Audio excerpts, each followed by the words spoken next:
take a well-earned rest after doing all this. It's absolutely epic. Well done, mate. Thank you. There's a lot of other guys involved as well. It weren't just me. I can't take all the credit. Oh, we've got all the Clinton's boys, Jake Putnam's boys, and obviously Justin and Johnny Hamilton both come out. You know, and they work really hard. They work long hours, and I called up on them last minute as well. So they've done me a massive favour. So big thanks to every one of them, all the Clinton's boys, and well, everyone that's involved really. There's a lot more. If I missed anyone, I feel like, yeah, you know. Straight up to everybody that's worked on this project, because it is immense. And as we said, we're gonna this venue's gonna hopefully be here for many years to come, and it will just evolve all the time. So nice one, mate. There you go. There's Alfie Smith, track builder supreme. Cause you woke up in the morning with initiative to move, so I make a harder. Hold back, think about it, something cool and look smart. The world time has come to.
Okay, we're on this really cool section where they come up over this step jump. You see them come down. Then there's just this big G out. Basically loads of compression on the suspension. And then they go over this massive booter. So in a minute, will swing round. We'll watch this next batch go over. This is a pre-jump suspension, and then look at this. This big tabletop afterwards.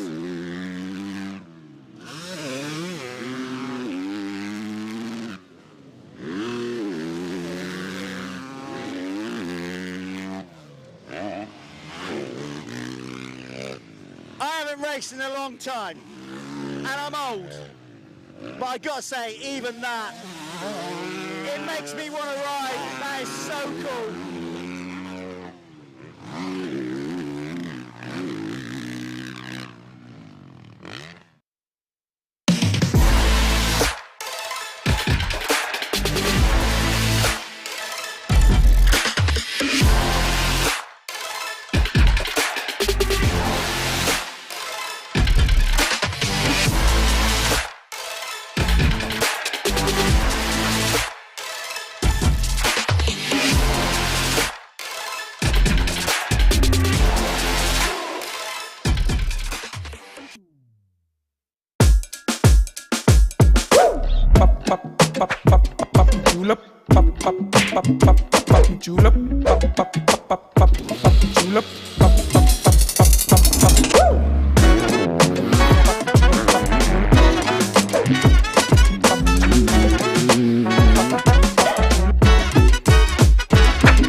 Right, now we're on the back section of circuit. Got some amazing soil down here. Look at this prime dirt and sand. It's a mix of clay, sand, real loamy. Here's Sean Southgate, you can see, leading the expert class. It's already really roughed up. Nice jump, real nice view around here as well.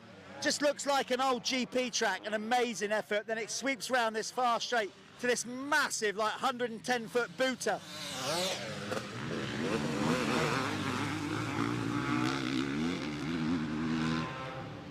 It's just such a cool place here. The ambience, the trees, it's an amazing circuit. But the good thing about the whole thing here is this is just the first time we're going to use it. So there's still plenty of time for it to bed in, to like amend it, small refinements. If this is what it's like at our first ever event, I can't imagine what it's going to be like next year when we've got more time to work the soil, just make it look even better with the branding and everything. It's an amazing effort by everybody involved, and honestly, on behalf of British Motocross, I can't thank the guys enough. Unbelievable.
the highest point of the circuit, which is all man-made, this amazing sand mound. You can see once again our race leader, Sean Southgate, and the experts up and over into these incredible, I mean, this is a hill. They've built this hill into an amazing sand berm with a load of braking bumps. Unbelievable. Sean has gapped them in this race, by the way. So there's that little pre-jump coming in, and they got to kind of scrub over the top of the hill. It's got such an amazing feel to it, like an American circuit. Here's Charlie Heyman taking it on.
Motocross is a dangerous sport, we know that, but we wanted to talk of protective gear, and I've got absolutely the right man to talk about it. That's not because he's crashed loads, although he probably has. He is the brand manager for Leatt, which make all this amazing technical kit. Dave King. Dave, Leatt, I mean, it changed the face of motocross with the neck brace. Tell us more about the company. Let's start off talking about how it sort of formed and where you're at now with it. Okay, thanks, Jeff. So back in 2001, Chris Leatt, or Dr. Chris Leatt, who's an orthopedic surgeon, lives in South Africa. He's a keen petrol head, likes anything with engines, cars, bikes, more of a road racer to be fair, but trained in enduro. He was at an event with his son, watching an enduro, and there was an accident. Basically, he was actually talking to a paramedic that he knew from the hospital he was working at, and the paramedic came down to ask Chris if he could help. There'd been quite a nasty accident, so Chris went with him, and sadly Chris actually knew the guy who had crashed, a guy called Alan Selby, and he'd gone over the bars. Chris suspected it was a broken neck, which it was. They tried to resuscitate him, but unfortunately they were unsuccessful. So Chris had the terrible job of telling the family, and ironically the week before, his son, who was 3 at the time, had just started riding a Pee-wee for the first time.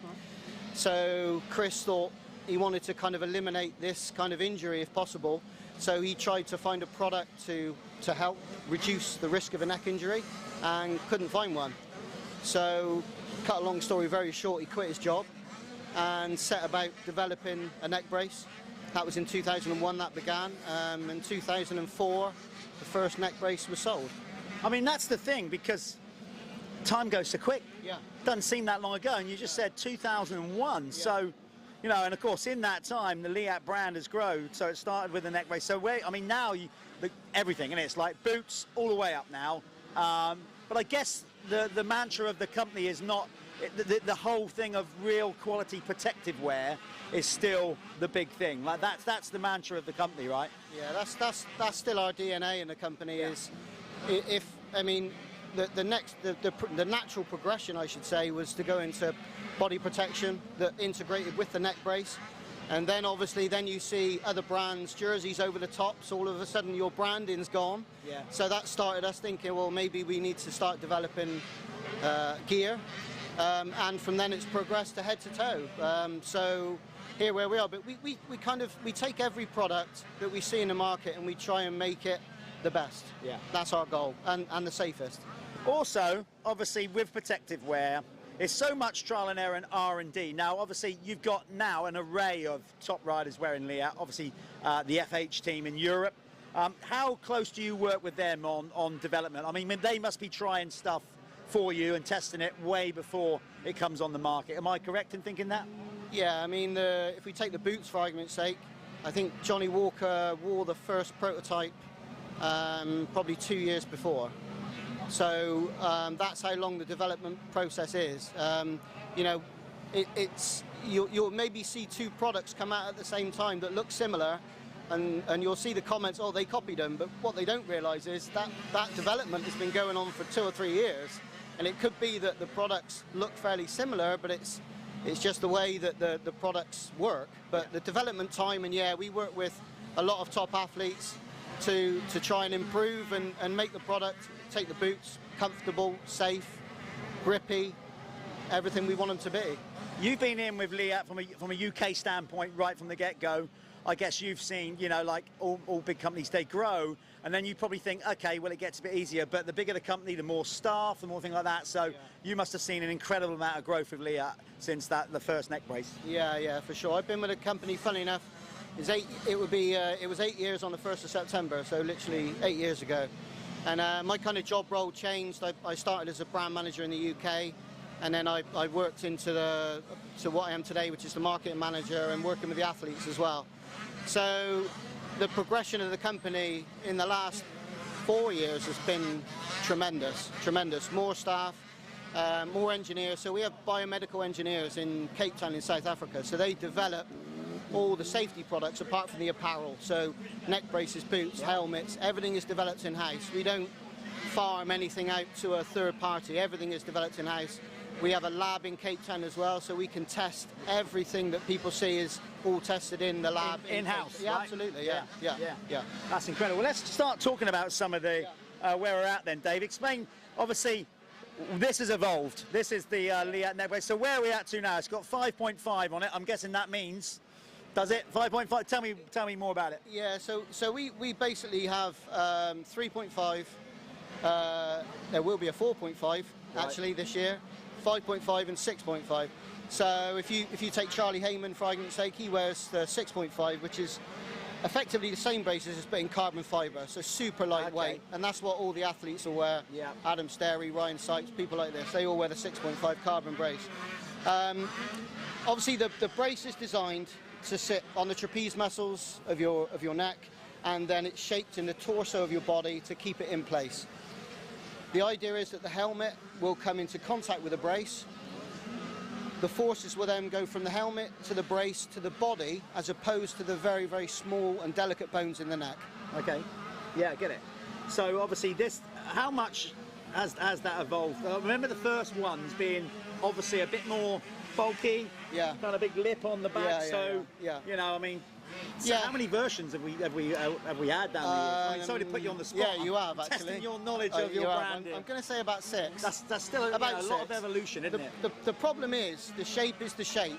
Yeah. The helmet must come into contact with a striking surface, so there's very little we can do here. We're as low as we can be as well for it to be effective for riders. Yeah. The lip on the back is crucial. Because that stops your neck doing that. Exactly, the hyperextension and hyperflexion, the front and the back. So the helmet rim has to come into contact with the back. a flat back doesn't work. We know it doesn't. It may give the rider more movement, but it's ineffective. Yeah, it doesn't do the No, job it's meant to absolutely. do. So really, it's things like adjustment. So now, with the 5.5 and the 6.5, it has a tremendous amount of adjustment. So it's really... yeah, I can see that. You can see that in the back, and the front does exactly the same as well. So, and then it's locked into place with these tabs. So the Leatt brace is the most adjustable, kind of custom fit brace on the market for sure. And certainly market leaders, obviously it's been there from the get-go. Then you guys moved on recently, you know, going from neck down to the bottom end of the body, the boot. Now, you know, motocross riders in particular, we are a fashion-based industry. You got basically style. It's got to look good, isn't it, as well? So how do you mix, you know, like style, you know, getting the look right without making it, you know, like people going, oh, it's a bit clumpy? Yeah, well, this is the challenge. So, you know, we are a tech company, and that's in, you know, that's in our blood. However, input from a lot of people, including myself, who kind of grew up loving the sport, being very bad at it, but loving the sport. The appeal has to, you know, the aesthetics of the product has to be right. So, kind of, we started with the look of the boot, and it looks great. Yeah. And we were able to put the function and the safety that we wanted to within that. We employed a guy who's worked with a reputable brand in boots.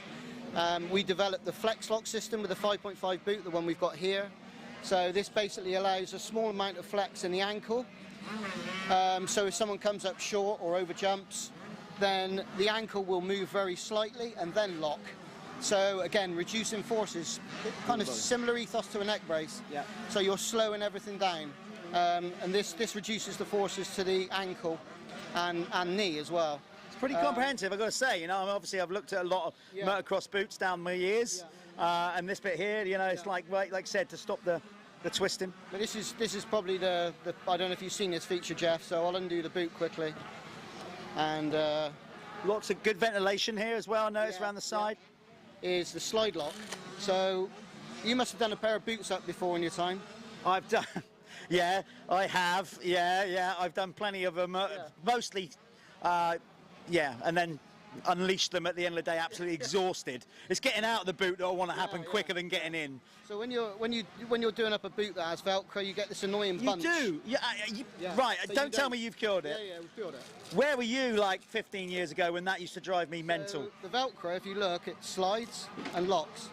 You can tell the look of utter belief on my face. So this is a cool feature. Nobody else Sliding Velcro. Yeah. So it's actually the military use it. Well, I tell you, that's a game changer as far as I'm concerned. So slide, lock, so you don't get that bunch, so you can get the perfect seal around the top of the boot. Right, I don't know who came up with that. It's us, obviously. Well, but not you personally. No, I wish it was. But whoever did that, shake their hand for me, please. I will. That's incredible. That's brilliant. God, that you said, honestly, that was a little pet hate of mine. You got to kind of like bend it all round. That's cool. I like that feature. Very flat on the inside for spike grip, using different materials in the critical areas. The sole is replaceable. Yeah, so you don't have to go and buy a new pair of boots. Exactly, yeah. Yeah, So, amazing. Yeah, lots of features. It is, isn't it? Yeah, good stuff. Now this, crash helmets. Obviously the neck brace came first, and it was quite a while until you guys actually produced a crash helmet to sort of go with it. But now, again, I'm seeing this thing evolve quickly. So tell us more about the crash helmet. So this is a 2023 design. This is how the 8.5, 9.5 comes in this bag. Also with a visor extender, and also a free set of goggles. That's pretty cool. Yeah. Like, so comes part of it. Guarantee you buy, you get goggles. Yeah. As well. So in the 9.5, 8.5, and 7.5, you get the goggles free. Right.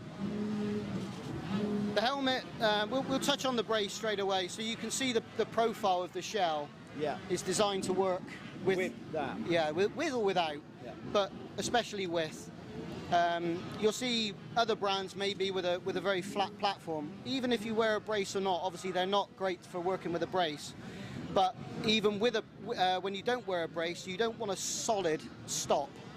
No, so that tapered up just a little bit helps again, that movement. What we've been kind of talking all the way through, it slows everything down as opposed to a sudden stop. Yeah. So the helmet is designed to integrate with a brace. Many different features. inside, can you see the blue discs inside? I don't know if they're... I can see them. Can you get in there, Will, and see that? There you go, those little blue discs. So this is our 360 turbine technology. So many brands have a way now of helping reduce concussion and rotational injuries, which is super serious now. And this is Leatt's idea and development of this. So the EPS of a helmet, the shell, is designed for those really high impact, high energy crashes. The low speed where you tend to get a concussion is our 360 turbine technology. That's where this comes into its own. So these discs are made of an impact gel that basically compress under those light, slower, but actually high impact energy crashes to reduce the risk of concussion.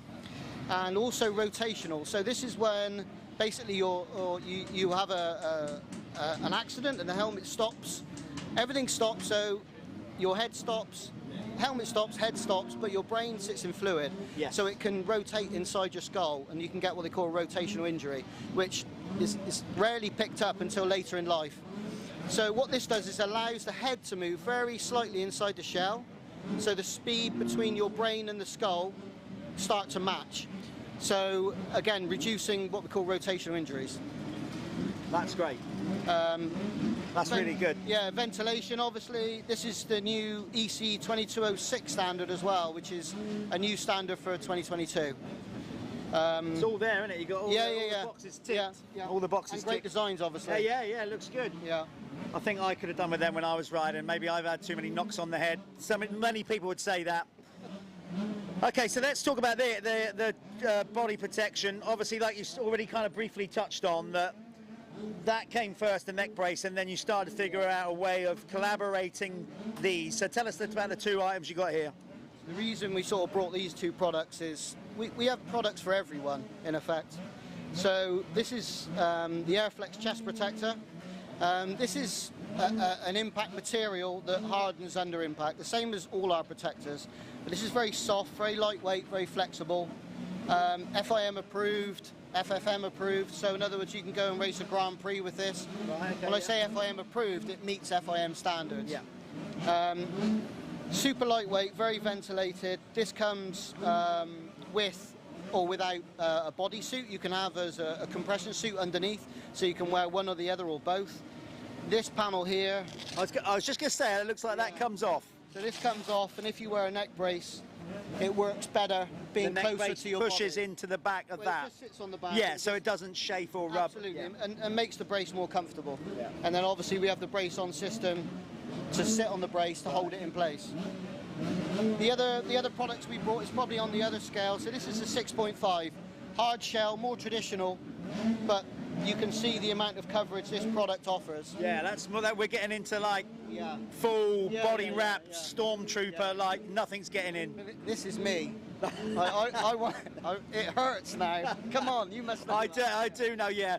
You get to our age, Dave, you want your whole body wrapped in something. Yeah, I'm fat anyway, so this doesn't make it any worse, you know. So, but no, all joking aside, the challenge for us as a brand is we have to have products to suit everyone's needs. Yeah. There are the guys that don't want to wear anything. So we make products that are very lightweight but still impact protection. We try to be the best in every product we do. And then if you're me and you want that big bulky product, but it's level 2 impact protection. So this one is level 1, what we call level 1, and this is level 2. That's noisy. That's noisy, it's all right. They can still hear us. So basically, yeah, we can offer a product for everyone. Again, with this product, these panels on the back come out, and the chest panel comes out as well to integrate with the neck brace and as a brace-on system. Yeah. But I think we have 30-something different body and chest protectors that are ECE approved for impact. So we've got a product for everyone. And varying colours, varying designs. Yeah, exactly. I'd personally go for black because apparently it makes you look slimmer. Obviously, I'm going against the grain. I'm wearing black, it's not working. Dave, that's fantastic, an array of products. Thank you for bringing us very much up to speed with the Leatt brand. Keep doing your thing. He makes it all happen. He's kind of, you know, putting himself down a little bit. Really, he's the man that pushes them to do it now. Honestly, it's brilliant. And as we've said, motocross is a dangerous sport. So if you can give yourself that level of protection to just make it that little bit better, these guys have got the full range, comprehensive. Dave, keep up the good work. Dave King from Leatt, and that was a little rundown on safety and rider equipment.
Right, one technique. James Bubba Stewart brought in the scrub.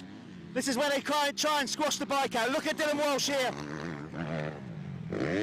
Now that is how you Bubba scrub. It saves time, keeps the wheels to the ground. There'll be a load of that going on this weekend in the pro class. So cool to watch.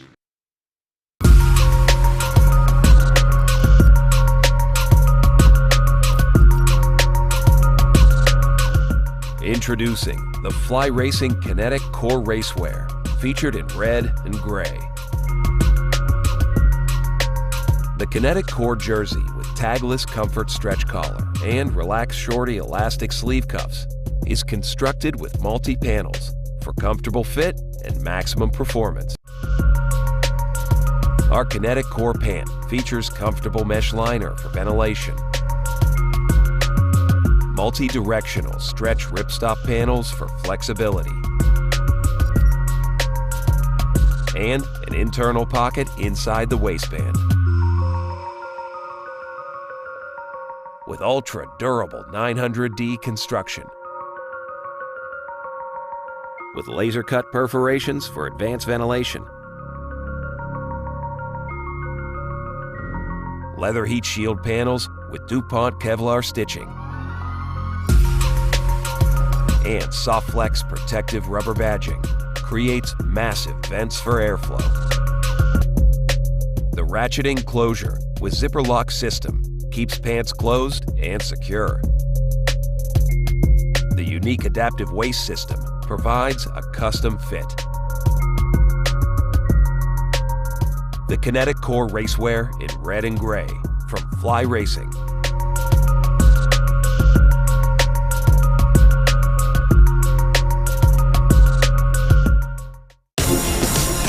Cause you woke up in the morning with initiative to move, so I make it harder. Think about it, so many people do be cool and look smart. The world time has come to.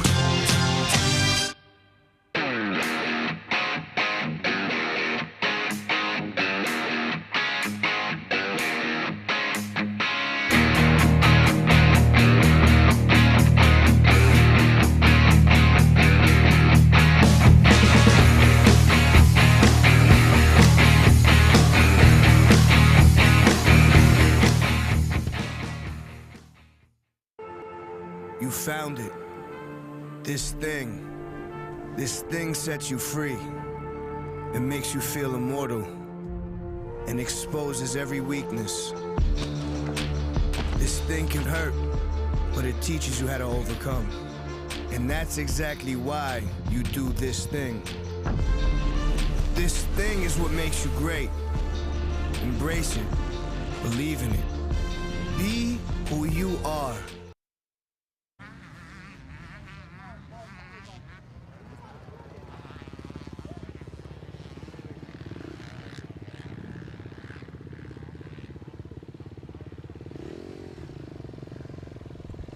Welcome back, everybody. What you are seeing here now, we are running slightly behind schedule, but it won't make too much of a difference for you with the live stream. What you are now seeing is the pro riders, the elite MX1, Lyfelinez, fastest 40 MX1 and MX2 riders, just in the holding pen, ready to go out for their practice and qualification. So we normally kick off the live action at MX Nationals with the first 85 race, Syntol race, but you're going to get to watch the qualifying and practice session. Yep.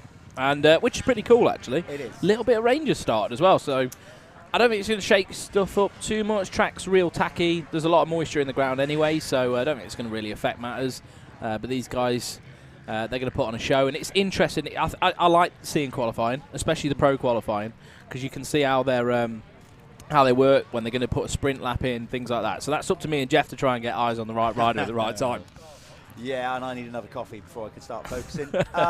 It's going to be good. I mean, obviously, some of these riders, not all of them, some of them took the option. They get an optional free practice session on a Saturday night after all the racing is finished.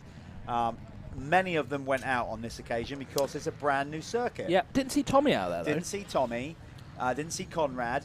They're both here riding. I walked 2 corners with Tommy last night. I was out on track and he came by. And Tommy Searle said, "This is nuts." Well, he didn't say it like that. Yeah. But he basically said, "This is so good. GP spec, is his words. Well, he said to me that it's going to be perfect practice for Redbud as well. Yeah. Like the actual ground, you know, a bit of pots of the ground as well, bit of sand, bit of dirt. You know. The bottom end of the circuit, which obviously when we go live, we'll explain the bits we're talking about. It's very much a circuit of two halves, this new venue here, Oxford MotorParc. The bottom end of the circuit, the south end of the circuit, if you will, is more sand and dirt loam. It's like a softer, dirt, isn't it, the whole way through. Really. And the top end, everything to the sort of right of the start, is a bit more hard pack and clay. It's a lot like Matterley, that end. Yeah. And the chalk underneath as well. But yeah, it's just phenomenal. We can't talk about it enough because we need more places like this. We need more investment like this into the sport. It's the only way we're going to grow it.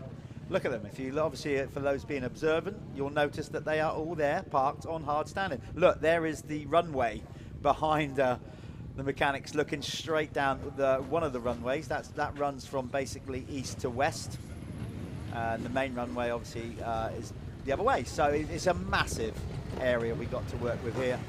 The track, as we said, is over 2,000 meters long. Lap times around average. The average is around 2:20 for the average rider. Yeah.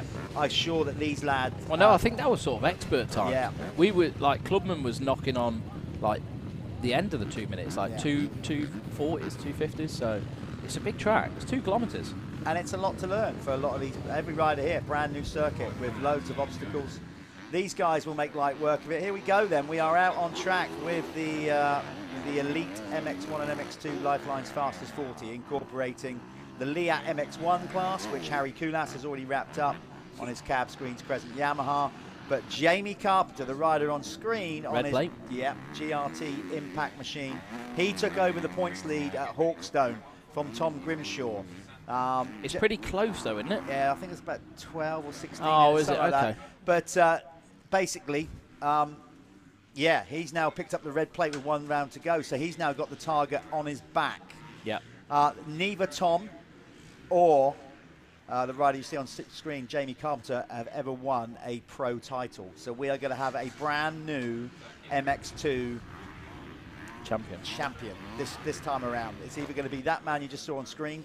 It's quite a challenge 16. as well for the MX2 guys in this series because the classes combined, so we have 450s and 250s out together on circuit, and I think that makes it difficult for the 250 guys because when they come out the gate and they're sort of like, you know, round the 10th mark and they're winning their class, it's just another element to it. So it's, hats off to Jamie Carpenter, and there he is, 184 Pro MX2 on the GRT Impact KTM.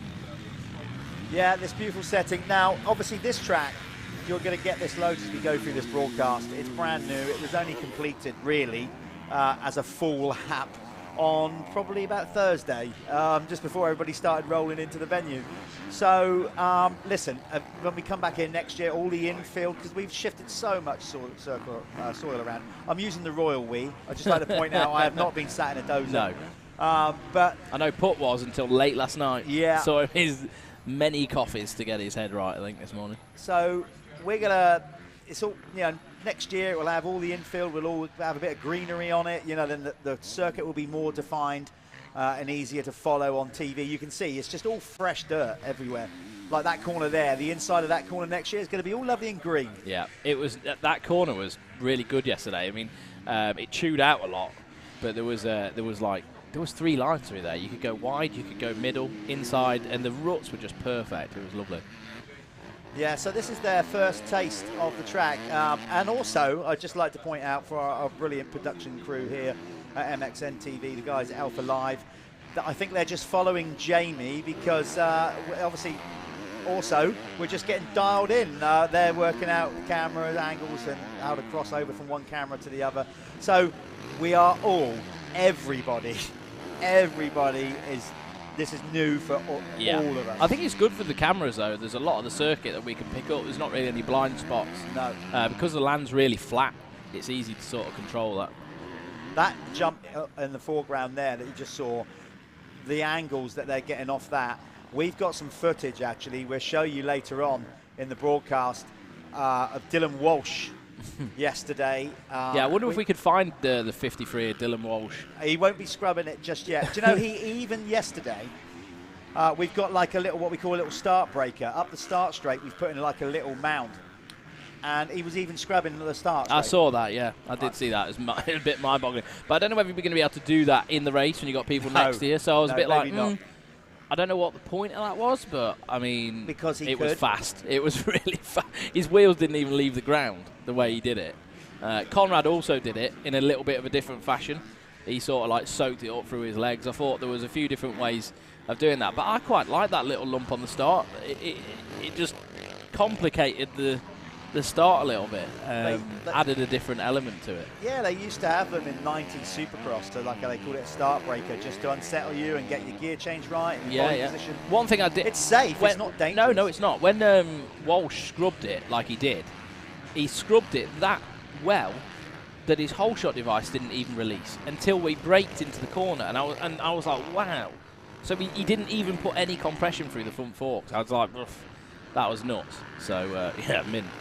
You can tell, there was either Putnam or Gilbert scrubbing in the view. You can tell by that camera angle we had set on there just how good it looks. There's kind of jumps going here, there, and everywhere.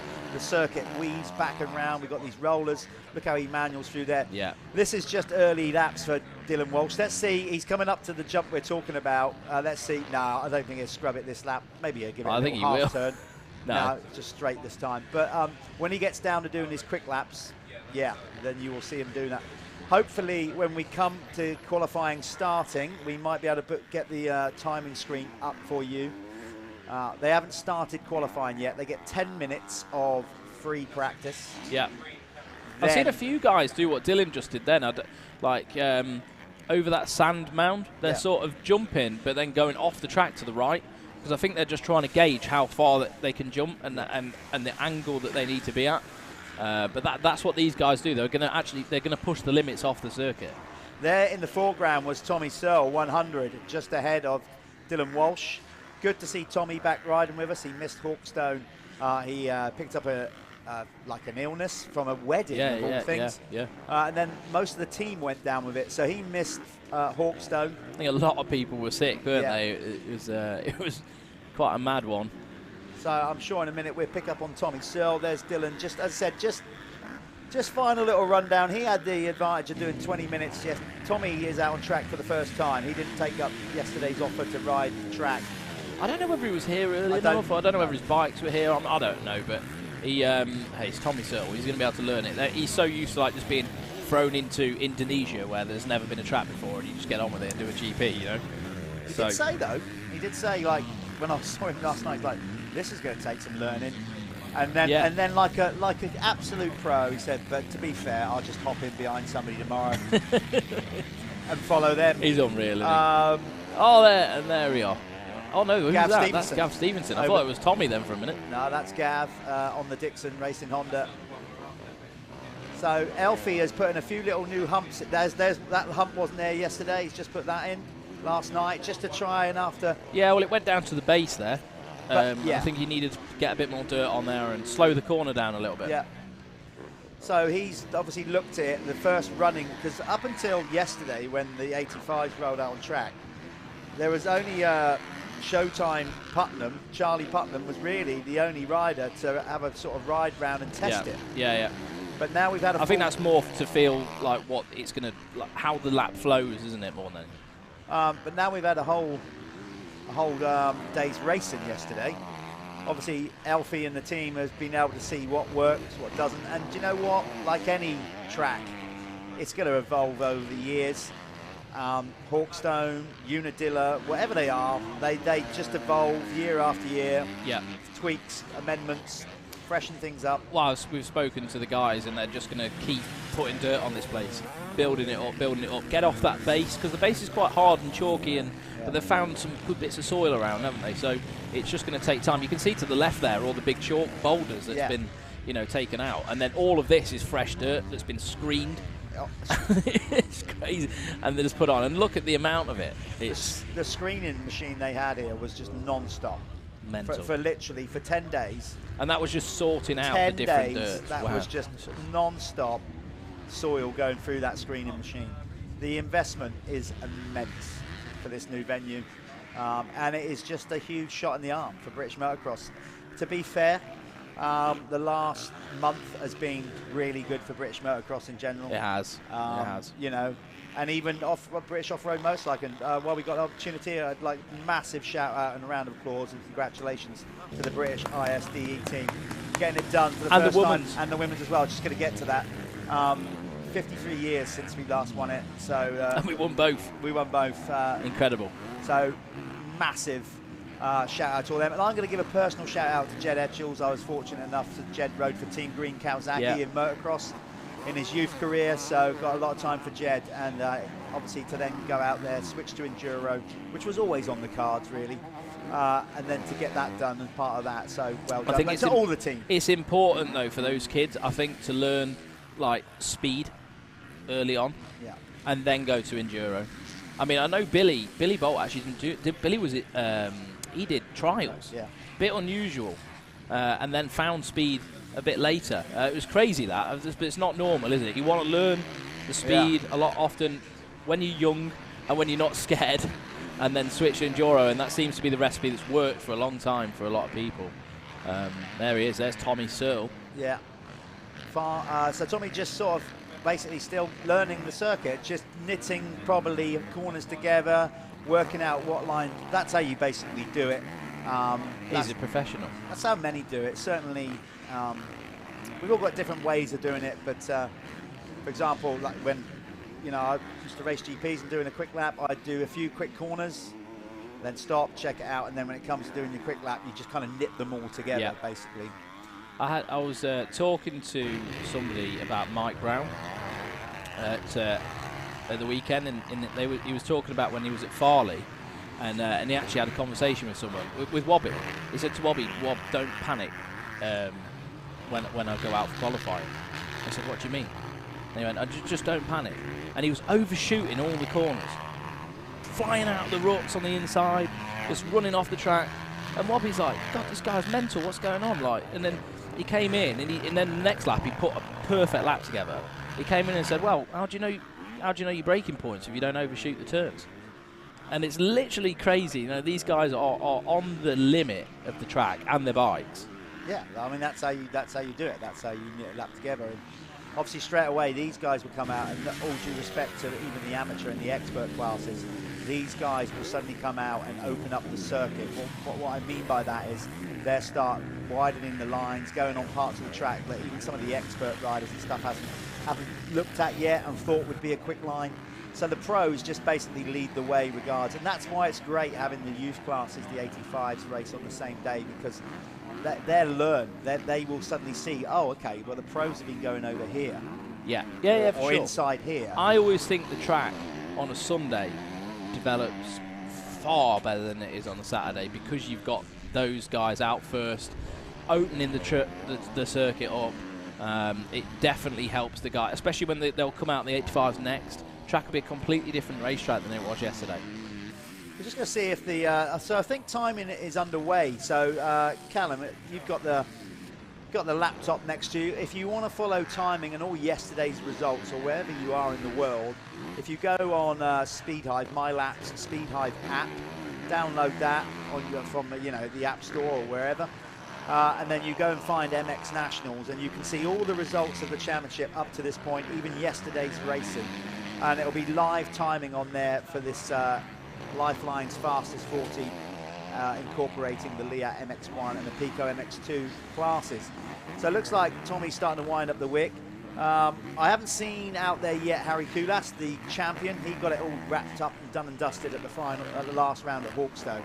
So the Leatt MX1 title's already been decided. It's all eyes really on the Apico MX2 category. So as they're running for the moment in qualifying, Martin Barr is fastest on circuit right now, followed by Josh Gilbert, Dylan Walsh, Jorgen Telvecu, Bobby Bruce, Jamie Carpenter, Harry Koulas, Brad Sard, Petr Petrov, Glenn McCormick in 10th. Obviously that's going to change a lot. These guys who are watching Tommy now, I imagine he's going to start laying down some heaters. If we keep our eyes on Tommy for the minute, and you can watch one of his qualifying laps, he's definitely on one. He's clearly wound up the tempo. Look at the houses there. Yeah, they get a great view. Yeah, What is there not to like? You know, wake up in the morning, draw your curtains, and see Tommy Searle coming out your with a cup of tea. You could just sit there in your bedroom and watch the motocross. Brilliant. I might put a bid in. It's actually amazing that they're there. I saw one of them's actually for Leatt, for rent. Right. I saw a sign outside. So, yeah, these guys, there's Martin Barr on the Apico Racing Husqvarna. He's currently quickest, but as you said, Harry Koulas has now gone quickest with a time of 2:18.061. So the champ, with all the pressure off, of course, he's got nothing to worry about. You know, but Harry being Harry and the team, you know, they want to go 1-1. Yeah, for sure. You know, don't just think, oh, I've got it in the bag, I'm not going to try. No, he will, you know, he's like still... He's been doing GPs. He's at the peak, you know, conditioning right now, and Tommy is as well, and they're going to be going at it. They will be absolutely neck to neck over this weekend. Tommy Searle has just gone 5th. Here's an interesting point for you, people watching around the world. But like I said, we're going to get when we come to racing, we're going to get the timing column up. Harry Koulas is quickest with a 2:18.061. Second currently is Martin Barr on a 2:18.2. Josh Gilbert third on a 2:18.25. And then we've got, sorry, the screen just suddenly moved down. Then we've got Dylan Walsh on a 2:18.6, and then Brad Todd on a 2:18.69, and then Tommy Searle on a 2:18.9. So we've got 6 riders already, all on the same second 2:18 bracket. Just awesome. When this place, obviously over more time, gets manicured, tidied up, obviously the potential for genuine infrastructure here, commentary towers, all that kind of stuff. Yeah. This could be. I'm going to go out on a limb and say it. I'm doing it right here and right now. I might be pulled up for it, but I don't care.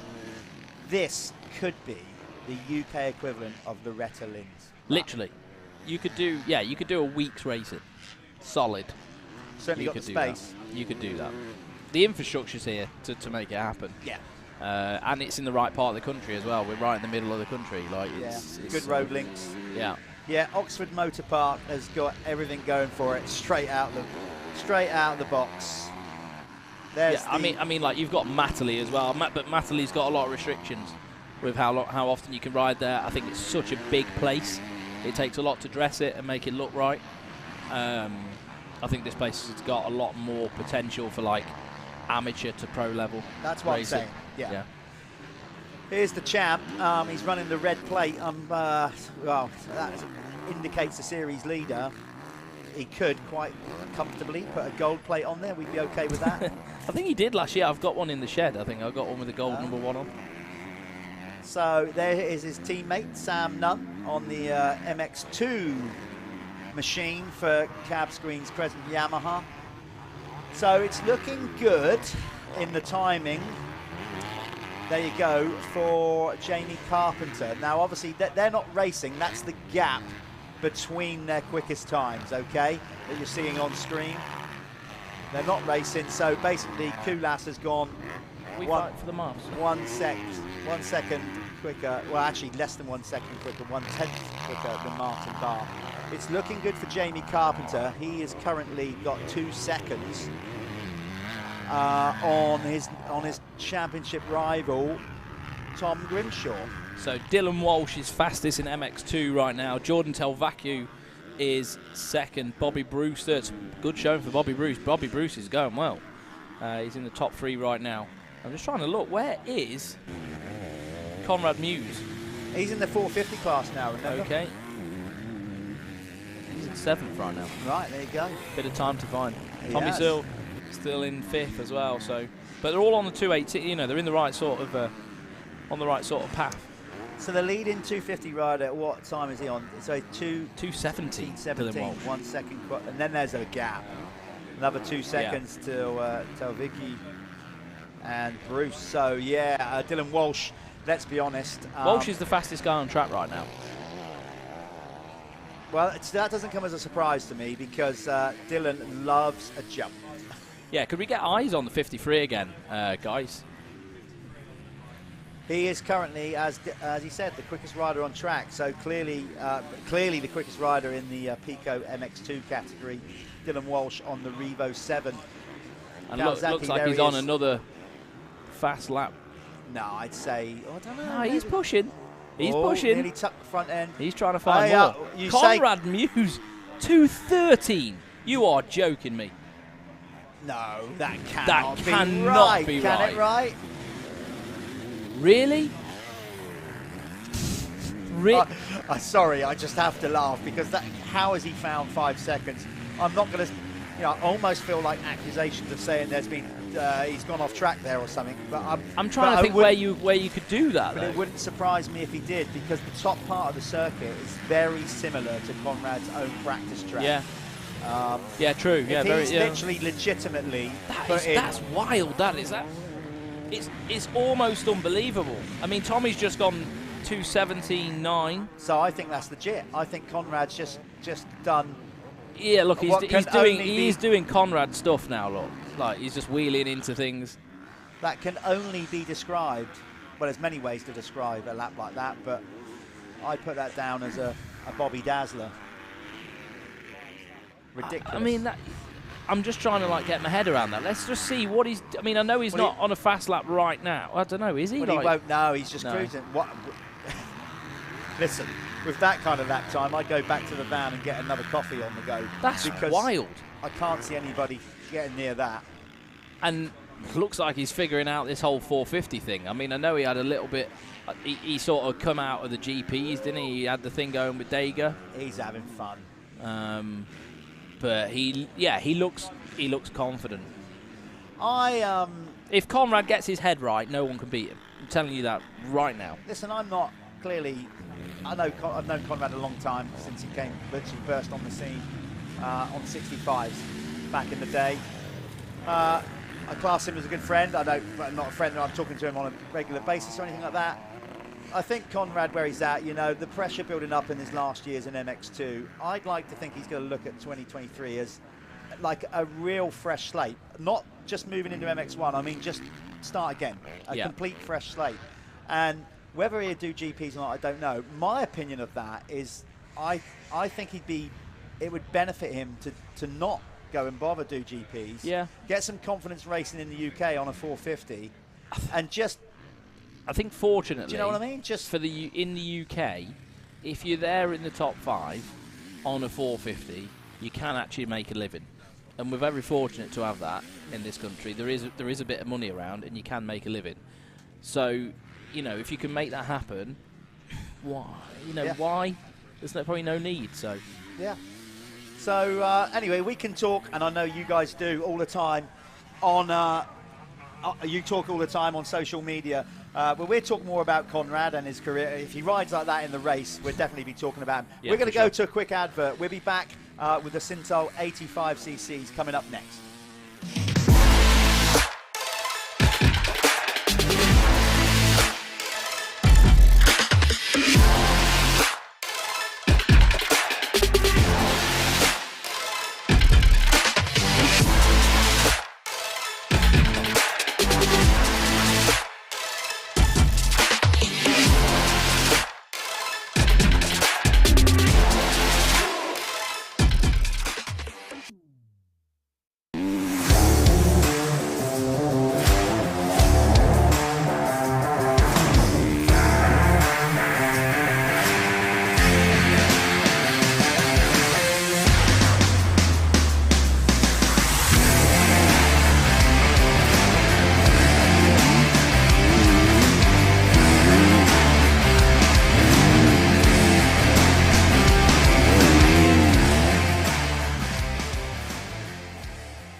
Let's go. Let's do this. We are now racing here at the finale of the Michelin MX Nationals powered by Milwaukee. This is race 3 of the weekend for the Syntol 85 races. Yesterday in the big wheel, Billy Askew, who was already secured the championship in the last round, took the first race win. Josh Vell took the second race win, and he was absolutely pumped with that. He's been pushing all year to push Billy all the way, and took the race win. So that's the big wheels, and the small wheels, that's still rumbling on. So here we go. Gate drop. Something embarrassing. These kids are getting over all the jumps. And you wasn't. Well, my arsehole was twinging on a lot of them. And I'm like watching the 85s like, oh God, what's wrong with me? What it's like to be young. It's another blinding hole shot for Hayden Statt, number 48 in the small wheel category. Didn't see Askew in there anyway. He might be buried in the pack, but Hayden, we've said it many times before, once he gets it dialed, his power to weight ratio is, as I say, it's like you might as well have a small bag of his starts have been really good though, pretty much all year. But Josh Vale, is that Vale in second? Looks like it. There's Jamie Keith, number 99. Is Askew rocking the... maybe, is Billy already... Surely they haven't moved him up a class already for the second part of the day. I don't know, maybe. No, because they would have done that from yesterday onwards, because he'd already won the title. It looks like he's just got a really bad start. I don't know. Well, maybe he picked up an injury yesterday or something. Anyway, soon enough, when they come round on the first lap, we'll know exactly where they are. Who is where. Blake Ward-Clark, by the way, rider number 1 in the small wheel category. He's got a 13-point lead over Elfie Geddes-Green in the championship. Hayden Statt is another 2 points back. Okay. So the small wheel, there's only 15 points between 3 riders. Yeah, there's Askew, is it? Yeah, he's made light work, yeah. Running that darker kit. We're so used to seeing him. Is he in a white kit normally, or like some sort of orange, but he's running the new 2023 Alpine Star kit. This will be good then, because Josh Vell has definitely got some confidence. Now he's taken a race win off. Whoa! Oh, that's going to mix stuff up a little bit. So Askew just tipping the bike over in that corner. Looks like he's okay. He has lost a peak, though.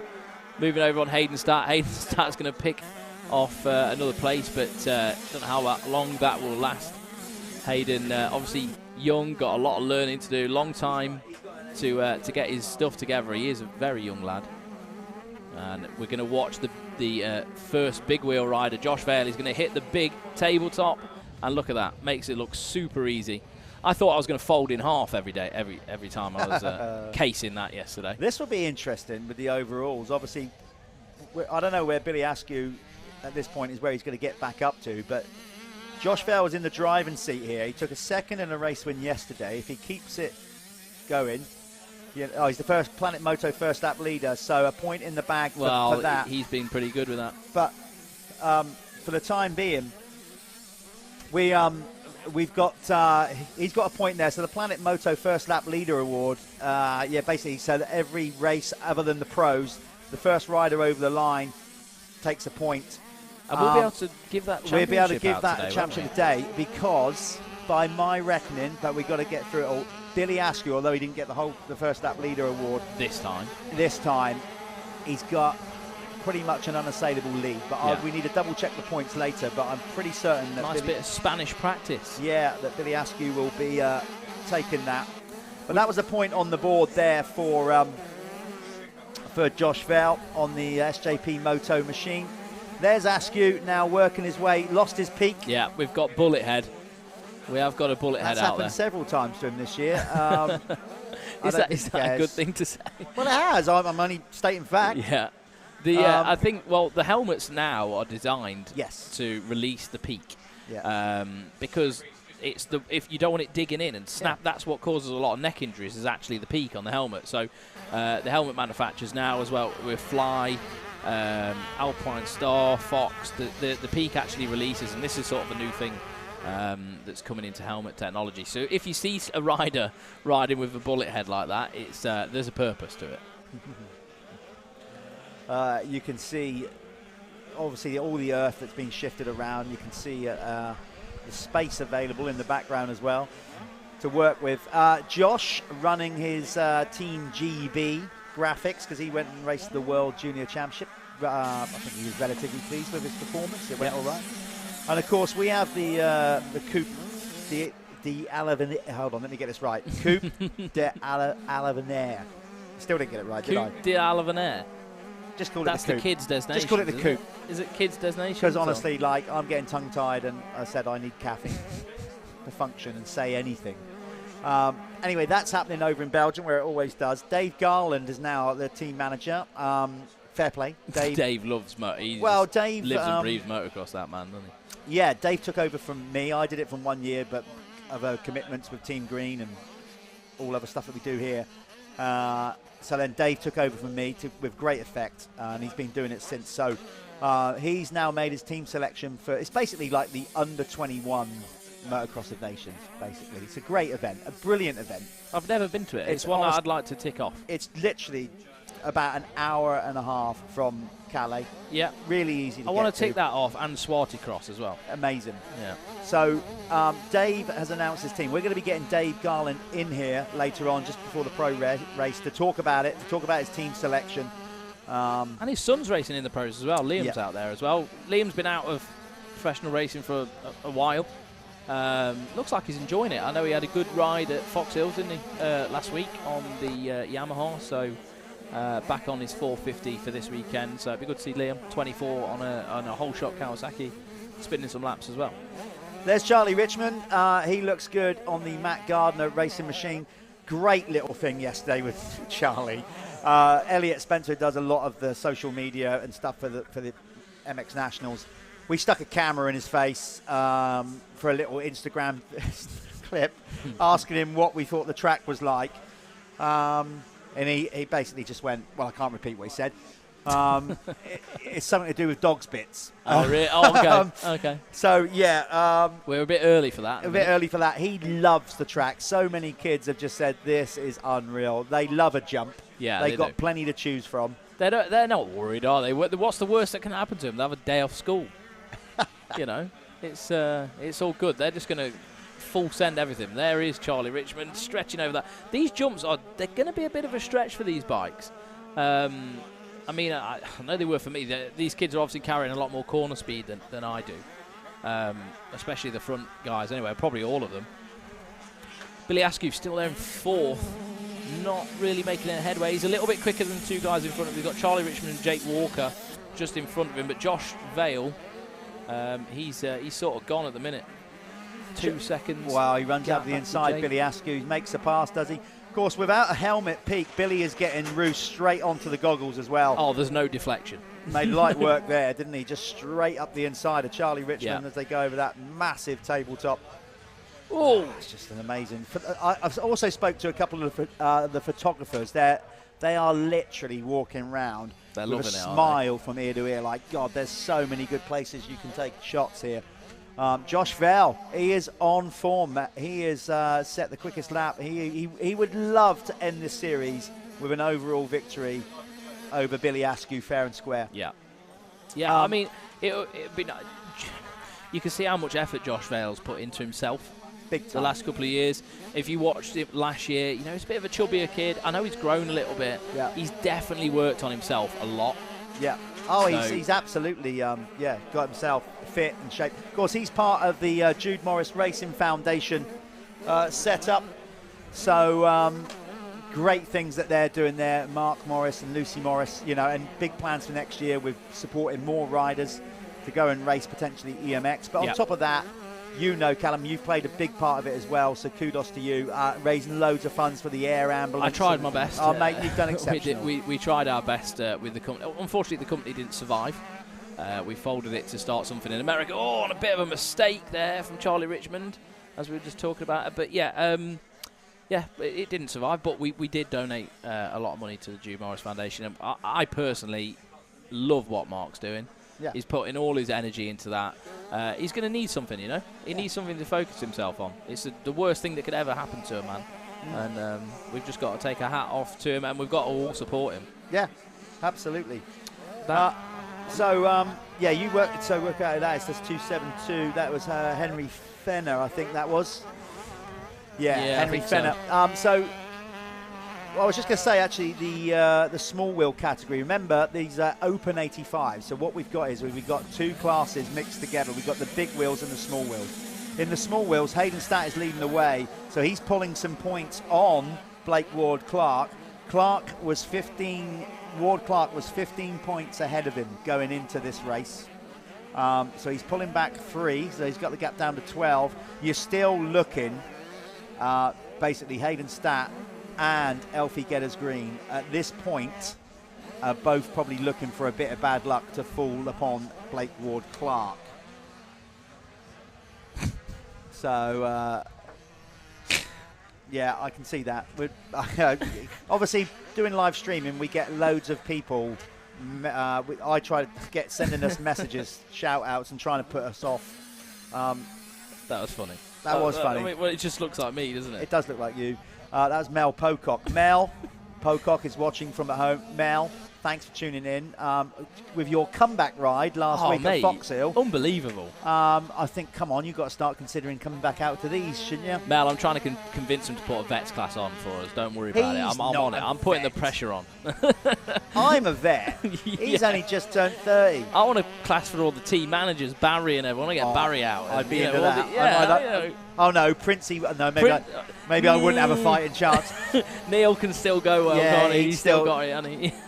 I'd still like to see myself. I reckon I could go top 3 in a team manager's race. I think you'd be all right. Let's get him out there. Let's do it. An industry race. Well, we did have an industry race one year. Yeah, that was good actually.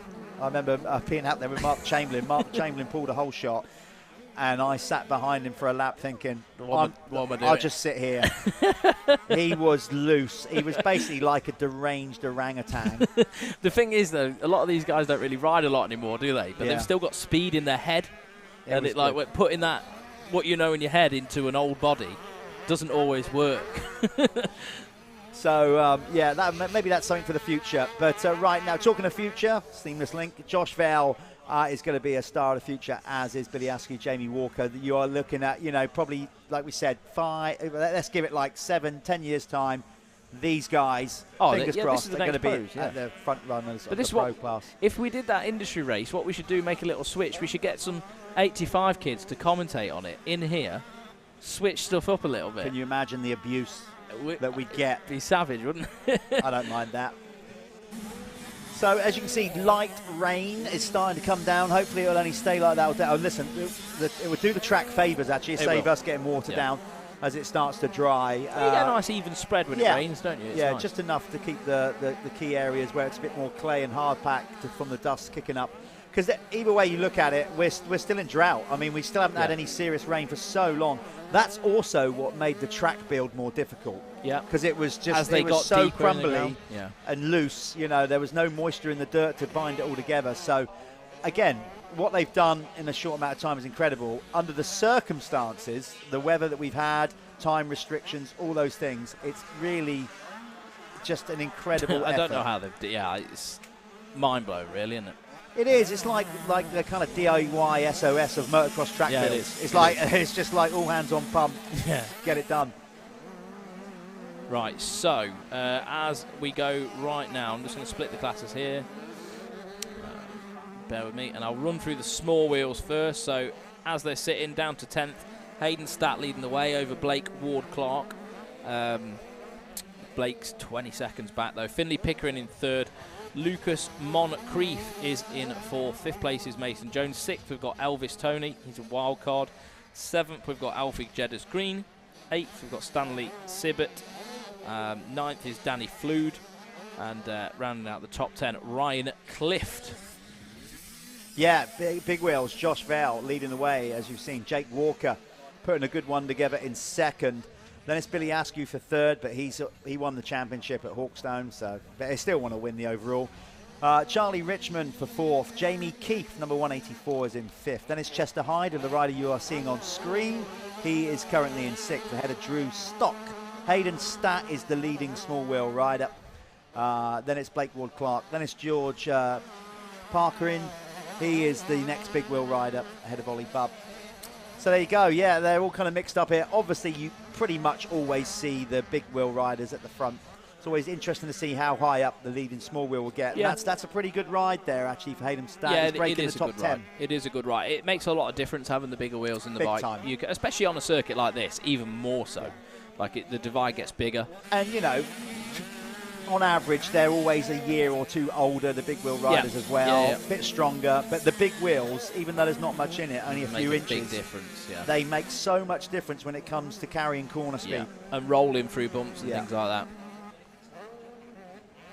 So, I mean, I know KTM's run the same swinging arm now, big wheel through to small wheel, but I remember like back in my days on 85s, I used to ride a KX, and when I was on small wheel, we had the big wheel swinging arm in, just to make the bike a little bit longer, and that helped. Yeah, obviously, like the KX, for example, the small wheel is not only is it shorter swinging arm, it's an actual shorter frame as well. Yeah. So it does make a difference. Obviously, same power plant, but the chassis is different. Yeah, for sure.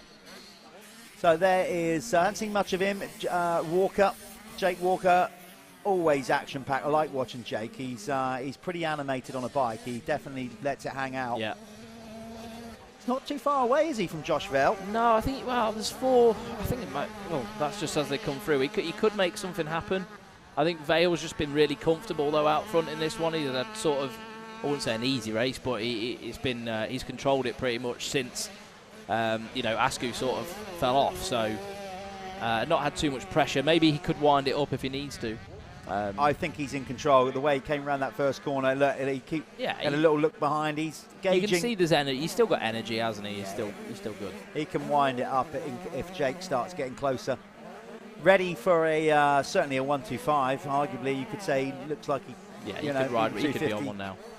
So I'm sure he'll be moving up to, well, like I said, who knows, 125, maybe 250. I'm hearing, I don't know if it's set in stone. I heard a rumour that, which you should never believe, that potentially Billy Askew might be going straight to a 250, not even bothering with a 125 next year, but let's see if that actually happens. Charlie Heyman, who was obviously was going to be in the race coming up next, the MXY2 125, he wrapped that up at Hawkstone. He's gone straight into the expert class, so I'm looking forward to seeing that. He took a race win yesterday. Yeah, he did. But he's on a 252 stroke. But more about him later. He's going to be coming out later. Yeah, I think he was just a bit tiring from second moto. Bigger bike, a lot more going on, faster riders, but perfect for him. He needs to start, you know, getting there, and it's all about putting himself on the world stage eventually. I think for Charlie, he's definitely got potential for that. Well, it's already been announced.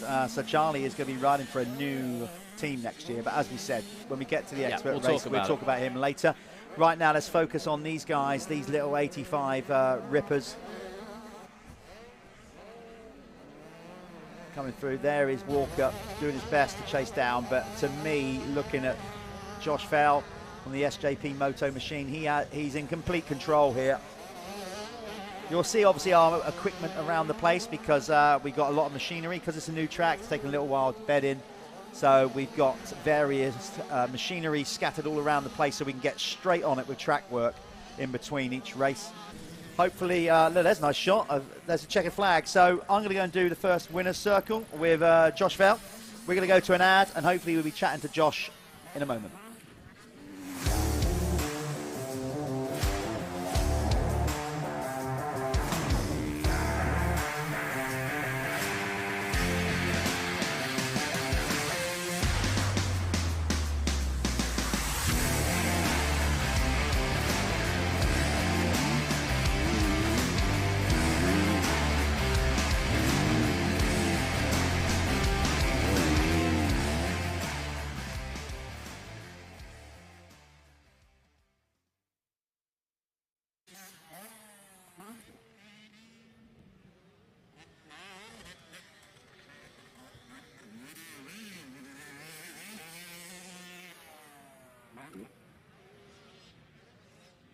Okay, here we are with Josh Vale taking the first race win of today. You had a good day yesterday as well with a second and a race win.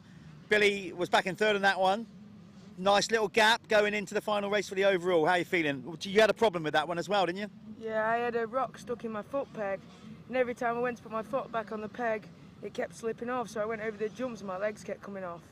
But you're still putting together a stellar season. Just talk us about this. Team GB, you was over there in, was it Finland, wasn't it? How did that go? Better than I expected. Went out in my group and qualified second and third out of everyone. And then in the first race, I was in about 8th, and then I got wiped out. And then I came from 38th to 10th, and then a massive high side, and then I pulled in. And then in the second race, came from 16th to 7th, which was pretty solid. I've got to say though, mate, what a season you've put together. Like, we've talked about it all year, how you've got yourself physically in shape. You're obviously shooting up, you're growing up. Is this going to be your last year on an 85, or is it too early to say? It's too early to say. We're going to see you at the end of the season, and we're hopefully trying to stay down and get one more year out of it. Nice one, mate. Well done. Good luck in the second one. He's on track to potentially win the overall. Maybe I shouldn't have said that. Commentators to curse. You'll be fine. Josh Vale, race winner of the first Syntol 85 Moto.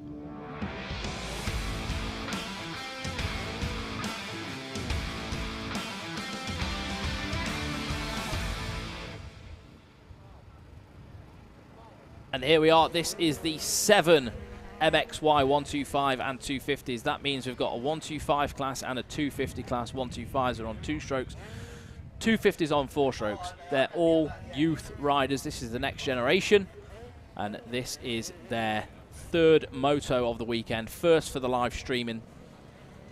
And who are we going to see on top? You got your sheets here for yesterday? I have, yeah. This is the championship, basically, but it shows yesterday's results. Ben Musto was very solid yesterday. He took a 2nd and a 1st, but also did Tyler Hooley in the 125. So they're currently tied on points. Yep. That's going to make it very interesting. In the 250 class, as again, Tyler Westcott, he'd already wrapped up the title. I don't think he's even here this weekend. I haven't seen him. So Bayliss Utting was solid yesterday. He took a 2nd and a 1st. It was pretty solid. The other other moto win went to Seth Manners. Took a race win yesterday. Fair play to Seth. Yeah. So new track always brings out new winners, though, doesn't it? And stuff. Yeah. It can literally change the course of someone's dynamic because no one's ridden it before. It's a fair playing field for anybody across the country. Absolutely, and obviously early days with this venue. It's very early days. It's the first ever race here, of course. So first time it's ever been used. I don't know what the plan is for the venue, but I should imagine it won't get overused. That's the point. Keep it for national events only. I don't think it'll turn into any kind of practice facility or anything like that. And just get used for national racing. I think maintaining it wouldn't make sense for practice facility. So yeah, this is going to be good. This is the 7 youth class, brought to you by 7MX, 125s and 250s combined, mixed together. Just a slight little delay. We're going to have probably a little few of these today, just because, obviously, again, brand new circuit, just needs a bit of fettling, a bit of tweaking between motos to stay on top of it. Once we get a good solid year and winter, obviously for loads of rain on it, which we'll definitely get. It's a British winter. Let gravity do its work, let it all just settle down, and then we're going to keep putting brand new soil in on top of it. It's just going to be a phenomenal venue. It already is. So yeah, going back to the championship, Westcott, as I said, he got it wrapped up. He had a solid year. I don't know the reasons why he's not here. I'll try and find them out for you, actually. Yeah, maybe we've got an injury or something. Well, he got it done, hadn't he? So, you know, for whatever reason, he's been riding on holiday. He might well be just gone off going, well, don't blame him. Won the championship, I'm off on holiday. Done the hard work. But this will be good. Musto, number 163 on the Matt Gardner machine, and Tyler Hooley on the Acer United Gas. They were at it yesterday. So they were the lead riders in the race. Hudson Roper on Team Green Kawasaki got off to a good start and led a couple of laps as well. Here we go then, gate drop. First moto of the day for the MX Youth 125 250. Brought to you by 7MX. It's Team Green rider again, is it? It's Hudson Roper again. Is he going to turn it tight enough, though? No, he's not. It looks like the Yamaha up the inside. Blue Crew getting the job done on that start. Indeed, it's Mackenzie Marshall, number 555, with the race with a whole shot, followed by Wal Beanie on the store 114 machine. Yeah, good to get a start like that on a 2-stroke. Yeah, then it's Ben Musto, then Hudson Roper. So basically, a mix of 250s and 125s at the sharp end. That's good to see.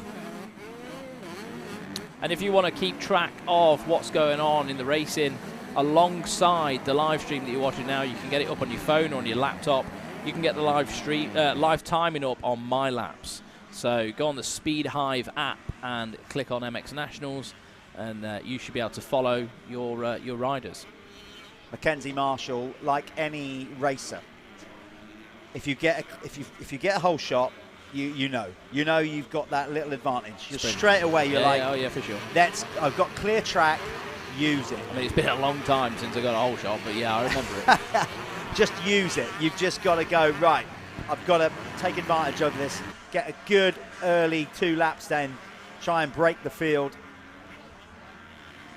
Because it does make a difference, particularly on the first lap. Okay, anywhere in the top 5 is pretty much always a good start. Yeah.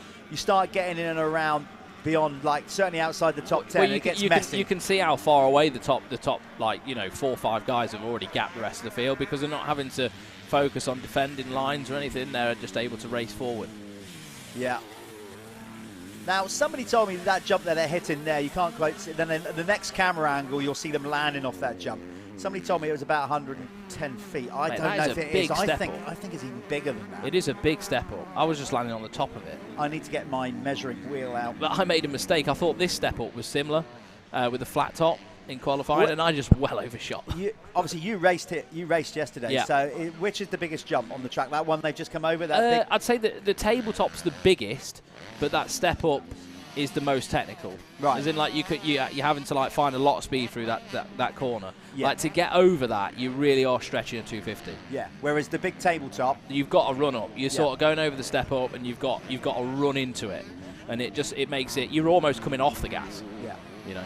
So as you can see, Mackenzie Marshall with a point towards the Planet Moto First Lap Leader Award. The rider with the most points at the end of the year is going to get a Spanish holiday. Looking good. Motocross vacation. On that DK Off-Road Yamaha as well. Shout out to Chris Neeson, obviously recovering from a bit of an injury earlier on in the year, and they run a good shop down there at DK Off-Road. So yeah, just want to, if you're watching, Chris, hope you're starting to feel a little bit better. And the store 114 KTM there. Walbini putting in some work now. He's got to really start pushing that little 125. I mean, he is leading the 125 category, but no one wants to come second in a moto. They still want to cross the line first. It looks pretty racy actually in the 125s. Harvey Cashmore there as well. A couple of seconds back, we've got. That's 250s. Walbini, Ben Musto. I was getting a bit confused then. Ben Musto's on the Matt Gardner KTM 163, and then Tyler Hooley just behind him. So it is cooking up to be a good one in the 125s. It will be. The championship's won, done and dusted. Charlie Heyman. I'd just like to point out that Charlie Heyman did 5 rounds and won every race. Yeah, he did. So that's why he's moved up. But he's got to pass the baton now. Yeah. That gives another chance to get that on that same confidence wave that Charlie was on. Exactly. Musto looks good for second.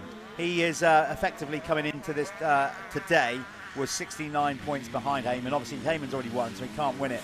But he still then had a nice gap, basically, over Tyler Hooley. A massive gap, in fact, 108. So basically, Musto is locked down second in the 125s. Yeah.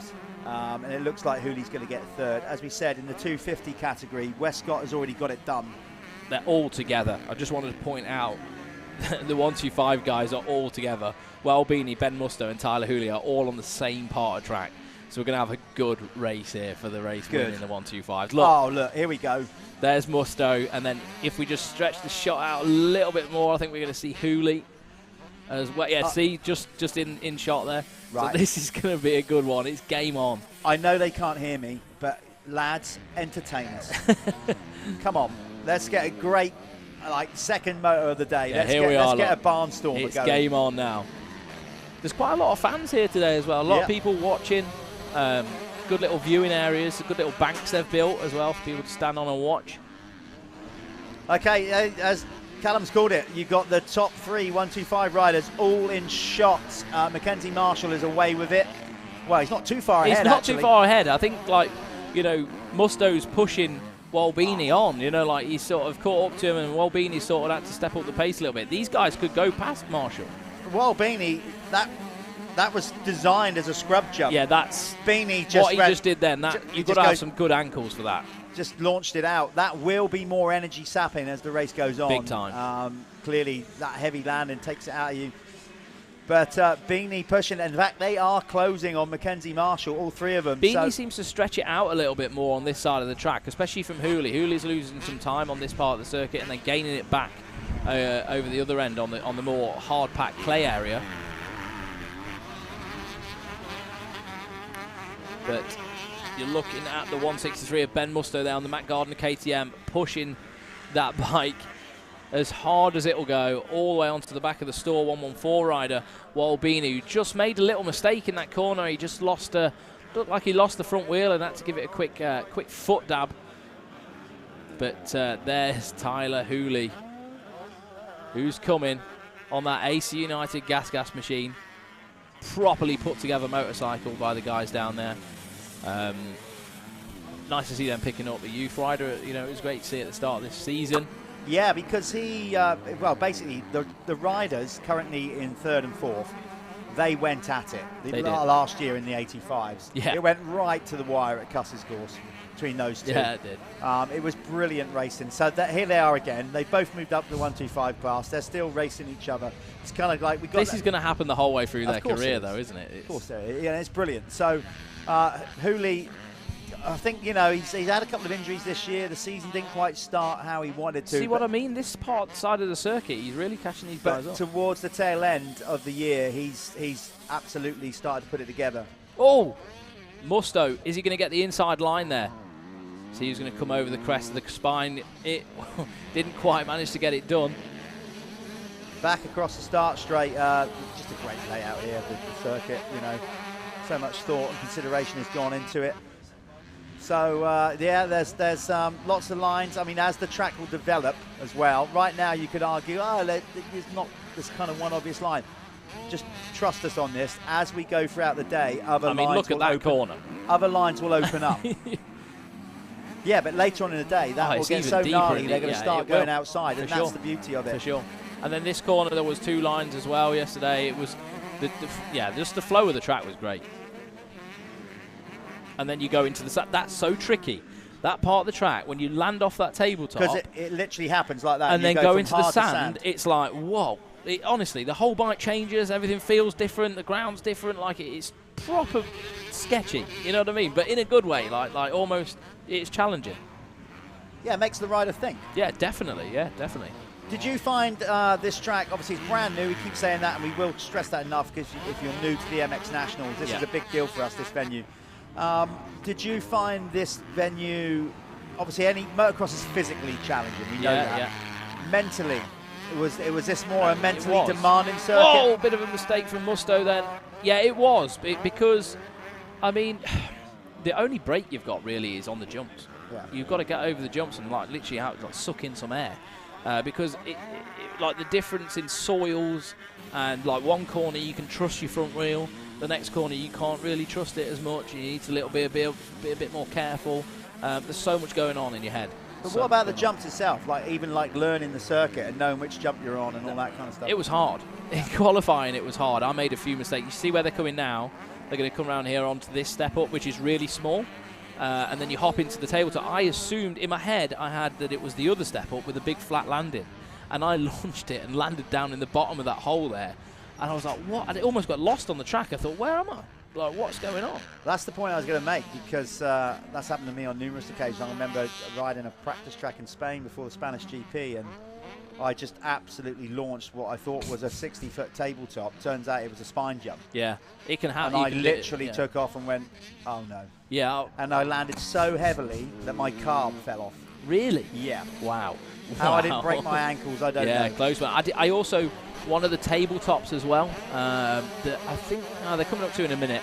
I kept thinking it was a spine jump, and it was a tabletop. So in qualifying, I was going up to it really aggressively, braking on the face, and was like, oh, it's a tabletop, go! Like, it was every lap getting like bamboozled by it. Yeah. It's tough. Okay, we've just been told that all race durations are going to be trimmed back by 2 minutes, except the 85 and the pros. There we go. I don't know why that is. Race Direction have taken that decision. Maybe people are actually going, I'm quite tired. I'm happy with it. I think it's because we started late. It was a bit of a late start, and we probably do have a curfew with. No, I don't think we do. No, nothing like that. I just think we had an incident this morning before the stream started. Okay. With somebody got it was a medical emergency, nothing to do with the racing, and that put us back a bit. Anyway, let's get back to this because these guys are giving about all they can, trying to find a way to get in and around. They're still kind of following each other a little bit. I see Ben Musto losing his footing in some areas. Yeah. I think he needs some glue on them foot pegs or get the little grinder out and sharpen them up. There's Ben looking particularly race-face moody. Oh, look at that. I meant that in a nice way, Ben. I don't mean you look like a miserable little toe rag all the time. What I meant is that's his business face. We asked him to do that. Yeah, business face. Yeah. A lot of them were laughing between doing all those takes. And then we asked, "Go on, give us your best." I think race I face. was even doing them. It was funny. We had a bit of a laugh, didn't we? So Hooley just right in the background there, just hung it up a little bit, but they are tightening up. Here we go. How long have we got left, Callum? They're right on the back of Mackenzie Marshall now as well. I'm going for it. I'm calling it. 3 laps in. They've got 4 minutes to go. There's been no overtaking to this point. I'm calling it now. In the next 4 laps, we're going to see some passes. I think Tyler Hooley could actually get both of these guys. I think he's sat there saving a bit of energy. They're definitely closing in on Mackenzie Marshall. Now, Mackenzie doesn't matter to him. It does, but it doesn't. If these 3 riders went past him, he'd still be leading the 250 class. Yeah, but it's still a nightmare. If you're on a 250, you want to be beating them because that's just annoying, isn't it? It would be. It would be. But it looks like he's going to have to yield. He's starting to tire, I think, or the others are picking up the pace. But that's the thing as well. The 250 is a much heavier bike. There we are. There's the first one. Job done. Marshall through.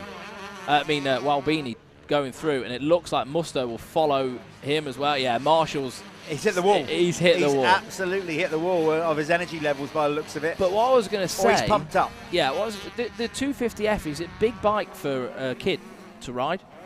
And it takes just a little bit longer time for them to get strong enough. Yeah, it does. You know, the 125, people think, oh, well, the kids are really on the 125. Probably an easier bike to ride. It's nice, light, nimble. If your body's not, up to strength yet, it can be the better bike to be on. No doubt about it. The weight difference in a 250 is noticeable. Obviously, running Team Green like I do, when we get some riders coming up, they're like, it's the weight that's been the issue. Not necessarily the power. They find the power quite nice and easy to use, which of course it is, but it's the weight of the bike, and particularly in the air, with all the gyroscopic movements and stuff like that, it just feels heavy. You've got to think these kids are like, 11 stone? Yes, they don't weigh a lot. They don't weigh a lot. Well, you've got Harrison Greenoff out there. I know he's starting to go up a bit now and fill out a little bit now, but he's like 7 stone. Yeah, it's mental. Something stupid like that. You can't. It's hard to put them on a 250F. It's hard to even get suspension set up right for that sort of weight. Well, I'll tell you what, the bikes aren't designed for it. Just to give you an insight to where Harrison's been at with the bike setup, it wasn't until after Hawkstone or just before Hawkstone they had a lead weight in the airbox. Really? To weight the bike down off the start. So it wasn't spinning. It was only till Hawkstone or whatever it is they've actually removed the weight out of the bike. Wow. So actually making the bike heavier to compensate for how light Harrison is. So there you go. That's a little insight of what it's like for some riders. They come off an 85. Other riders, I've seen it before. We all have. Riders like, for example, Lewis Hall, who was a little tank, was at the time, it just looked straight on the 250, could muscle it. It was fine, yeah. Others can't. You just got to wait for people that growth. People grow at different times. Puberty all starts different times. They all have to find their own rhythm, don't they? It looks like Hooley's coming now. Yeah, he is going to go and make a move on it here. Oh, got a kicker then. Goes for a roll-off. Of course, everybody running roll-offs here. No tear-offs at the new track. Yeah, Goggle Tech sorted me out yesterday with a lovely pair of roll-offs. Didn't fail all day.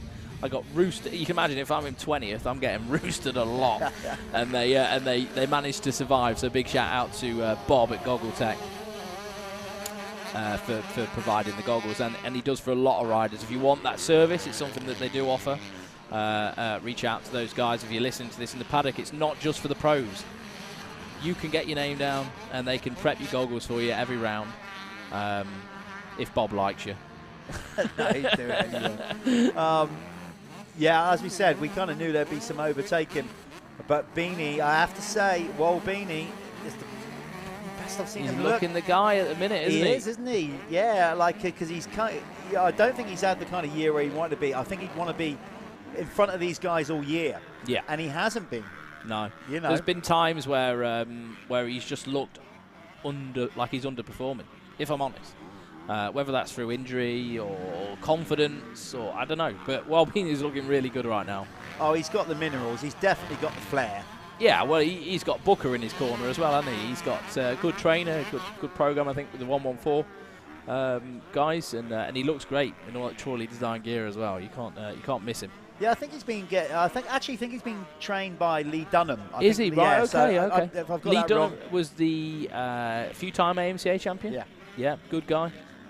Yeah, so I think he's in Lee's camp with the training. If Okay. I've got that wrong, I'm sure whoever. If I've got that wrong, we need to there'll know be somebody this. tapping on the door. We need to know this stuff, don't we? You know. No, I'm sure Lee's been helping him out this year, and he'll be pleased with his rider. Looks like Tyler Hooley is now going for another run on. Well, he's been chasing him down all race, but he's as closest as he's been, I think, right now. Tyler Hooley. He's been very patient. I mean, we're 5 laps in now. They're probably going to get the last lap card this time round, I would say. So not much longer to get it done. I think it'd be a bit of a stretch to go after Walbini at this point. Well, they've got to keep the pressure on. They're racers, you know, and this is all part of their education. They are all wannabe pros. I've got no doubt that, you know, if they stay injury-free, I don't see any reason why these guys. No, definitely, without a doubt. In 5-6 years' time, they're gonna be in the pro category, doing their thing. Yeah, you know, you can see how close they are together. You can see they're pushing each other along. Like, this is what you need to, you know, to find speed. It's not like, I mean, I felt a bit sorry for Heyman this year, just out there on his own. I don't think it's been beneficial to him at all. But these three pushing each other, if they can carry that on into next year, that's definitely going to help them. Yeah, 100%. There's, you know, where they're going to go, what they're going to ride. Well, we'll find out in the off-season. Some of them have already committed, but I think a lot of people these days just like to get to the end of the season and then decide, see where their body's at. Yeah. You know. I mean, a couple of them will probably have a couple of weeks off as well. They should. Yeah, they should. They should be off the bike for. I mean, the top guys are off the bike for a month. Oh, Walbini hit a big massive kicker. Oh. Lost all his momentum over that jump, and now just like that, the tide can change. Okay, this is going to get good. Just They're goes all out. There there. he goes. Inside, outside move. That was the back from Busto. Is Gets Walbini going to carry alongside. some speed, though? Walbini just able to nip him off into the corner. We have got back markers in play, though, now as well. He went straight for the jugular there, He Musto. did. He didn't make any time. Went for the undercut. He made a whole new line in that corner. He did. Couldn't get it done. And while they're kind of tripping over themselves, Hooley in third is right there. He's there. He could, you know, he could get a 2-for-1er if these guys push it too hard. Yeah, Come definitely, together, for sure. and that's how it could all end in tears. Long lap as well. Still. Oh, he's right there, Hooley. Look at this. We're on the last lap, aren't we? I tell you We what. need a photo finish of this. Oh, he's gonna give it everything here, Tyler Hooley. He's got half a lap, not even that. Inside. Whilst trying to do a roll off and hard on the front brake. He's there. He is there. He's there, but he's running out of real estate. I think Walbini's just about going to hold on to this. We're coming into lap traffic. I don't think they're going to play a factor. They'll be out of the way. We've lost the leaders. Where are we? There they are. We're back on track. One corner to go. It looks like Beanie's going to get it done. Beanie's going to get it done. Oh, this is going to be good going into race 4. I'd like to see the difference between them when they cross the line, though. Look at that. What was the difference between first and third? Let's have a little look. Well, less than a second. 0.9. Yeah. Between first and third. Amazing. Yeah, that's pretty cool. You get out there, go and speak to Walt. He's on his way over the winner's circle. We're going to go to an advert, and we'll be back after the winner's circle with the Clubman MX2.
what a race. We're here with Walbini. Mate, that was incredible. There's 3 of you going for that. What was the heart rate like? Were you in control, or was it just all out, just guns blazing, go for it? Yeah, I got a really good start. I tried something different on the start, and then came around the first turn in second behind the 250, and then I just picked my time, trying to open up a gap between me and Ben and Tyler, and then obviously made the pass on the 250, and heart rate was through the roof. I was just like, oh, Jesus. But I saw one lap board and I was like, right, they're going to be on me for this last lap, so I just charged the whole race and the whole lap, sorry, and yeah. It looks like you were making some quite smart line choices as well, trying to defend a little bit, but it's hard to defend and maintain speed, isn't it? Is the track any different to yesterday? Yeah, the track's a lot different to yesterday. There's a lot more moisture and grip underneath the surface, which is a lot better for texture and stuff. But yeah, I really like the track today, and it should perform for even more racing for race 2. Great. Well, hopefully you have a good one in the second one. Good luck, mate, and hopefully we'll see you back here.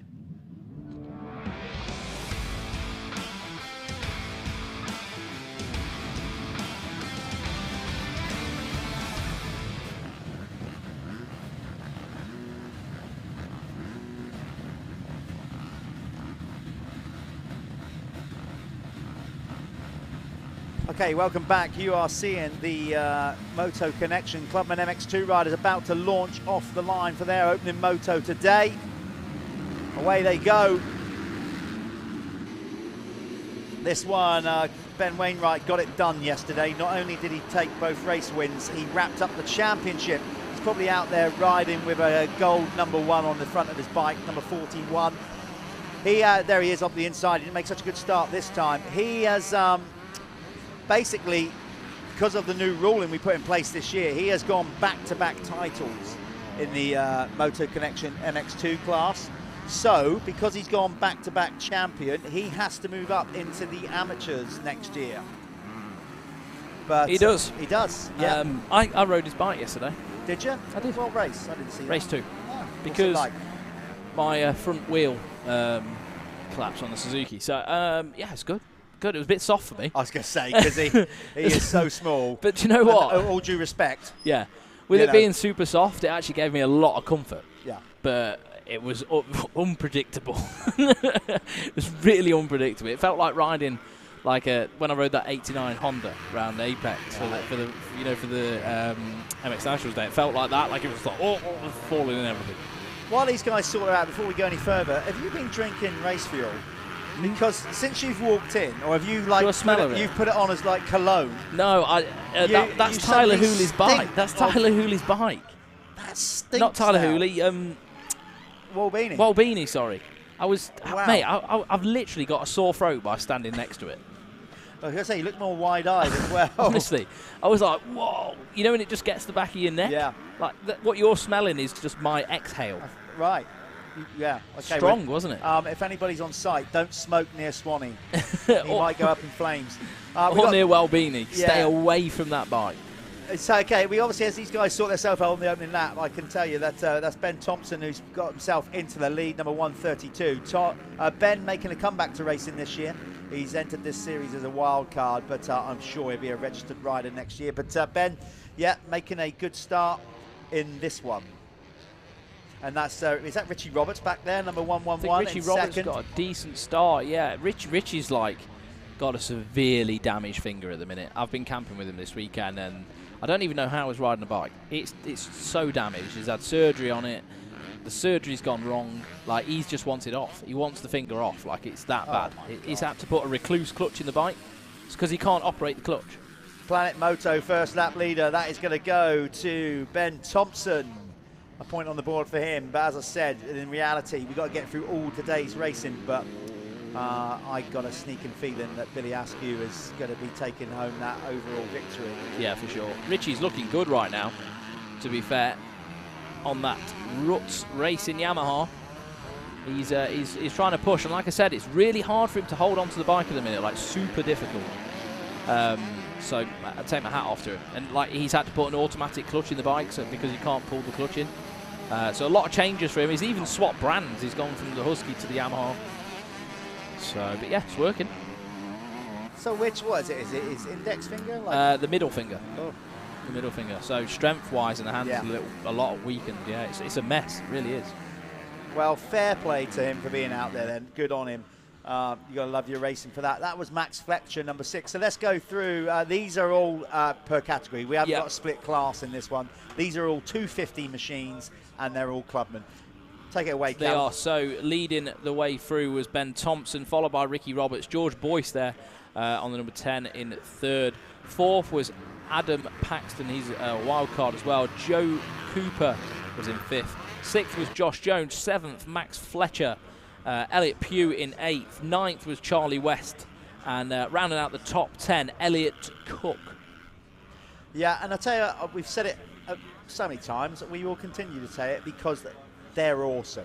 The Clubman classes, from everybody at the Michelin MX Nationals powered by Milwaukee, thank you.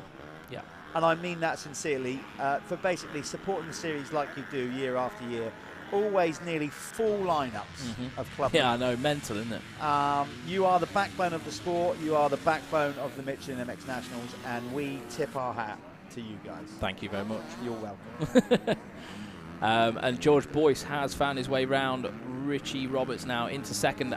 That conversation I just had with Wall. Just after it as well, we had to sort of hurry up because we're getting on with this race. He said the track is so much better than yesterday. So much better. And I did expect that. Yeah. This ground's got to settle in. Everything's got to bed in and sort of marry each other, marry itself up. And he said today is just a different track. And they'll stay on top of it. There's still going to be corners that are going to chew up. Well, they'd have seen how it's developed. Like they changed that corner there. They know it needed changing. Just done. Yeah. So, like there, you can see it's a bit like a dry. That will chew up. So the guys will be on it. That is so hard to get over also. You know the jump after the finish line? That is hard to get over that. All the way over. Big jump. Looks like George Boyce is going for a race win. Putting a lot of ball, and he goes around the outside of Ben Thompson. Who's going to get the drag into the rollers? Boyce looks like he's going to get it done on that scaffold by design. Gas. Past the pit lane, they're just down there on the left, by the way. So as soon as they come out of their rollers, that's where the mechanics area, that's where they'll be putting the board out to their riders, whatever information they choose to read. I say choose because sometimes you just go... I'm normally just focused on, like, not panicking. I passed someone yesterday. Like I had a good day yesterday. I actually went forward in the races. I haven't done that for a long time, so I'm actually proud of that. But I remember passing someone. I put a lot of effort into passing him yesterday, and when I've done it, oh my God, I was just like, how am I going to keep him behind me now? I am so done. I am so done. Like, you know, when you just go into panic mode, like, and then fortunately he fell off. So yeah, that was good. It was a relief. It was a relief. That is a nice feeling. It is a nice feeling. You're like, oh. You don't wish bad on people. No, you don't want them to get injured. No, but when you're racing and you're getting heat from somebody, and you just hear it go, you're like, oh. It is a lovely feeling, nice. Particularly when you're winding down the laps, when you think, oh, good. It was getting tough. Like it was. I was sucking air in for sure. You can bring it home. Well, here's George Boyce, always the immaculate-looking George Boyce machine and rider, always turned out looking he loves full it, doesn't factory. he? Yeah, loves it. Yeah, so this section down there, that is so cool. I'm sure at future events they'll be able to do more regards of like branding it down there. We can get a camera. You know, it's just, but through that's just a nice bit of wooded area that you come through. It looks nice. It looks very pleasant, doesn't it? Kind of like got a sort of Dutch Belgian feel to it. Like Dutch-German border. I'd like to. It's very precise. Like to go. Yeah, it does though. That's sort of that's the feel. What kind of tracks do you know on the Dutch-German border? I rode a track on the Dutch-German border that looked like that. I cannot remember what it was called, but it was blooming good. It was very good. Ethor taught me about it, and he took me there, and I had a cracking day. But I couldn't tell you what it was called. Well, this is a new track in the UK, and it's going to stick around for a good while. So it's just brilliant to have a new venue, you know. And I'm not just saying that because we're obviously doing the live stream from the Michelin MX Nationals. We have lost a lot of good venues over the years for numerous reasons.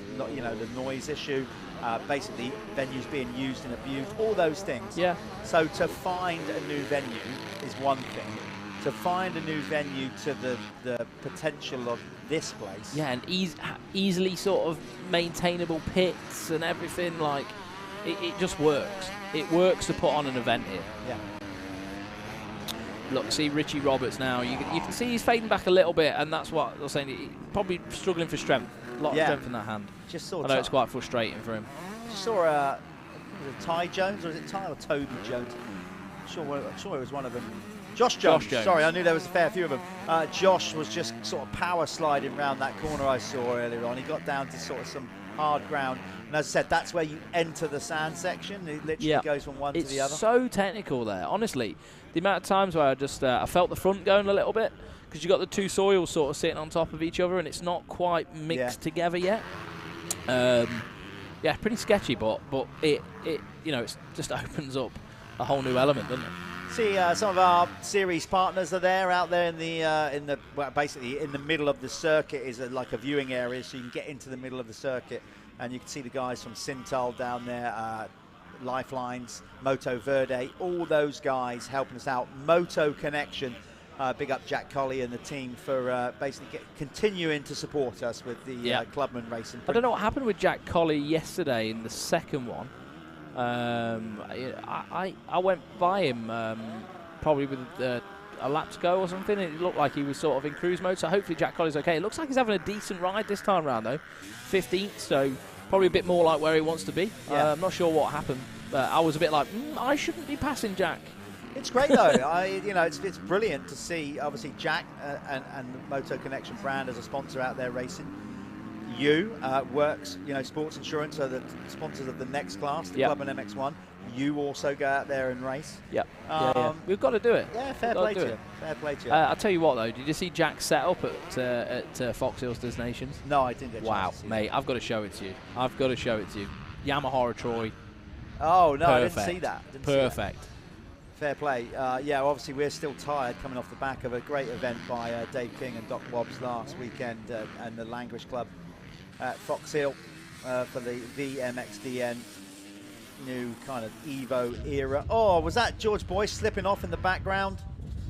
Just saw a rider wash out on the finish line as we broke away. Sure it was.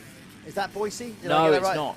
No, sorry, that was number 4. George so that was Adam Paxton slipping out. Yeah, no, George still went through. He's still leading the way. Sorry, yeah, of course. That was Adam Paxton hitting the deck, rider number 4. He was in 7th. He was higher up than that, but he's now just dropped down. So, yeah. This is a good race now, as you've heard many times now. Richie Roberts struggling to hold on with that finger, and then you've got Jones now, who's worked his way up. Josh Jones is now up to third. Made a mistake though. He's up to 2nd, so this is the battle for 2nd.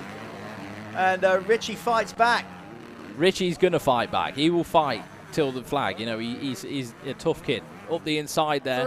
4 of them going over the sand mound and down the hill into that. This is top-notch Clubman racing. I'm definitely not at this part, at the sharp end of this. Hey, with a bit of work, you never know. I could get the grind on throughout the winter, getting a bit more of a race shape. I'm telling you right now, mate. Careful what you say. Remember, you're going out live. I want to do it. I want to be 15 to 20. That's where I want to be. All right. Next Look year. at Richie getting a run as they come through lap traffic. Who was that hanging off the back? That was Max Fletcher, I think, getting a proper roll on through the whoops. Number 6 made a load of time up.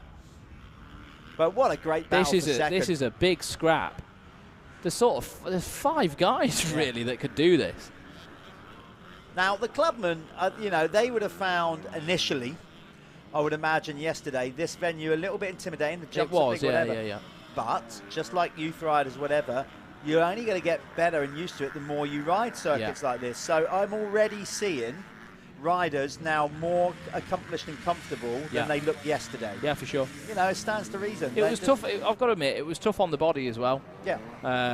For club riders, you know, especially me. I mean, I'm well out of shape. I'm not anywhere near, you know, where I should be or where I want to be. But like I had to have tape on my knee yesterday to stop my kneecap popping out the front. Like, You know, we've all got stuff going on. When you get over 30, you're starting to fall to bits.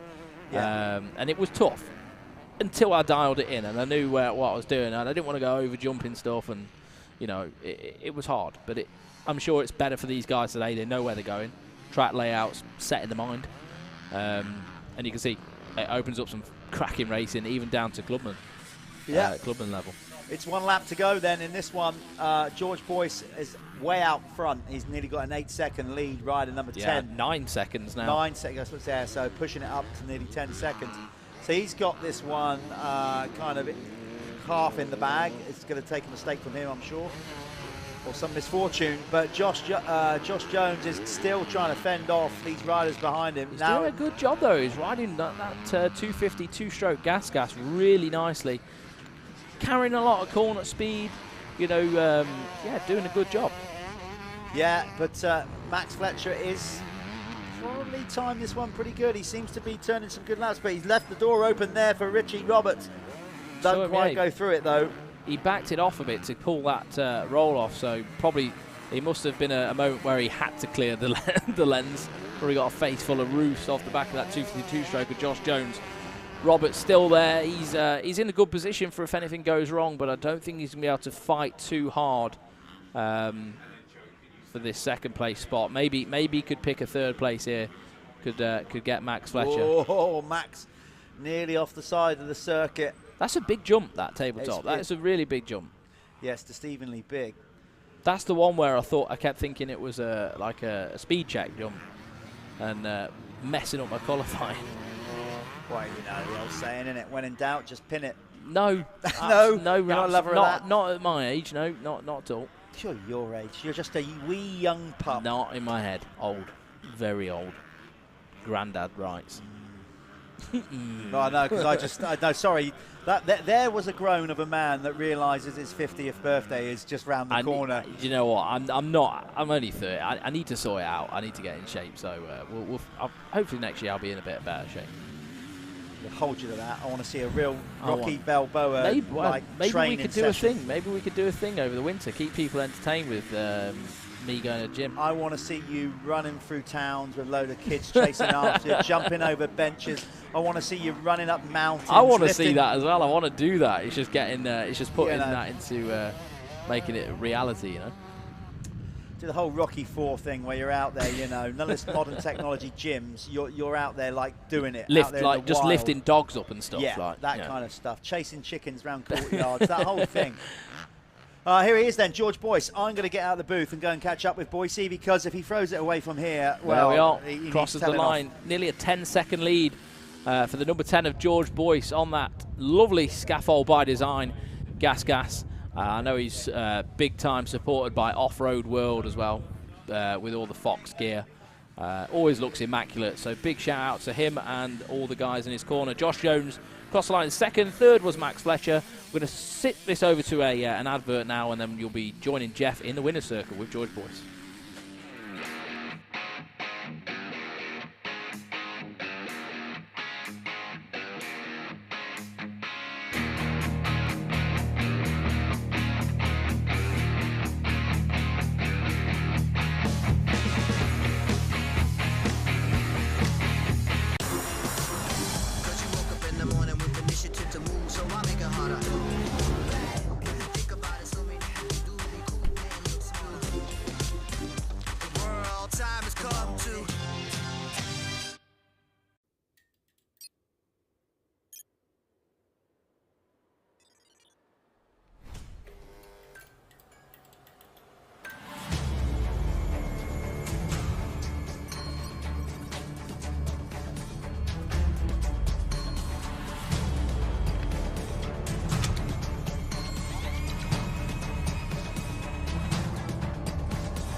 Okay, we're here with the race winner in the Clubman MX2 class, George Boyce.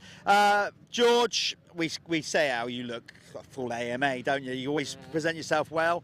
Talking of decent tracks in AMA, how are you finding this new one? Well, it's one of the best tracks I rode. Really? Yeah, the ground's perfect. You've got to be like on the ball, technical, keep it smooth, and you're right. What about the jumps today? A little bit more wind today. Are you noticing a crosswind, or is it pretty safe? Just that the takeoffs were a bit slicker than yesterday, but the wind's right. Just got to be precise. Always, as we said, great setup you've got here. So who do you want to thank? A lot of people behind you. Technical solution for the suspension, design Nodding scaffolding. over there, going yeah, I've done my bit. Multi-tech, ESP, and that's it. Off-road world. Good stuff. We may see George back for the second moto. You've got one more to go. Enjoy yourself in that one, mate. Best of luck, and well done on a good series regardless. There you go. There's George Boyce.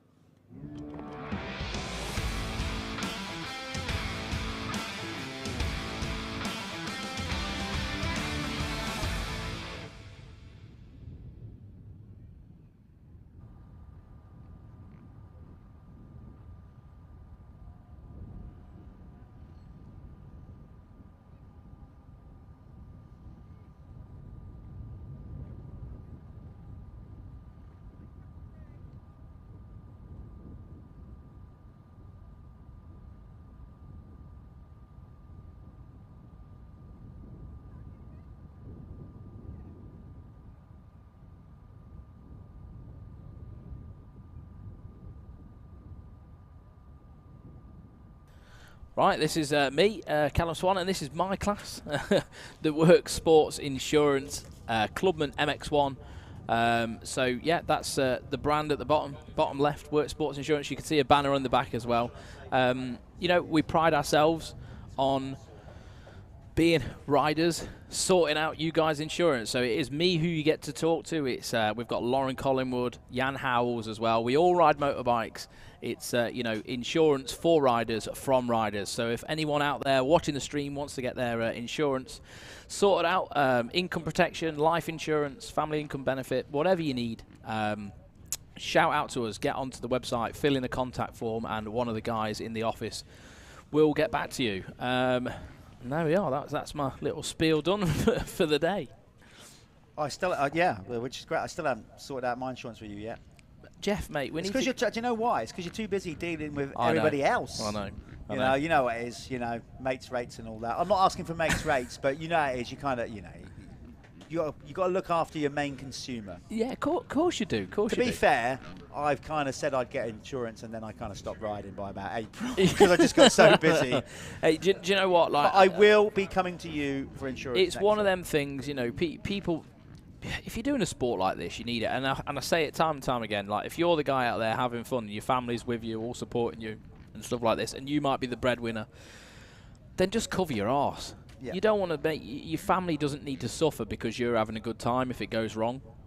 You know, just ride once less a month and get your insurance sorted out, and make sure that you're not going to make anyone else suffer for you know, for the sake of you having a good time.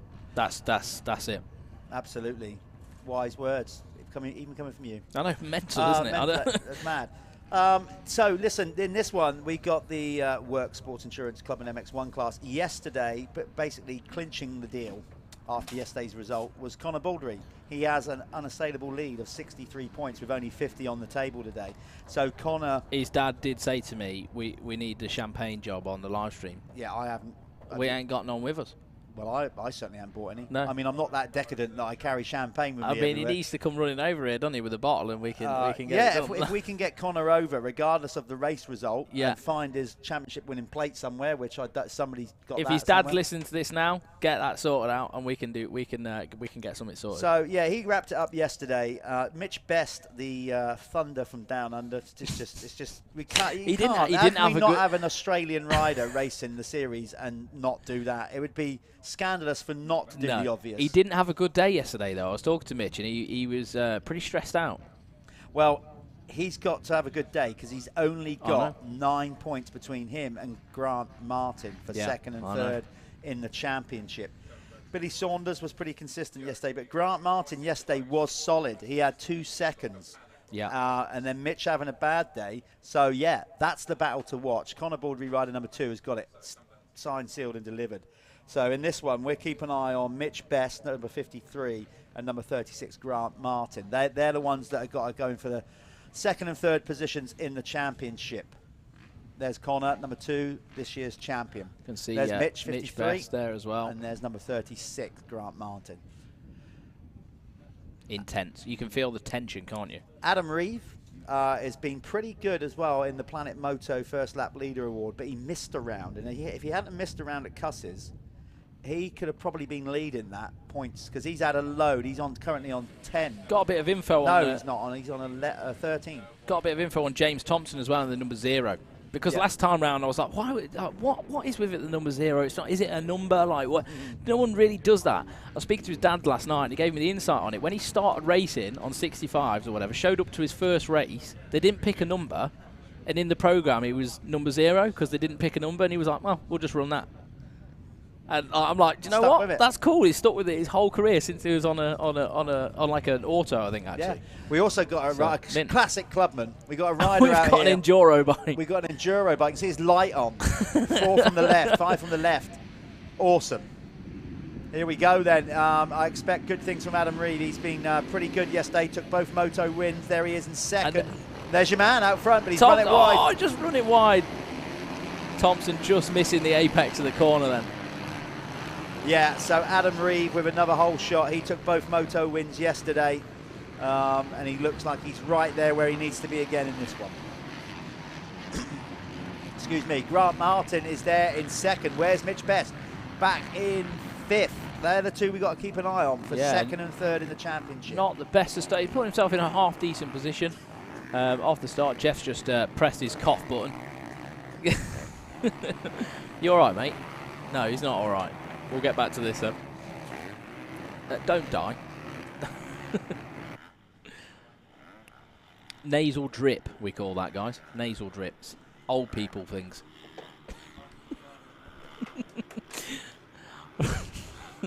Right, I need to focus. I need to focus.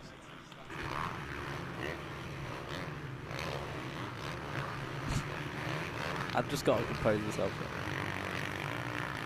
Okay, I'm back. I'm back. Oh, what's happened here? Oh, our enduro rider, can't see his number, going off track, doing full enduro. Yeah, well, he's just eyeing up them trees, isn't he? He's like, maybe we could just... Thank you.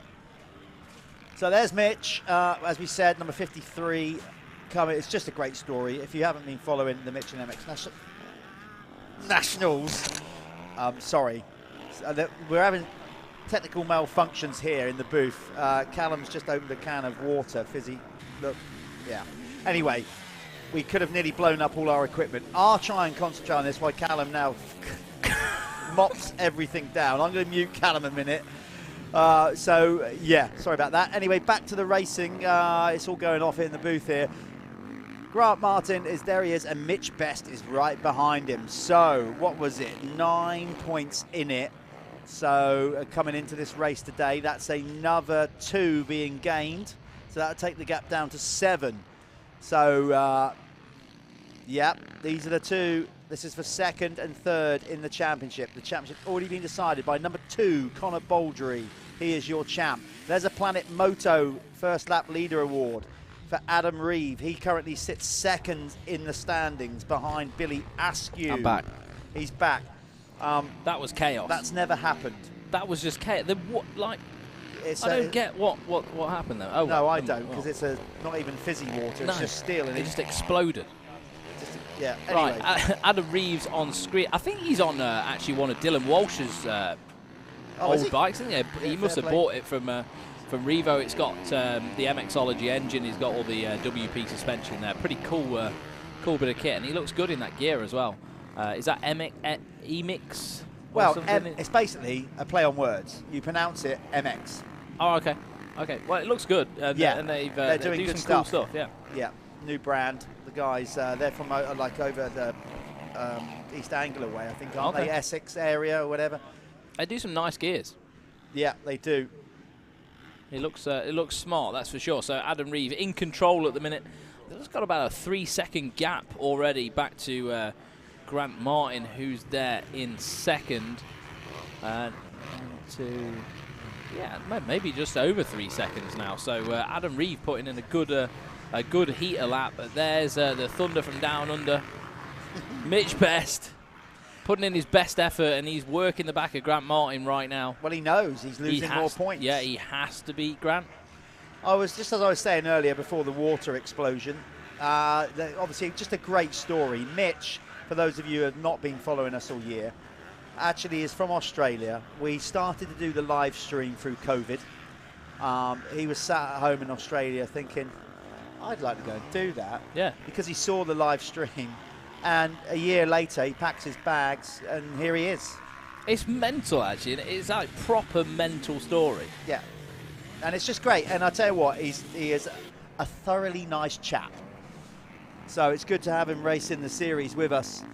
And he is trying in his first attempt to bring it home in the top 3 in this championship, this MX1 category, brought to you by Worx Sports Insurance. So Grant Martin, he knows he's there now. Grant takes a look over his shoulder as they go over that really nice step, just a little step over, step up out of the corner.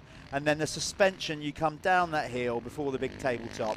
The suspension just automatic, just G's out. It does, and it gives you the extra spring to get over that tabletop. I think the track design is awesome.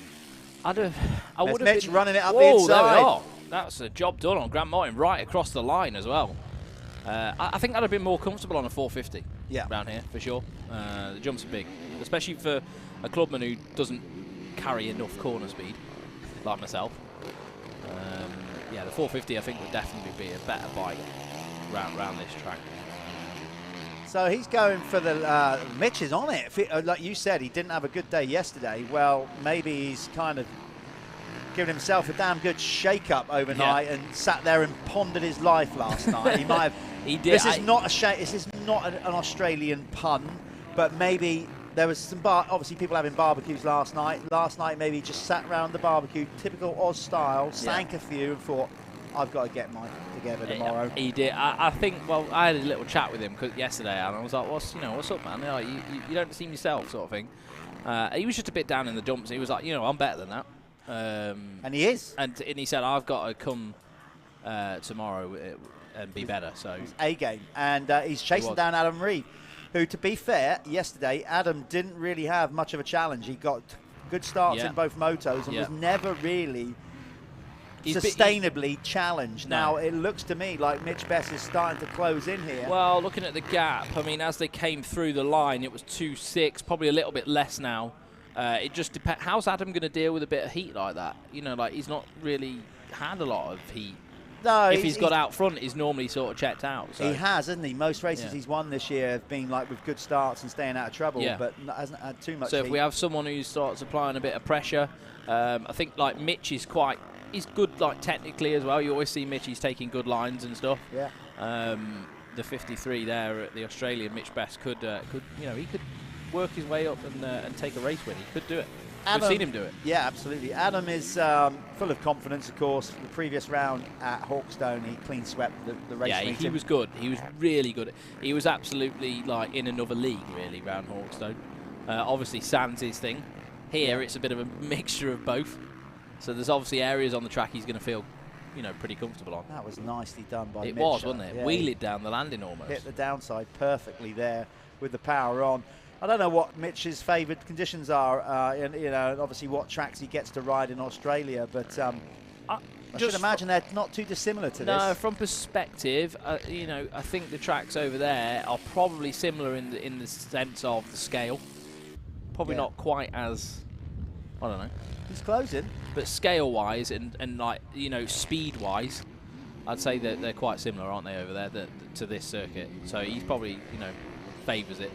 Well, the gap is I think he actually did lose a tenth that lap, so it's kind of stabilised. Maybe Adam has just taken a little look over his shoulder and thought, okay, I'm not really clearing off into the distance like I hope I would, so he's going to up it in this one. Mitch looks super clean, though, doesn't he? He does. Nice up on the balls of his feet. I would say in this one, if I was in Mitch's position in second, knowing that Adam is not anywhere in contention for the championship. Adam missed in round 4 at Cusses. So I don't think Mitch would be overly worried about Adam. All he cares about is the rider directly behind him. That he's just got to keep beating Grant. And he just wants a better day today. Yesterday, I mean, his pipe went wrong. His header pipe split open. A few things just went wrong. You know, it wasn't the best day. So he's definitely just putting on a better day. Yeah. And it looks like Grant Martin has actually found a little bit more speed now, and those, like him and Billy Saunders, are starting to get a little bit close to him. Yeah, I think it's Billy pushing them on. Yeah, maybe. That's how it looks to me. Like Billy Saunders is the one that's driving these two forward now. And James Thompson just behind them, just in sight there on the Kawasaki with a 0 number board. And Connor is just like, I'm the champ. You can do what you want. I don't care. I'm going to just have a little ride around. I'm going to have a couple of parade races today. I don't blame him. No, he's worked hard at it, you know, and the fact that took some time off and he joined the series. You know, I think the turning point for Connor, regards of believing he could win this championship, was round 3 at Ling. He came out, it's his hometown track or whatever, but he put in a great performance there, and you know, won the overall, and that was the kind of, from there on, he's kind of taken control of this championship. So good on him. Good on him for winning it. I think it looks to me like Adam Reeve has stretched it out this half lap. He's picked up the pace now. Now he kind of knows what's happening behind him. Do you know what I'm annoyed about? There's many things that you're annoyed about. Many things. You often have a rant on. Why did my races not get cut down by 2 minutes yesterday? That's what I want to know. Stressed about that. I had to go through like severe body pain. Well, listen, next year when you're like all Rocky Balboa'd right up and you've got 0 body fat.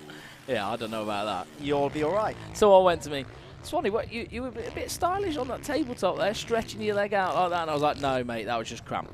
Was it? I was just trying to, I was trying to get rid of cramp. Everybody's thinking you're doing the full like leg swag. It's like, no, mate, it's just cramp. I'm trying to get rid of it. You know, when you feel it coming on, you're like, no, got to get that, nip that in the bud quick.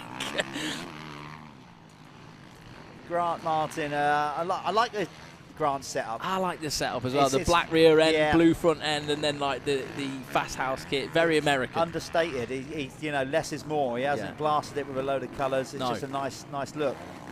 I do like that fast house kit anyway, but you know, other kits are available. That's just you know, saying. Of course, the best one in the world is Fly.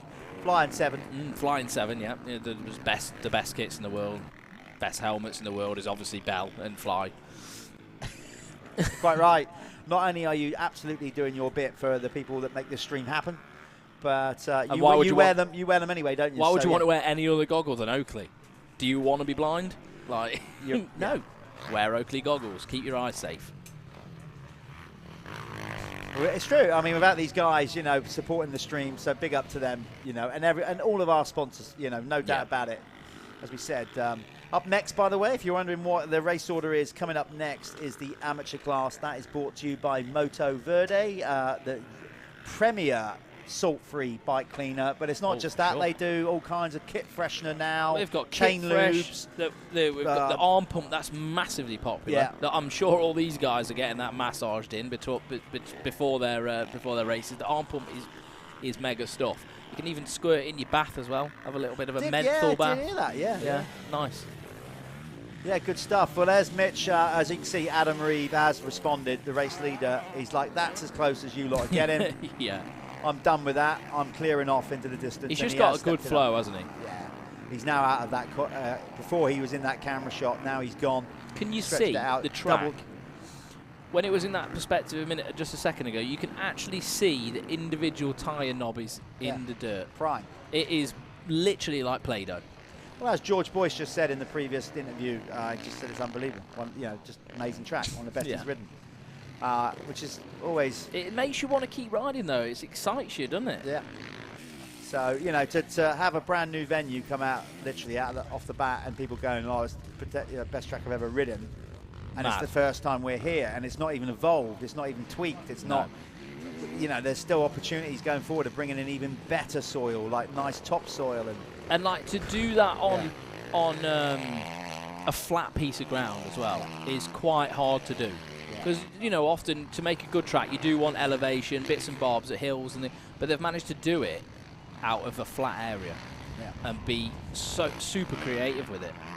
Yeah, big up. Just big up Alfie Smith for getting it done. And, you know, he did the course design, as I said. And did he draw it out on a piece of paper? I think he did it on the back of a cigarette packet. Yeah. I mean, that's where all good ideas. Or, you know, or maybe like Dr. Emmett Brown, he slipped on the toilet and woke up in the morning where he came up with a flux capacitor. Elfie come up and with this vision of a circuit.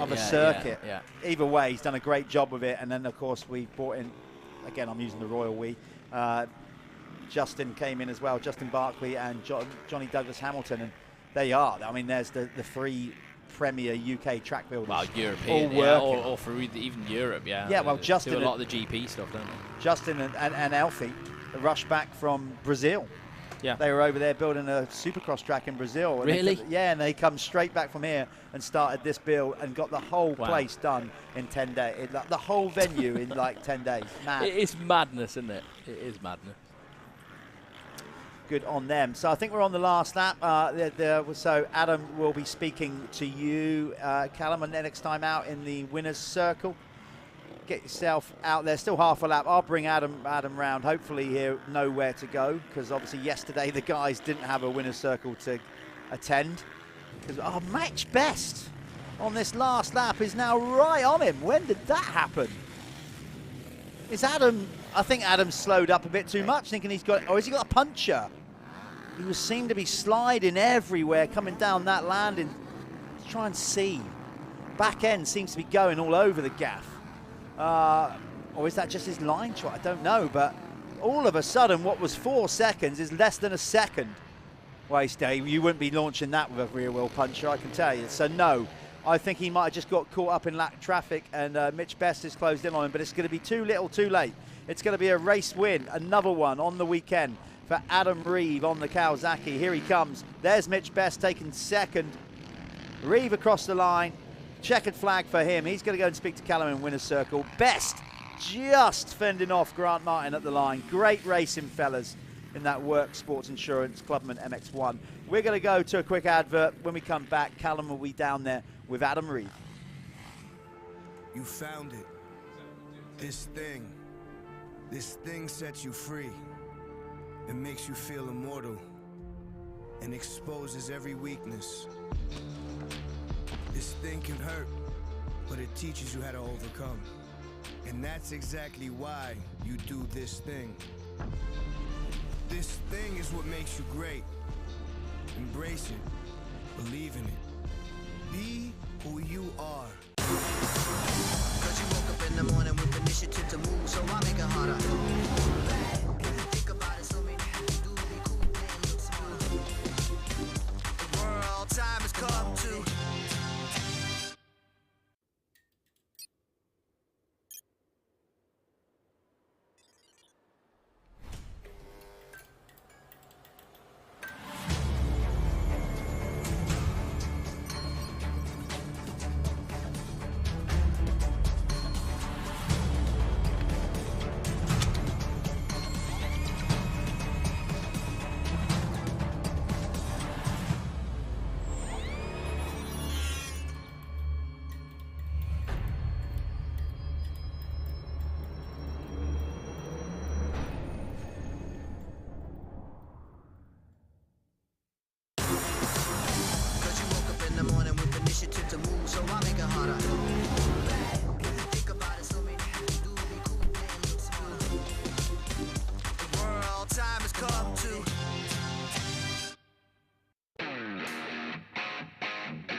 I'm with the Worx Sports Insurance Clubman MX-1 winner Adam Reeve.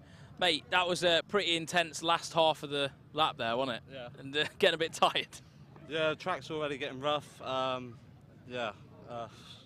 Just hard work. Is it different to yesterday, the track, or the line's different at all? No, the lines are similar, but it's a bit wetter. But yeah, it will get good. It looks more tacky, like in some areas as well. Anyone you want to thank, mate? Just family and me, you. I'm joking. Yeah, that's all my sponsors. And yeah. Mate, I'm liking this new kit. I like that. It's good. Where's it available from? mx.co.uk. Oh, there we are. We've got to help everyone out here. There we are. That was Adam Reeves. Well done, mate. Hopefully you can get another one. And we'll see you in race 4.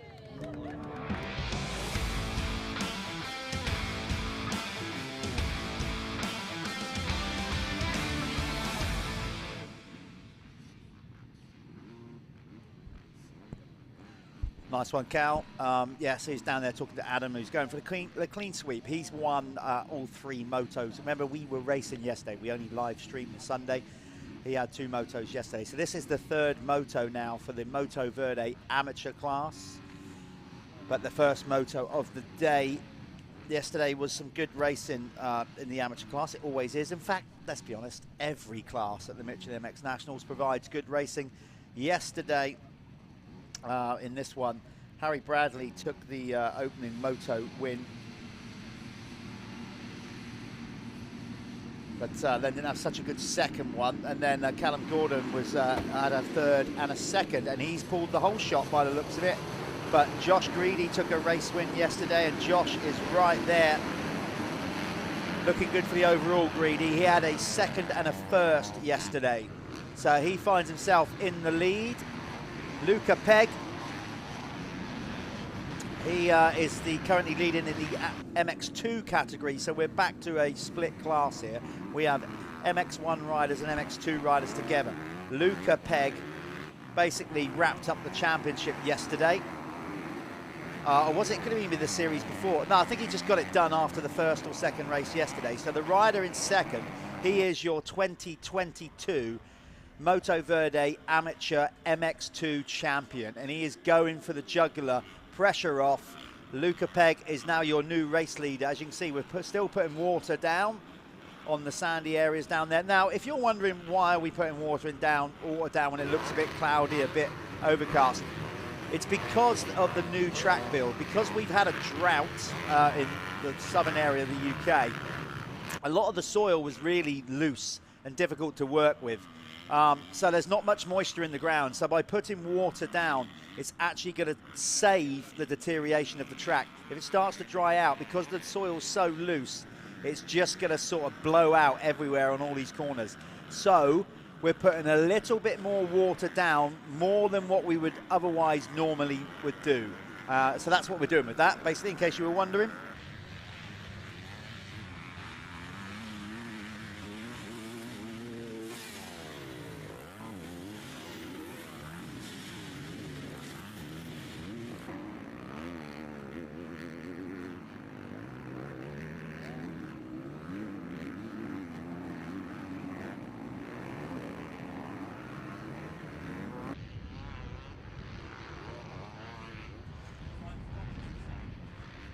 So Luca Pegg, sorry about the little radio silence there for a second. We're just basically trying to sort out a pre-arrangement thing for some of our champions so we can get them in the winner's circle maybe after the next block of racing, and we can have a chat with them. Luca Pegg will potentially be one of those riders. There he is over the finish line. Planet Moto first lap leader, points on the board for him. He's definitely not got enough points in the overall standings to win that holiday down to Spain. So as we said, whoever's been over the the finish line on the first lap the most times this year is going to win a ride holiday down in Spain, courtesy of Max Flint and the guys at Planet Moto. So Luca Pegg getting a point on the board, but he's quite a way down the leaderboard regards of points accumulated this year. So I don't think he'll win it, but even so, it's always good to lead the first lap around. There's Callum Murphy out there. Let's just refresh. We'll hopefully get the timing up in a moment. Just going to refresh it here.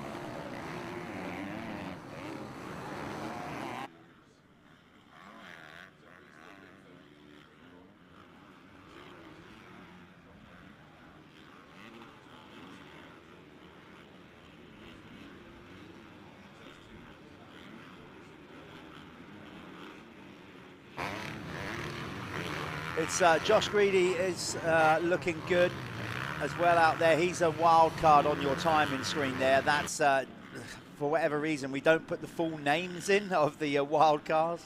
I still don't know why we don't do that. I'll have to look into it. Josh Greedy is currently in second, and then Callum Murphy, number 500, is in third. Then it's Niall Cregan, the rider over from Northern Ireland. Good to have him with us, by the way. He was really good at, where was it, round 4 at Cuss's Gorse, took a race win there. Callum Gordon from down there in Weymouth, he is currently 5th. Another rider regional to him from down there in Poole is Jamie Dixon. Then it's Aaron Gardner. Sean Springer, he was particularly good, if I remember rightly, at round 3 at Ling. Not so high up the order in this one.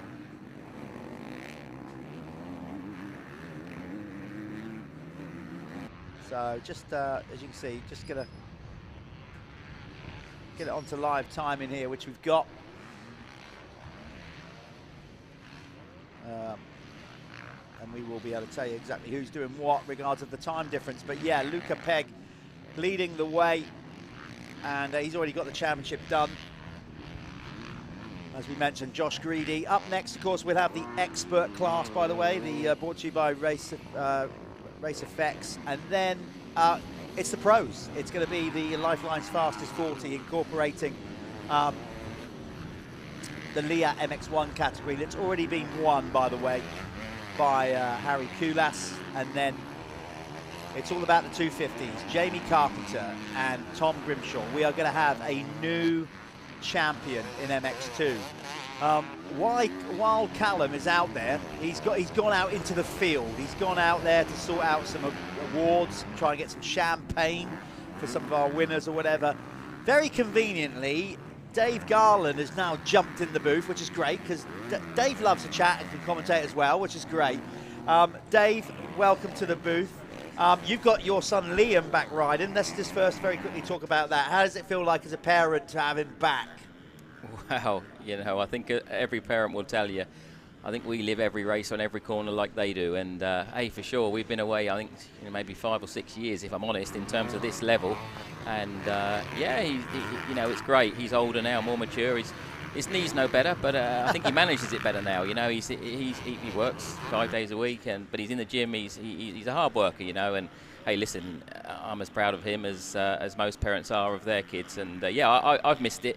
I've missed it a lot. I've filled my space. I mean, obviously, I work in the industry, so it never leaves me. But yeah, no, we had a great qualifier as well. We know that, you know, he's always been quick.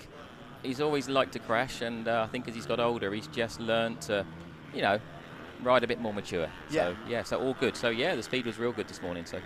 And what was his initial reaction of the new venue? Well, absolutely fantastic. Funnily enough, I popped in. We ran a Coupe de l'Avenir team day on Friday at Moto 101, and on the way back, myself and Lee Bolt said, let's pop in and have a little look. You know, I'd seen your little teasers, and it looked great. The track looked fantastic for what we saw of it, and I popped in and thought, how have these guys, you know, in 6 or 7 days built this track? You know, in Johnny and Alfie, you know, and in Justin. I mean, there's nobody better, obviously, in the UK, possibly in the world than those guys. But what a venue, and it looks so good. And I rang Liam. I said, look, you know, we were booked in to race a club meeting at Cullen, which is sort of a bit of what we've been doing this year, just to get the fitness back. And you know, no disrespect to club riding, because it's important. It's the most important part of our industry, really.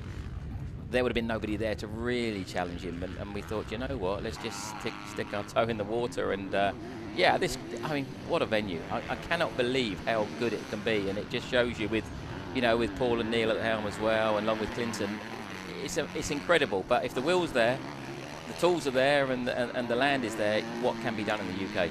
Well, there's a will, there's a way, Dave, as you well know. Absolutely. So, yeah, good stuff going on. Definitely good stuff going on, particularly in this amateur class, as we said. So Luca Pegg leading the way. He doesn't have to. If the pressure's off, he's won the championship in that 250 category. And as we said, looking good for the overall in the MX1 category is Josh Greedy. I believe brother Ash is turned up this morning or yesterday. I think he was looking to try and get a ride in the pros. I don't know if he was out there. I didn't see this morning. No, Ash. Well, I haven't seen him. No. And you know, yeah, Ash would love this track. It's his. You know, we all know that Ash likes. He's a Supercross, arena cross specialist. In fact, he can ride anything. Ash, to be fair, he would have loved it around here, I'm sure. So maybe next time. I think again, like last week at Fox Hills, this is 2 weeks on a trot where everybody's going to want to come and join us, you know. Yeah, absolutely. So this is looking good in this race. Niall Cregan there, as I said, but looking very good. He hasn't raced the whole series. Sort of basically he has to come over from Ireland, you know. So I think the way things are in the world at the minute, the cost of everything. So maybe he's been a bit more selective. I'd love to think that Niall will be doing the whole series with us next year. That would be really good if he did. But just looking down, even that list of riders, Dave, is the amateur class, and we've got the experts after this and the pros. Even the standard of riding in the amateur class is high. I'm looking down that list there, and there's names I recognise.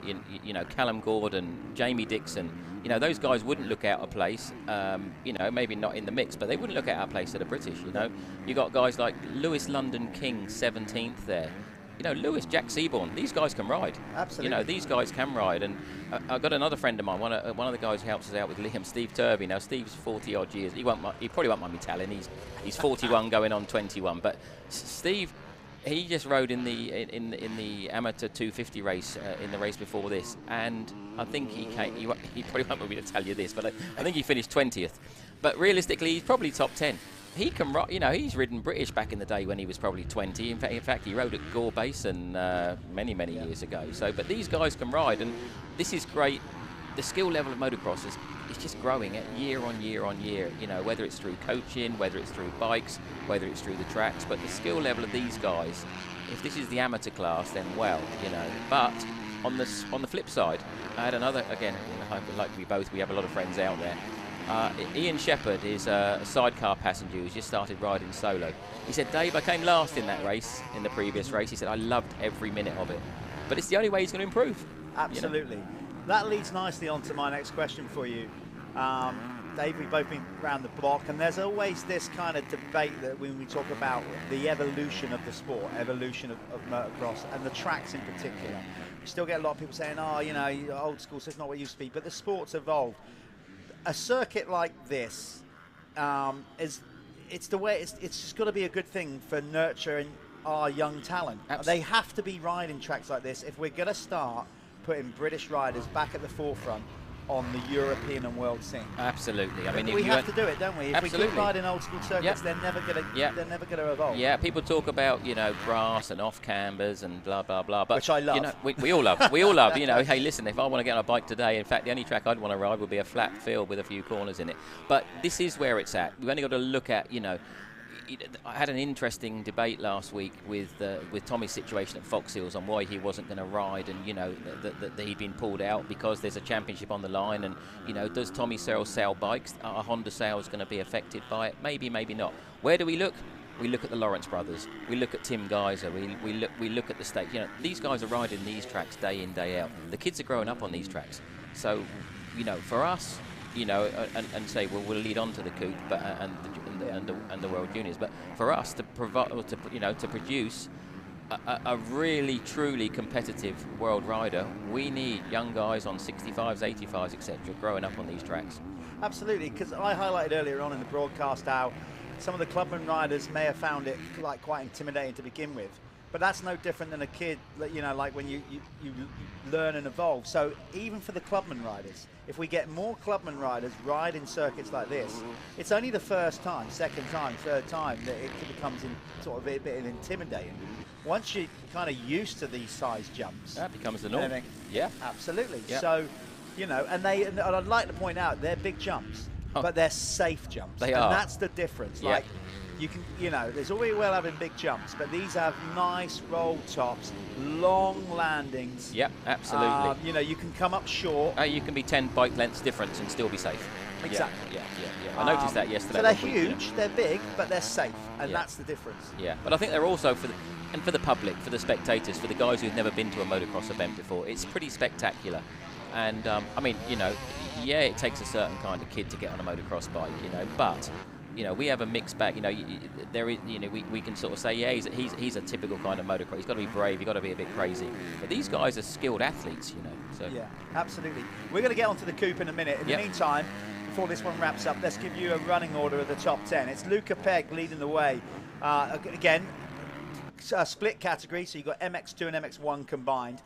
Luca Peg is leading the race on a 250 machine. Then it's Josh Greedy, the leading MX1 rider in this Motoverde amateur class. Then it's Callum Murfitt for third. Callum Gordon currently sits in fourth, ahead of Niall Cregan. Then it's Jamie Dixon for sixth. Sean Springer now moving up a little bit, a couple of places to seventh. Ben Clark finds himself in eighth. Joshua McCorkle is currently in ninth. And then Aaron Gardner rounds out the top 10. 11 to 15 reads Josh Bassett. Archie Hicks is in 12th. Then it's Jacob Bowden. Logan Wilcox for 14th. John Kirk up a spot into 15th. 16 to 20 is Alex Buchanan. Then Kieran Gregory. Then it's Ross Millard. Ryan Osborne for 19th. And rounding out the top 20 is Tom Hughes. Yeah, just great racing in the amateur class. As we said, Luca Peg has already won the championship. Let's go to the 450 category. And I think that was Harry Bradley. Yeah, Harry's. Let's see where Harry's at on this one. I think he was riding yesterday. I haven't seen him out there on the list. I've seen him in the paddock, and but I don't know. Well, maybe that's why, because he won the championship back at Hawkstone at the previous round, so he doesn't. Maybe he's picked up an injury and just thought he's probably gone selling some wheels or something. Yeah, something like that. Yeah, or maybe he just, we're not too far from Abingdon. Maybe. Just maybe he went out on the sauce last night. He may have done. There's a designer outlet not too far away either, so he's probably treating his girlfriend or his fiancée. Yeah, love that. So, yeah. Callum Gordon. So basically, it's about second in the amateur MX1 class. Callum Gordon has an 11-point lead over Billy Wynn. So I don't see Billy Wynn anywhere in the top 10. He's down on 21st, so it's looking good for Callum Gordon to consolidate second in the championship.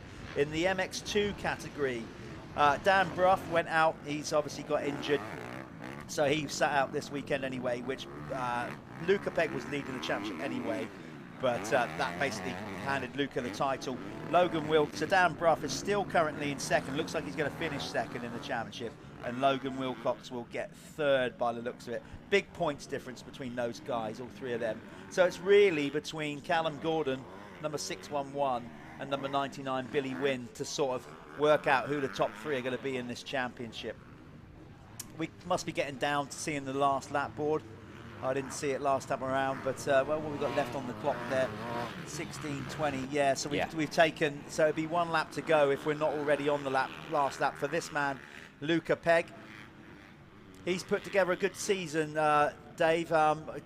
He's been impressive. I remember he was particularly impressive at Fat Cat earlier on in the year. Got his championship off to a solid start, and he's kept it rolling since then. It looks great. And again, this is what I love to see. These guys are as serious as the pros in terms of their setup. Look at the colour coordination with that. Yeah. I mean, that is factory, and good for him, and we need that. The industry needs it, because it's not just about these guys racing at weekends. It's about everyone in the industry. I'm in the industry, so these guys need to be successful. And if the kit manufacturers and the crash helmet manufacturers keep bringing out something new, we need riders buying them. And yeah, it's great to see. The world's been a difficult place during COVID. Obviously, post-COVID, our industry, like virtually every industry, has suffered with manufacturing being delayed, stuff like that. Getting hold of products. Have you seen the knock-on effect of that, Dave? Obviously the demand is there. Yep. We're seeing still loads of people wanting to ride a motorcycle, but how frustrating has it been trying to, get all the products in and all that? It's not been easy, is it? No, I don't get him. I'm close to it, because obviously Liam works directly in that part of the industry. And has he stalled it, or is he? Oh dear. Oh no, Luca Peg. He looks over it. No, just stalled it. Okay, he's got going. Sorry, yeah. So yeah, no. To be fair, the last 2 years have been unreal. The demand for motocross bikes, which is what I do, has been crazy. Has it slowed down? Yeah, for sure. It's almost hit a brick wall over the last month. But why? People are going on holiday. Yeah. The wives and the kids have suffered maybe 2 years of just motocross, so they go on holiday. Typically this time of year is a quieter period. But it's going to go again. It's going to go again because of events like this. It's going to create the interest. And we want to see some kids here. We want to see a lot of local kids saying, "Mum and Dad, I want to ride a motocross bike. I don't mind kicking a football, but this is where I want to be." And so we do need that. But no, it's been tough. For 2 years, parts supply was an issue. And when I say parts, that's parts and accessories. So, but I think I think it's far better, and the guys at Apico, Race FX, and Madison, so they'll have a far better feel for that than I would. But certainly, it made a difference. But the biggest problem, I guess, is the cost that with certainly the COVID backlash and the war in Russia or Ukraine, should I say, they've made a difference. And pricing is getting, a set of tyres now is not cheap. So whether guys are trying to make them last a race longer or so, but yeah, it certainly hasn't helped the last few years. But I think we're getting a bit of normality back. But I say, last week and this week's event, fantastic. Unreal. Literally, if anybody thinks that it's so too easy to be doom and gloom, I think that's always a kind of British mentality anyway. Yep. We're not good at bigging up something when something's good. Yep. Only when something's bad do we then hit social media and whatever. And the last couple of weeks, in particular last month, there's been some huge events with great success. Oh, fantastic. I mean, look at the 6-day, and Yeah, I'm not an enduro buff, that. but, Yeah. The 6-day enduro ladies, men's, both of them have got the gold medal. Fantastic, But, yeah, motocross, I mean, look at the crowd last week, and this event, honestly, it's 2 weeks on a trot, this is heaven, Where else would you want to be, on a Sunday? And I apologise, Janice might be watching this from home, so, she's not here, but, so I'm in a motocross event on my own, at least obviously. listen, look at it this way. At least you can now legitimately prove that you were I was here, absolutely, yeah, absolutely right. So there you go. We're going to see Luca over the line. He's going to take the race win. Callum's gone for lunch or whatever he's doing. He's out there running around getting some stuff organised. I'm going to very quickly go over there and talk to Luca Pegg. We're going to, once we've done that, we're going to go to a quick advert. Then we're going to talk to Dave about the coupe and the future of British motocross at that event. We'll be back shortly.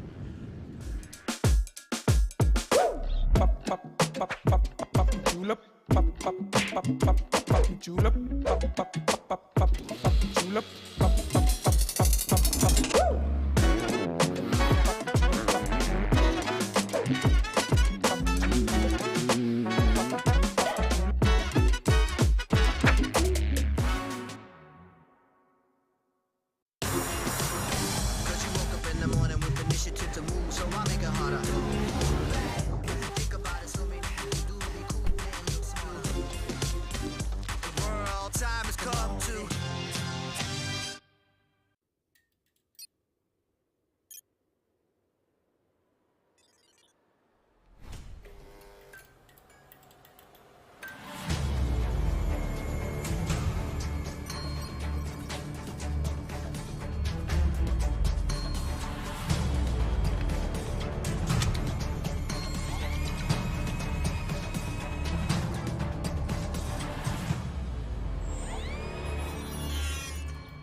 Okay, we're down here in the winner's circle with the champ, the Motoverde Amateur MX2 champion. You just said you made that difficult work for you. You didn't, because you rode a Stormer and then went, what happened over there? About one lap to go. They always say don't start thinking about the championship or anything.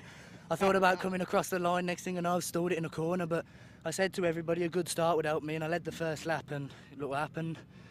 I mean, obviously, so now we saw you over that big booter tabletop. Reality started kicking on that last lap. It all came out. I saw these double fist pumps.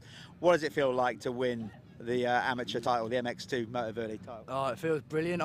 Before this, I've never even won a national race. I've never even won a club championship. I've won a handful of club races. So to come into this and do quite what I've done, I really didn't expect it, and I'm racing against blokes in that class. I am one of the youngest of the class at 19, so I really didn't expect it, but it's been a really good year. We're going to try and get you back in here after the next race. We'll try and find your gold #1 plate. Luca, do you know what? Massive well done, like you said, because the fact that you've never even won a club championship or whatever, to come out and win a national championship, well done, that man. Dad's ready to give you a big hug. Come and do it on screen. There you go. He's your champ in the Motoverde Amateur MX2 class.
Okay, we're back. Obviously, just great congratulations down there to Luca Pegg. That was nice to be involved in that little moment.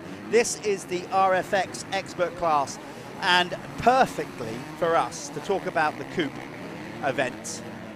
Dave, you are the team manager. You took over from me. I can't remember what year it was. I got busy. I already had you involved anyway, and then it's just going from straight to straight. Tell us what the event is. What it's about. Yeah. Okay. So Jeff, the Coupe de l'Avenir. Actually, this is its 50th edition this year. So it is. It's the under 21 MX of Nations in all intents and purposes. It's a 9-man team, 365 riders, 385 riders, MX1, MX2, and a 125 rider. So the open class all have to be under 21, but obviously there are some age requirements on both the big wheel and the 65. So, but yeah, I say 2016 it was, Jeff, when I took over from yourself, and we've had a bit of success. We've had podiums for the groups for the teams, and we've had individual winners as well. And funnily enough, looking at this race here, Charlie Heyman won the 65 class in 2016, and here he is now, mixing it at the front of the expert class. But this kid is no disrespect to the riders in this class, because these guys are all capable of riding British Championship, but he is the next rider coming through as far as I'm concerned. He is my 125 pick for this year, which is the hardest ride on the team. These guys go against MX1 and MX2 bikes, so it's a real tough choice. And there we go. There Look we at go. that. Look, So there's Charlie speak. on the left.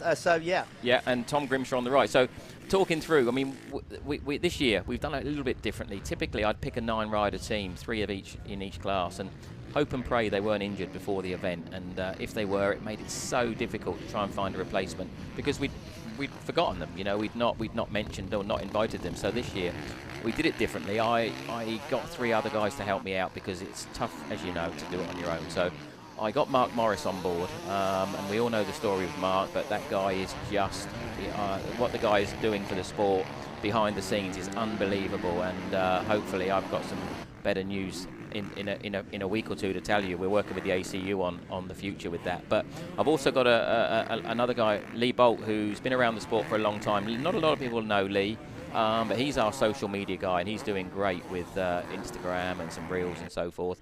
And I've got Dave Grimshaw with me, father of Tom. Again, Dave is like myself. He's a passionate motocross dad, but he's passionate about the sport, and obviously the youth are our future. So that's our 4-man team, and we picked a squad this year. So I don't want to keep No. You can tell us, if you can, the squad in a minute. I'll tell you what, now we've got these guys round for a first full lap. Let's give you the quick rundown, and then we'll get back to the Coupe, because I know you're going to. There's so much to talk about with them, and I'm excited for it. So you've got Sean Southgate. He's currently leading the Expert MX1 Championship. He's got a 24-point lead over Jaden Ashwell. So he's looking good to try and get this championship wrapped up. I don't think. Well, actually, you can score 25 for a race win. So if he gets 1 point, just 1 point on Ashwell in this one, he is going to be crowned the champion. Ashwell's currently back in second, then it's Nathan Green. But in the race running order, it's Southgate. Charlie Heyman stepping up to the experts from the Youth 125 class. He won every race at the Youth 125 Championship up to Hawkstone. And now he's on a 252 stroke. He's your pick for the 125s, and he's already putting some heat on Sean Southgate. He took the first race win yesterday round here. Got a little bit tired in the second one. The weight of the 250 a little bit more than the 250. And look who's third. Look who's third. Oh man, Ashley Greedy. Ashley Greedy is out there. Yeah, so Greedy did turn up to ride today. Jimmy Marston is currently in 4th. Then it's Josh Coleman for 5th. Josh Peters currently in 6th. Glenn Phillips still going strong. My old teammate back in 2000.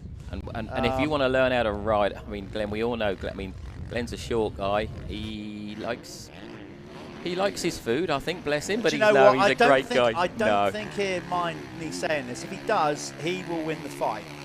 If we're going to start rolling around on the floor. Yeah. Glenn, I affectionately know Glenn when he was my teammate as Pie Man. Yeah. But can he ride a bike? Oh, he can twist it. Yeah. Oh, don't make no moans about it. So Glenn still out there doing his thing. I think he fared to say by his own admission, as he gets towards the midway stage of the race, the fitness isn't quite there, but the speed is still and the speed and the technique. When I ran a few I run a few days at Cuss's course, some practice days, some private hires, and Glenn often pops over the Severn Bridge and comes on down, and I watch him. There isn't anybody through the whoop section at Cuss's any better.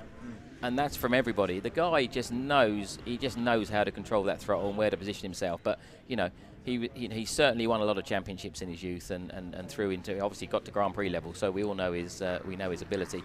But yeah, getting on to Charlie Heyman. So Charlie is going to be moving on to Thorpe's team into the British Championship next year. Yeah, but it's a new thing with Jake Nichols. So it's like Honda are backing it, but it's kind of like True 7 with Jake, like an academy team for the main Crendon fast track team. Absolutely, and the nice thing about it is I think Jake will probably have a lot of enjoyment from it, because we all know, you know, Jake's pedigree and what he's achieved in his racing career, and he'll be out in the next race in yeah, Pro he's come Class. out of retirement. But, he retired earlier on in the year. Absolutely, but I think he'll have great fun nurturing Charlie, and Charlie probably couldn't have a better rider in his corner as he moves into the pro ranks. So that's going to be great. So I have to say, myself as an ex-rider, and obviously then fell into team management, have been fortunate enough to manage Team Green for the last 11 years.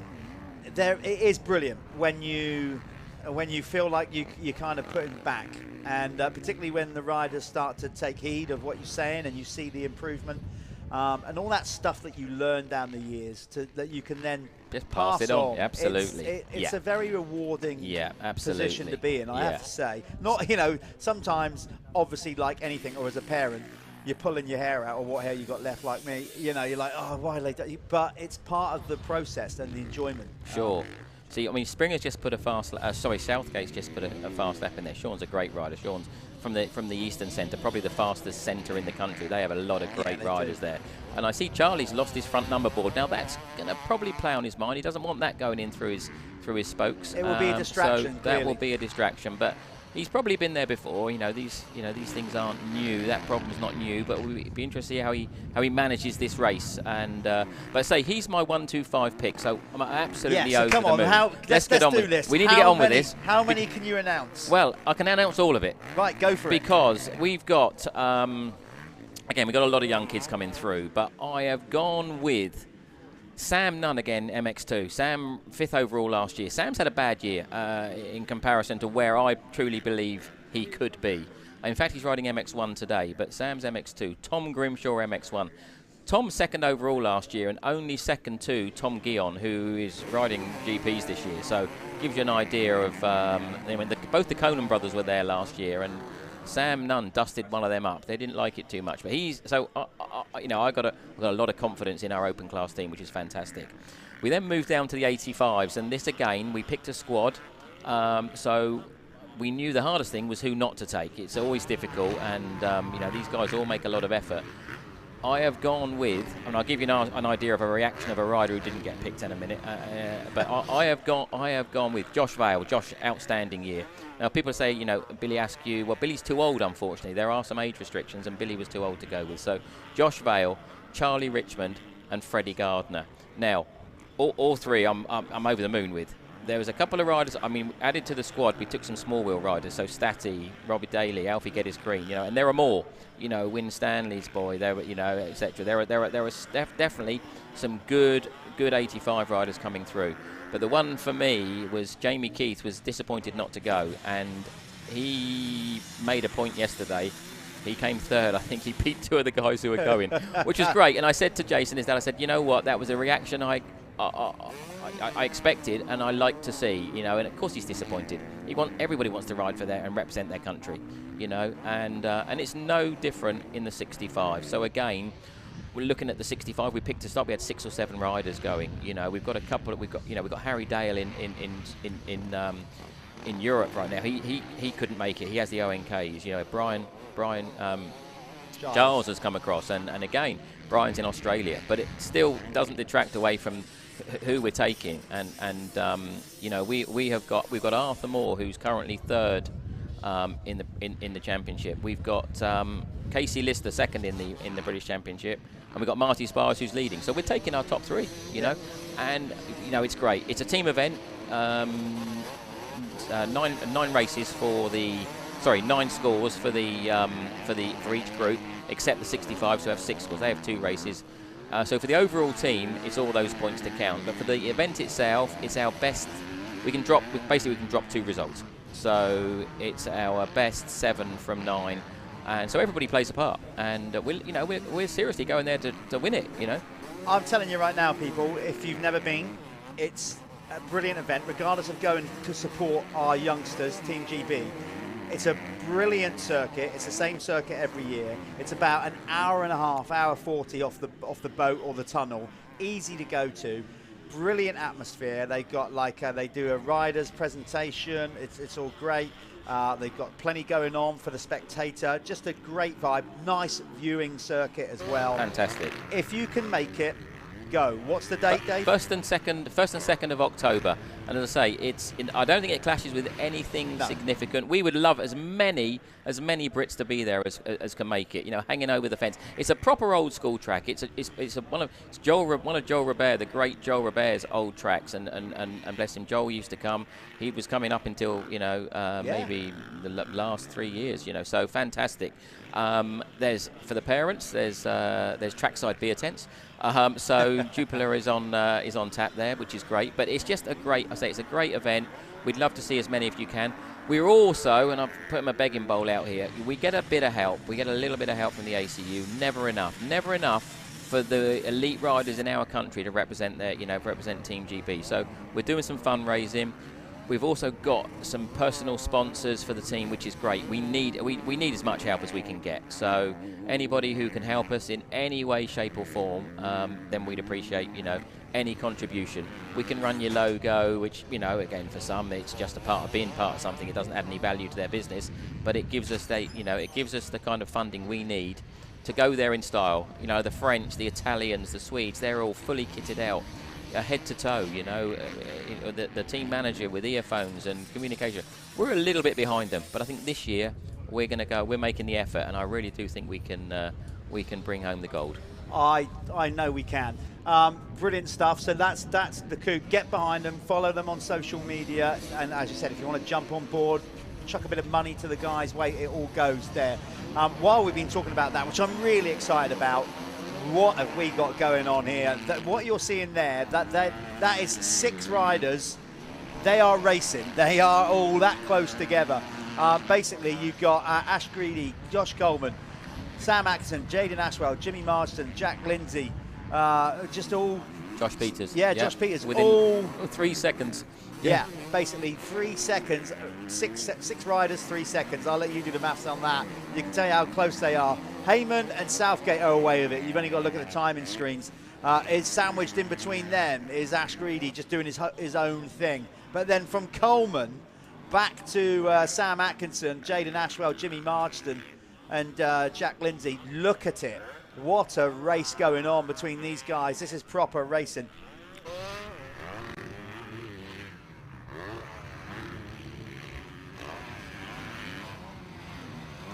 Yeah, so we got that going on. I'm going to bring this one in. Dave, you've got Liam. Your son is out in the pros up next, so I'll let you jump out the booth. Pleasure as always. Brilliant. Good luck to the coupe. Thank you, Jeff. Basically, Thank you. Team GB, get behind them. You'll find them on social media, Facebook, Instagram, and get involved, people. There they are. Look at that with the ride day at Moto 101.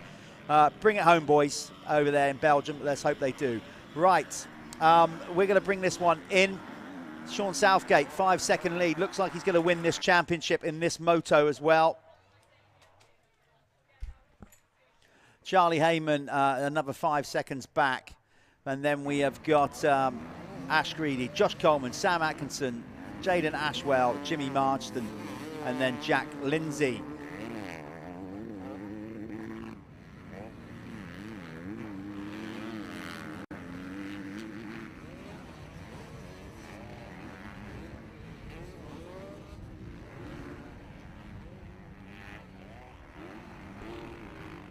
So we are, I didn't see was the board out last time around. It could be this time. 1 lap to go maybe. Of course, these guys get slightly longer moto, but we have shaved a couple of minutes off. No sign of the 1 lap to go boards yet. In fact, there you go. You can see the screen flashing. I don't know if that means that it's we've got a technical issue on the actual screen on there. We can't have too long left anyway. Oh, here we go. Coleman up the inside of Ashwell. Ashwell's going to undercut missed those big holes, and he's going to get sweep round the next corner. There you go. The track is working well. Alternative lines, inside, outside. Now Ashwell's going to have a better run onto this corner, the leggy Zimbabwean. Look at his legs are so long. He sticks his front leg out and he's gone past the front edge of the front tyre. Ashwell, well, there you go. Don't tell me this track's not working in regards of line choice. Back and forth they go as they battle for the 5th position here in this Motoverde. Sorry, this Race Effects expert class. Up next, we have the Lyfelinez fastest 40, incorporating the Leatt MX1 class and the Apico MX2. Leatt MX1 class has already been wrapped up. That has been won by the Yamaha rider, cab screen present Yamaha rider, Harry Kulas. But it's all about the MX2 category. We're going to have a new champion.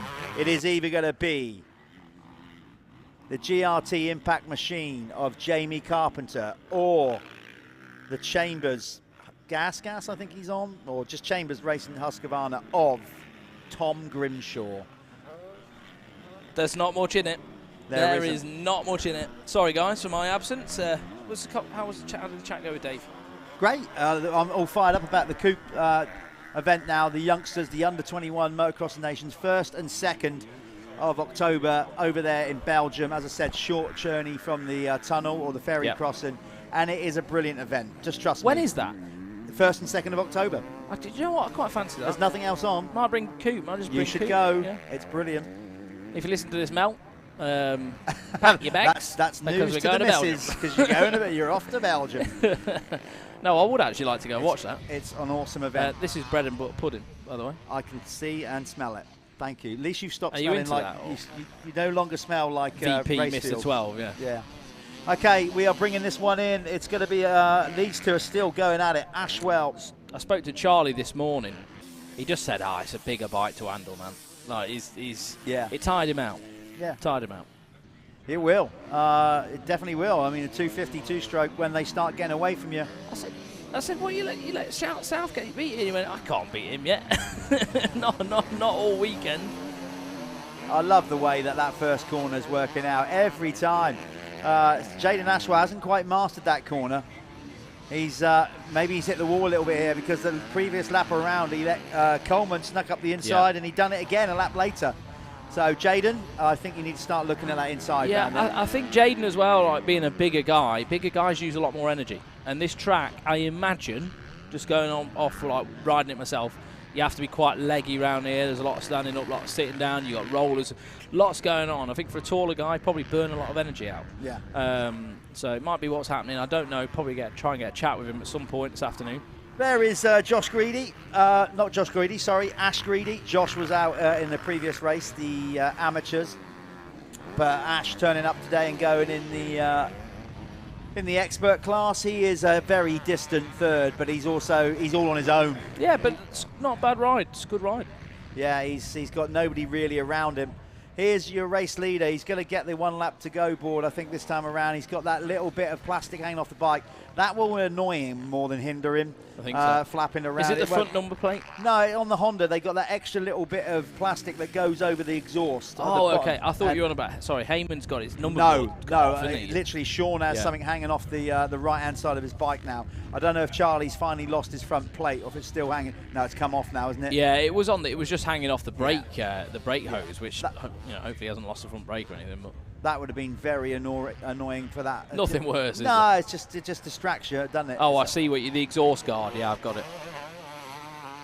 But that won't hinder Sean too much because it's kind of... You can handle it a bit more when it's behind your leg. When you've got something in front of your leg, it's when it's in vision as well, or in your peripheral vision. He completely ballsed up that corner. He looks good though. Sean Southgate's been good all year. Yeah, well, he's going to get it done here. He's got a 24-point lead over Ashwell. If he gains 1 point in him, that's 25. You can only score 25 for a race win.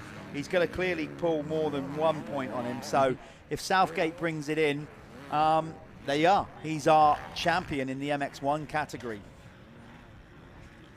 And he's worked hard that's going to happen now, though, or pretty soon anyway.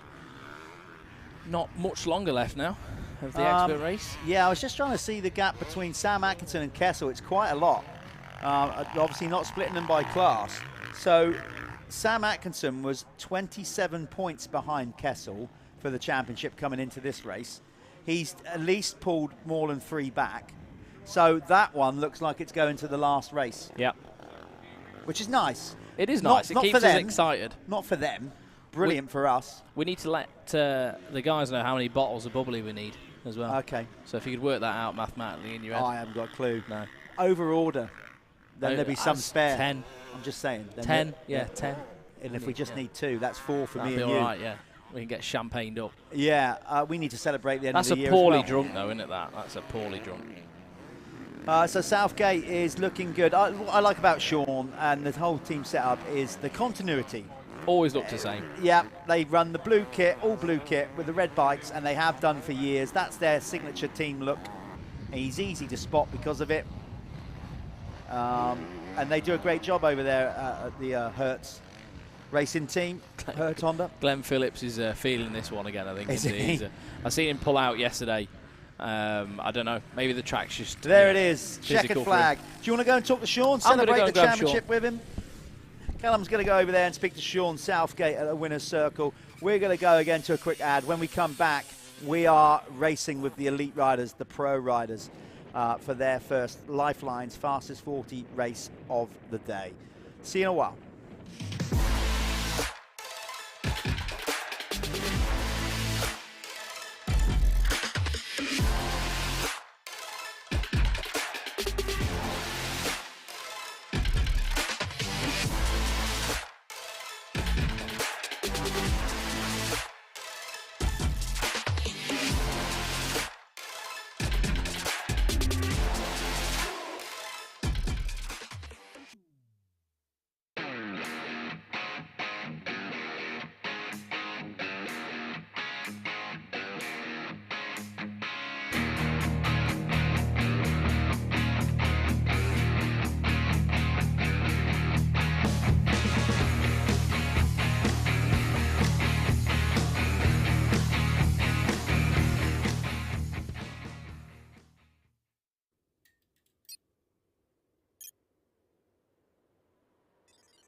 julep, pop pop pop pop pop julep, pop pop pop pop pop julep, pop pop pop pop pop pop.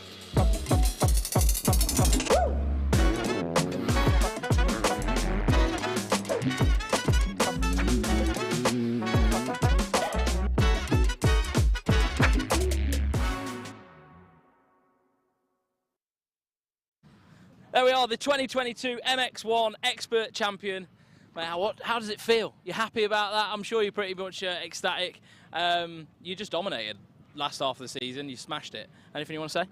Yeah, definitely. I don't know, just turned the corner halfway through and I started enjoying it more, and it was more of a relief to do it this weekend. We had only a handful of people know we've had some struggles with a few things, and I'm on a borrowed bike this weekend. Right. So thanks Louis, and yeah, me and my dad have been a few late nights this week, and it's like a big team effort. And then I got surprised yesterday that everyone came. I want everyone in here. Right, this is all the family.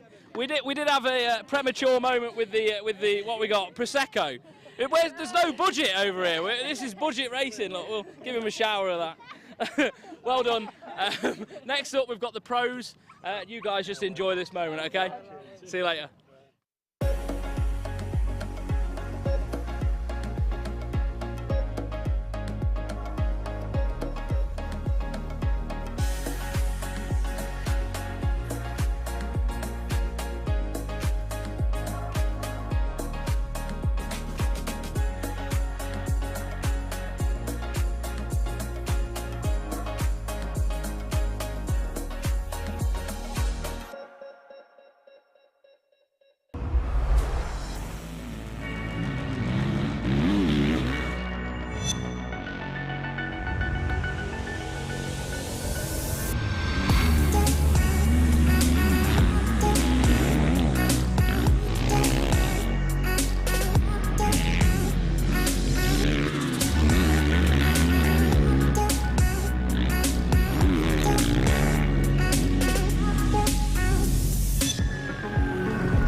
Introducing the Fly Racing Kinetic Core Racewear, featured in red and gray.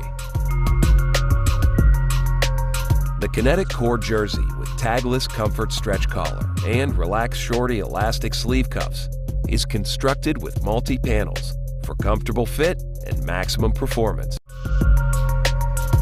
Our Kinetic Core pant features comfortable mesh liner for ventilation, multi-directional stretch ripstop panels for flexibility, and an internal pocket inside the waistband. With ultra-durable 900D construction, with laser-cut perforations for advanced ventilation, leather heat shield panels with DuPont Kevlar stitching, and SoftFlex protective rubber badging creates massive vents for airflow. The ratcheting closure with zipper lock system keeps pants closed and secure. The unique adaptive waist system provides a custom fit. The Kinetic Core Racewear in red and gray from Fly Racing.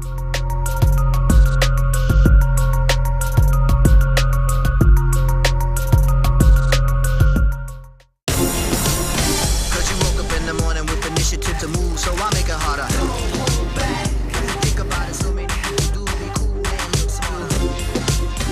The world time has come to.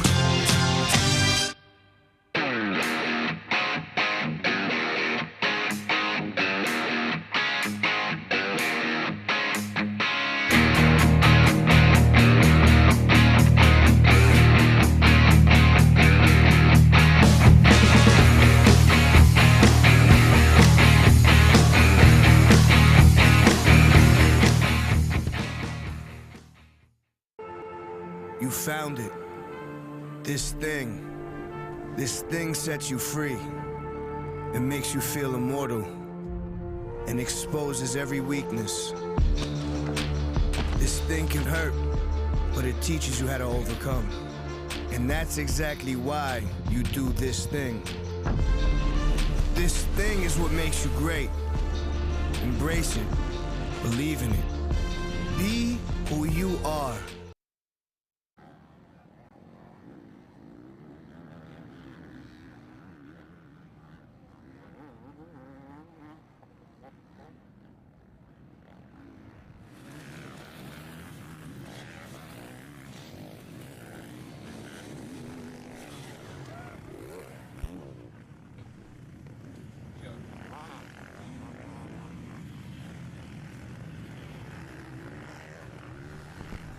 Welcome back, everybody.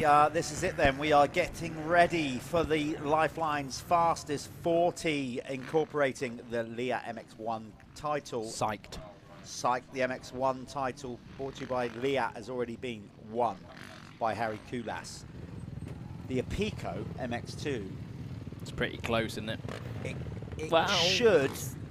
It should go the distance. It should go to the last race between Jamie Carpenter. He's on the GRT Impact KTM. Took over the red plate from Tom Grimshaw after Hawkstone. Tom didn't have the greatest weekends at Hawkstone. No. He's now got to bounce back. 2 races to do it. Yep. 2 opportunities. It's a challenge. Oh, there's Jake Nichols, look. It's a challenge when you've got a mixed class. Especially for the MX2 boys. Anything can happen. Absolutely. Anything can happen. This is tense times, you know. I'm feeling it. You're making me nervous, which is great. I'm feeling it. I'm feeling it. It's good. Because I don't know if the lads can hear us. They probably shouldn't. No. We're probably making them feel more nervous. That's our job. There's Jamie there. Build atmosphere. Well, he's just polishing his red front plate. Maybe that's a psychological edge. Thinking, oh, if Grimshaw's watching, I'll just pat the... Give this a bit of a buff. Yeah. There's Mara. I'm the one with the red plate. Wow. It's going to be good. I feel tense. I'm excited about this because we are going into unknown territory here. We've got the best riders in the country on an awesome track. None of them have ridden it. And a good lineup as well. A great lineup. Like I said, we've got Bobby Bruce back. We've got Conrad here. We nearly had Bobryshev here, but obviously that's ongoing with political world views and whatever. He's got a new passport, but they still wouldn't let him ride. So unfortunately, he couldn't be here. But we have just got a stacked out array of British talent in MX1 and MX2. It's going to be an absolute ripper. Tommy's back. He will want to keep up to speed. He's got, obviously, another championship to try and wrap up next weekend. Then, of course, he has got Redbud. He's been selected for the Motocross of Nations. Some would say, well, okay, you know, they've got Josh Gilbert was in for contingent as well with that. Tommy never really has to prove a point. He still gets hounded by social keyboard warriors saying he doesn't justify it. How they think that, I don't know. Mental. He's the British champion, current British champion. He's had a great year. Who's better than him? Who's better than him? There you go. You know, so I think the most controversial one, like you've got Josh Gilbert has been strong. Yeah, that's what I'm saying. Strong. So, but you know, Tommy will want to keep up his momentum all the way to that and put in a strong showing over at Redbud, which of course is coming up at the end of the month. There's Jake Nichols coming out of retirement. He retired about a quarter of the way into the season this year, and it's now been announced that he's going to be working with the Crendon Honda team and doing an academy team next year. Yeah. There's the colours. It's basically the True 7 yeah. Honda Academy team, and Charlie Heyman will be on that. He will. Along with Callum Green, I believe. Yes, onto 250Fs. I mean, that's cool. It's good to see Callum back as well. Yeah. I think... Sorry, just had to, because Tony Craig's just great. He loves it, doesn't he? Yeah, still going strong, the rider from Scotland, as you were, Callum. I think it's a good thing to develop, like, that side of it, you know, like have more of a feeder pro team. We don't really have that, do we? I mean, it's there in roundabouts, but it's nice to have separate colours. There's Neil Prince and Charlie Putnam. Putnam. But it's it's a good thing. I think they're doing a good thing with the True 7 thing. Hopefully, you know, they can pull something off and develop some riders, you know, to be the next generation of top boys. That's the whole idea of it, isn't it? Yeah, and I also just think it just takes that so you're in the bubble with the main team, but you're not represent. You know, it just takes that little bit Edge of pressure off. The learning process, and enables new sponsors and stuff as well. And it's another billboard, another bike. Yeah. I don't see anything negative in it. No, not at all. A lot of pressure. And there is the 16. I'm just gonna close the door to our TV truck because it's suddenly become a wind tunnel in here.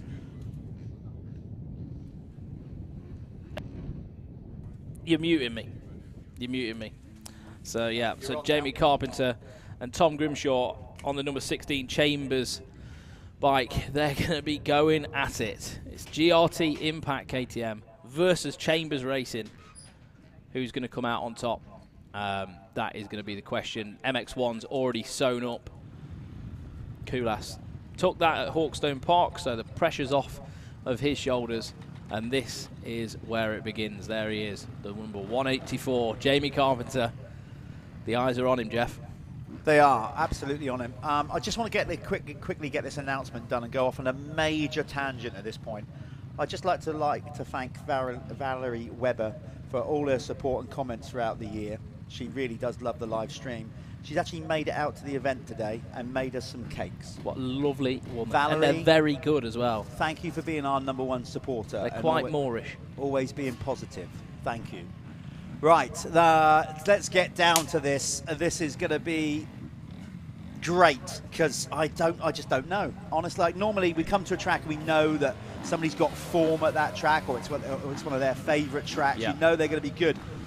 No idea. Literally, like Jake going for an inside line there, right down the inside. And I can only assume we haven't had the chance, by the way, because we've been busy with the live stream since it happened, since we kicked off this morning. Conrad's qualifying time. I can only assume that was all legit. Good. Gee, incredible. So quick. Well, I'd love to know what he did that was. You've got to have done something different to go that much quicker. I can't think where he's done that. If he's done a timing section different or doubled something that shouldn't be doubled or.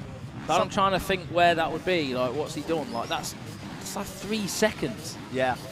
That's a lot. That's ridiculous.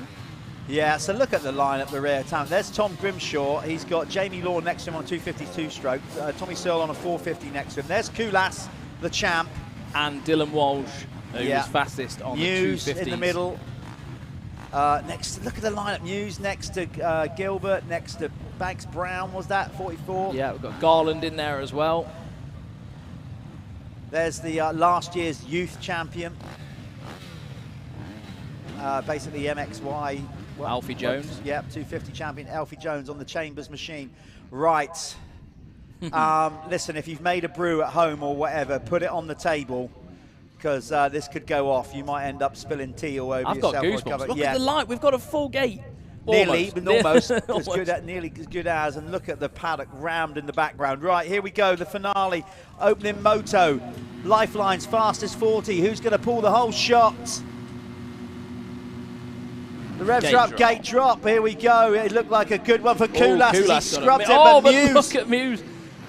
They're scrubbing a jump on the start. That's insane. They are. Oh! Kulas went in there because I think Muse just missed a gear or something. No, I think he hit it up on a. He got caught up on a rut, on a mound of dirt. This is great, and Searle is right there, because I tell you right now, these two have still got another championship to wrap up, and they don't want either of them having a psychological edge. Confidence comes into it at this stage. Tommy's going to want to beat him no matter what. Muse is there. But Conrad's doing something crazy around this track. Where is he finding the time? I don't know. There's Elfie. Look at how much time he's just put, and then bar up the inside of Tommy as well. So Tommy Searle not having a good section of track put together there. Something went slightly wrong for the number 100 on the Crendon Fast Track Honda. Here comes Gilbert, though, who's been riding AMA tracks, and this will be to his favour. Putnam, it looked like, as well, his teammate behind him. He's been doing those AMA races as well. That's probably got his raw speed up. And he did some testing as well around the circuit, so knows his way around here a little bit. I don't think he did too much riding. I'm telling you, he did 10 minutes on Thursday. He's had no advantage of doing that. The track was only finished on Thursday. So, you know, he's got no advantage there. Nothing like what it's like now. No, not at all. So let them all settle down. I'm sure Tommy will just settle in here, and Kulas is away with it. Martin Barr. Where's this Martin Barr been? Well, he's had a difficult year. I know he's had a difficult year, but this is good, and he was good in qualifying as well. Of course, Martin is racing for the Irish team at the Motocross of Nations at Redbud as well, so it's good to see him on form. Maybe they will go straight into the A race. Who knows? Not deal with that B final. If Stewie can get his wrist a little bit stronger, he's just trying to race himself into shape at the minute. Edmonds, if you can have three guys like Martin, they're on for something. Yeah, absolutely. Well, Muse looks like he fancies this. I just got a different opinion of Conrad coming into this one. It's almost like he knows his season hasn't gone the way he wanted to. He didn't get selected for the Team GP. Yeah. It's almost like, you know what? The pressure's off for this year. It's all over. He's got a ride, I think, for next year. He's won the MX2 title. You know, he's okay. He's good. Yeah, and I think that's probably why we're seeing what he's done in practice. Yeah. But if you can keep doing that and then roll on from that, you know, you can make something good of it, can't you? He's going to do Kulas any minute. Yeah, this is good stuff. Tommy not really got the flow at the minute. Might take him a little bit of time to warm up, figure the track out. So there we go. Gilbert, then Todd Putnam, Elliot Banks Brown. Good to see him back. Walsh is in there as the leading MX2 rider in 9th. So yeah, good from him. Look, Bobby Bruce in 11th. Good comeback. Kulas is so good in the responding on an attack. Like as soon as Conrad came up to him, put a little bit of pressure on them, boom, we just respond straight away. That's because he's just so fit. Kulas is so fit. He's so dialed in. He can just knock it up a little bit of a step when he needs to. And stupidly cool. Oh, ridiculous. Can handle pressure like. Yeah. I don't think it even bothers him. Nothing phases him. Right, let's have a look at the... Oh, Tom Grimshaw's just in front of Jamie Carpenter at the minute. 15th and 16th in the race. That's danger territory for the both of them. We've got to go there. We'll follow Kulas for another lap maybe, but if our guys out there in the field can find Tom Grimshaw, number 16, just behind him is the championship leader, Jamie Carpenter. Those two are going for the MX2 championship. Grimshaw currently, the gap was 10 points at gate drop. It's now down to 2. Maybe even 7 actually, because they get, with their point scoring. Wow. Okay, It's so going to be close. It's like I gonna said, be it will very go. It will close. go the Putnam distance. He's still having a mega ride. We've got Banks Brown there as well. So we're looking for Grimshaw. Is that him there? I think it might have been on the Chambers. And there's Jamie. Oh, that was McCormick. That was no. There he is. There they are. So has he gone past? I think there's a bit of a gap. Now we've got Bruce there. Mixing it up. Where's Where's Jamie? Carpenter? There. So there's another rider. So wait till they cross the line. This might change the dynamics completely. If Bruce can separate the two, that's going to really, you know, bust things up for the championship. Well, you've got Telvuki in it as well. Right, okay. Let's see. So he's in the mix. They're going to come across the line now, and then we're going to get a bit of a better perspective on what's going on here. So where's Grimshaw? Right. There's Grimshaw over the line now in the red pants, black top. There he is. There we are. Right, we're updated. Grimshaw, Bruce, Walsh. Walsh, it's all over the... Oh, Walsh is dropping down, so Walsh must have crashed. That would put Telvuki in the lead then, in the MX2 category, I think. Yeah, but we've got Bruce and Sam Nunn in between him and Carpenter. So at the moment... That's probably down to 4 points or something like that. Maybe that even less. Probably, maybe 2 points. Yeah. Long way to go, of course. Long way to go. But Bobby Bruce and all those guys are not, they're in between Tom Grimshaw and Jamie Carpenter, and that is not good news for Jamie Carpenter. No, absolutely not. There's Liam Garland lost a roll-off canister. Yeah, he's not like some kind of display team at the regional fair. Like, or an aeroplane with a, you know. Yeah, that will annoy you so much when that happens. A, because you're going to lose all your vision in the race. Yeah. And secondly, it just flaps around everywhere, even though it's predominantly behind you. So it looks like Carpenter is working Bobby Bruce now. I just saw that. He's putting a lot of effort in. Look, they're real battling. Carpenter has gone up the inside of Bobby Bruce. And I'm just looking at Sam Nunn now. Sam Nunn's having a blooming good ride. Yes. And he was really good last weekend at Fox Hills as well. I'm telling you right now, Sam Nunn. He has put together a brilliant year, and he has been straight up unlucky. Yeah, for He's sure. had issues, people crashing in front of him, occasional technical problem. We've got a technical problem there as well with the Apico. Sam Nunn moves into the lead in the MX2 category, I think, doesn't he? Yeah, he does, and then that changes everything again. Not quite. No, we still got Telveku's in 10th. Oh God, this is just all over the place. Well, we can't even use our screen over here because we're rendering videos on the other laptop, so we'll get that sorted in a minute. Right, we're good, we're good to go. So we can separate them by class in a minute, and then we can give you who's where. Carlton Husband, number 6 on the Phoenix Tools. Oh, okay. MX2, Elliot Banks Brown's in MX2. Oh, according okay. to this. But so there we go. So Elliot Banks Brown is leading the way in right, MX2. didn't realise he was out there on MX2 bike because he's always ridden MX1 over the last few years. So there you go. There's Jake Nichols on his new team look, True 7 Honda. That's a 250 as well. Jake's in 6th at the minute in the 250 category. So as they're running, they might change as they come over the line. But Pro MX2, Elliot Banks Brown leads the way, followed by Jorgen Telveku. Tom Grimshaw in 3rd, Jamie Carpenter is in 4th. That is the battle for the championship. Bobby Bruce there in 5th, 6th is Carlton Husband, 7th is Jake Nichols, 8th is Dylan Walsh. Something's gone wrong, but he's moving back up the order. Callum Mitchell is in 9th, and John Meara is in 10th. Yeah, this is great stuff. Look at this battle for MX2. There they are. They are insane. side by side. Hey, up, Telveku goes off the circuit. No, nothing gained. I don't think he's going to get penalised for that. If anything, he lost places. But look at this. Sam Nunn. Then it's Grimshaw. And directly behind him now. And there he is, Jamie Carpenter. Grimshaw needs to get a move on. He needs to get in front of Sam. Yeah, there's Searle in the background. He's kind of minding his own thing. He's already been dropped quite a lot by Kulas and Muse. There he goes, Callum. He makes a move, so Grimshaw's got to find something. He has to find something. Carpenter cutting the front wheel off. This is going to be close. Grimshaw's going to hold the gas on into the corner. But then it pinches up. He just knows he's got to do something. He's got to force the issue. He's on the inside line here, though. He's round Bruce as well. Putnam is kind of just doing his own thing in MX1 and caught up in the mix of this MX2 battle. Jamie Carpenter made lots of time up then. He has, and he's found his groove, Jamie Carpenter, on the GRT Impact machine. He is now hunting down The rider in front of him is just Sam Nunn. I don't think Sam Nunn's got a transponder on, by the way, or there's some sort of... Or maybe he's moved up to the other class, has he? No, he's moved up, isn't he? So Sam Nunn's on a 450?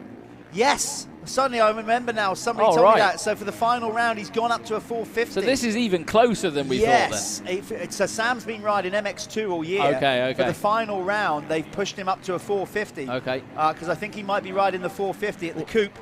Well, let's eradicate him from the conversation then.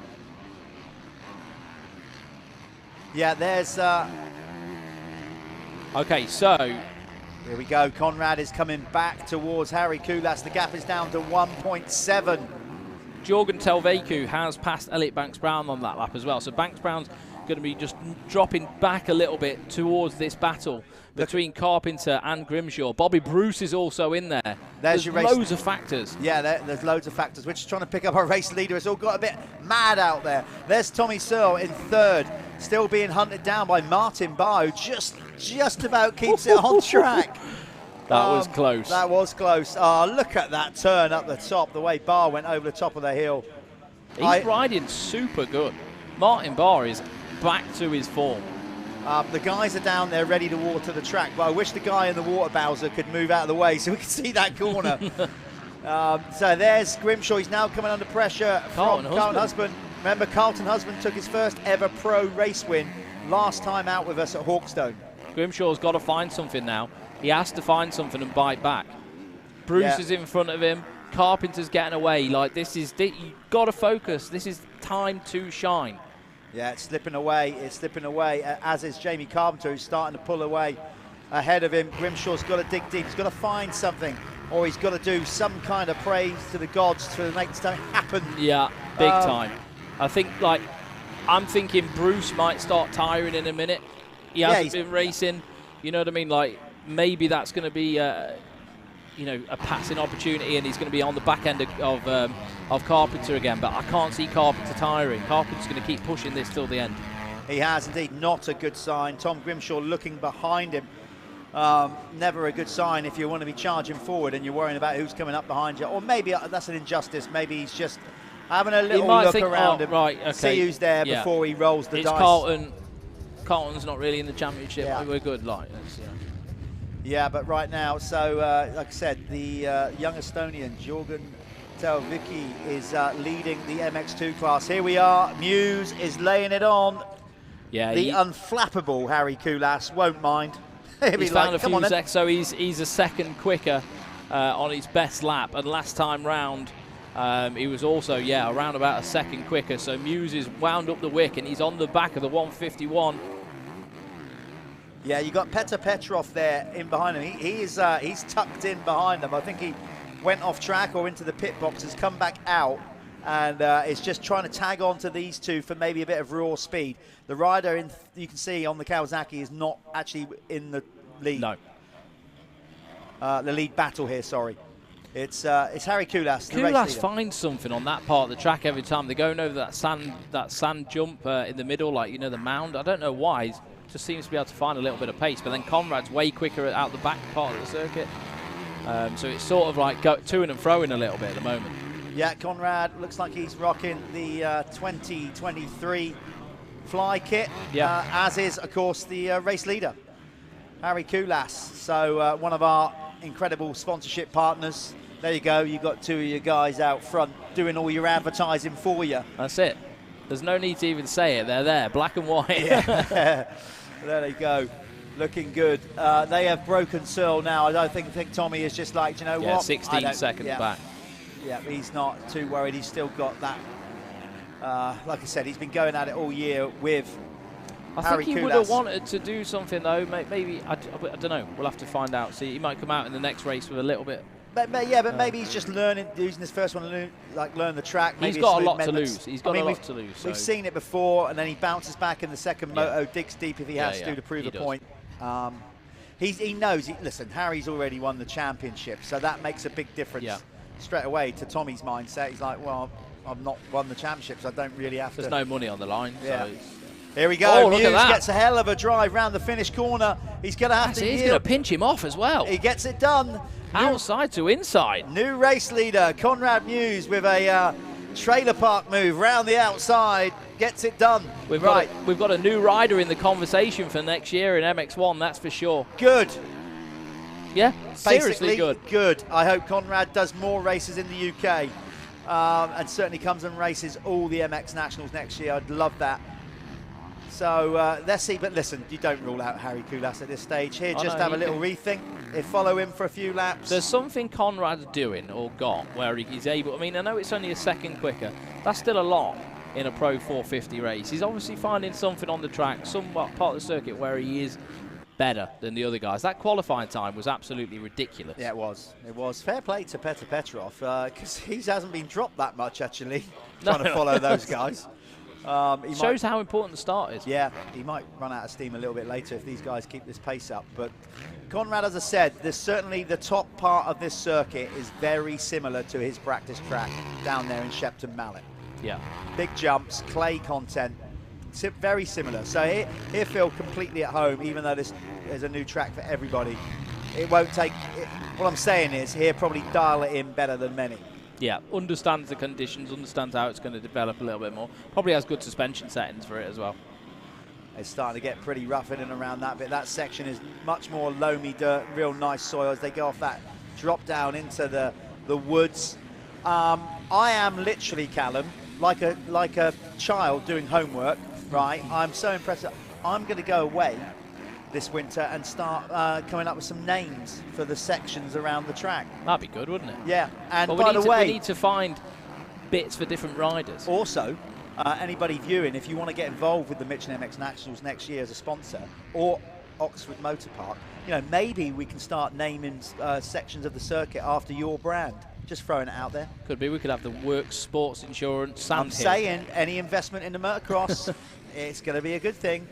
So I'm down. Yeah. So I think this next corner after here, after the finish line step up there, needs to be Conrad corner with that pass on Koulas. Outside to inside into the Dragon's back. That was pretty impressive. That was. Let's have a look at this MX2 battle. Let's try and find Jamie Carpenter on the track. Yeah, he is. So yeah, Telviki is Dan Thornhill on screen right now. So yeah, Jorgen still number 261 on the SC Sports Homes, powered by Stebbins Car Superstore Husqvarna. Bit of a mouthful, but some solid sponsors in the team that all need a name check. Yeah, he is leading the 250 category.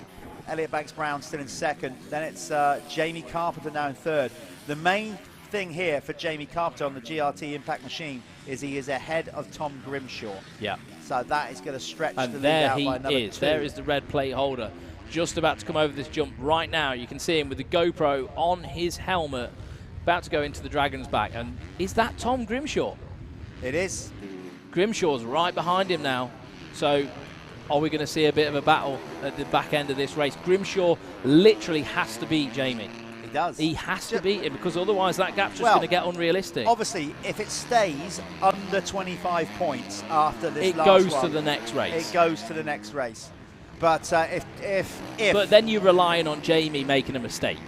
Yeah, if Tom wants something of it, if he's got to force the issue. He's got to pressure, at least try and pressure Jamie into a mistake. Yeah. Something like that. Obviously, if he ends up beating him, then the gap will come down from 10 to 8 or any more points. He knows this as well. He's riding. He's literally can see the 184 on the back of Carpenter's jersey as he's riding round. So there's no bigger reminder to the fact that he needs to get round him. Looks like he's just gathering himself together. He's obviously made some passes. He's passed Bruce and a few of the other guys. So he needs to get his head down now and get onto the back wheel of the 184 on the GRT Impact KTM, Jamie Carpenter. It's getting closer. Oh, it looks like it to me. I think so. He's nicking little bits of time away. He doesn't look too fatigued either. Still standing up, still got good form. Elbows are up. Doesn't look like he's too tired. Yeah, Tom's a fit guy. He's a semi-professional. He also does, well, basically he's a personal trainer in the week. So let's just say that Tom Grimshaw is in good nick. Oh, for sure. And as are all these guys. I know for a fact Carpenter works harder than 99% of people in the world at this to just, race domestic British motocross. And that's just amazing. We need people like that. Carpenter he's a grinder. He's a grinder. They're starting to close in a little bit on Sam Nunn. It won't make a difference because Sam, well, it would have done up until this round because Sam, yeah, we got that a bit wrong, didn't we? Has been MX2, but Sam could slow Jamie down a little bit with him trying to pass him. That might just also just bring in a new factor into this one. Up and over that step up, then up and over the huge tabletop here. Sort of the highest jump on the track, as in the actual height of the dirt, let alone where you are in the air. The face is like you're just approaching a brick wall. It's frightening. Yeah, it's walking the track was hard. Did you walk the track? No. I walked the track with my son, with Cooper, and I was like, he was on his stay stick, and I was like pushing him up the ramps. I was like, come on, Cooper, full gas, because he's dragging me up. Yeah. No, I never get a chance. I didn't get a chance to do that. We were obviously just all hands on the pump to get ready for the first race yesterday. It was tricky to walk up those the takeoffs. Yeah. So what was the gap last time around? Did he gain? Just looking at the. So did Tom Grimshaw go quicker last lap around? Let's have a look. He did. Slightly. Yeah, he did. He took a tenth out of him. So he is closing. What are we on now? We've got time to go. We've got 4 minutes. 4.5 minutes to go. This is game time. We're going to see a battle for the last lap. He's just got, yeah. The main thing is keeping the pressure on. That's the thing. Like Jamie can't be allowed to rest. No. If Tom wants to get this done, he's got to keep him honest all the way to the flag. I mean, as an outsider, it's amazing if either of them win this title. It's brilliant because it's their first time. This is super special. What you're watching here, guys, for these two riders, Jamie Carpenter on screen now, it is the most special moment of their lives probably so far. Yeah. It's equivalent to childbirth. I wouldn't want to comment on that. I've never had one. I'm joking. I'll take your word for that. Yeah, I mean, it's going to be a special time. Yeah, absolutely, like you said, a key moment in any rider's career. Winning your first race is obviously always the most obvious and memorable one. Winning your first championship. I remember Jamie's. I think was that last year, maybe? Winning your first championship, whether it's a club championship, whatever it is, that's obviously another notable one. But winning your first ever pro championship, that's one that will always stick with you. And he's getting closer, basically, to getting it done. Grimshaw wasn't really in shot then. I don't know. I think Jamie may have just...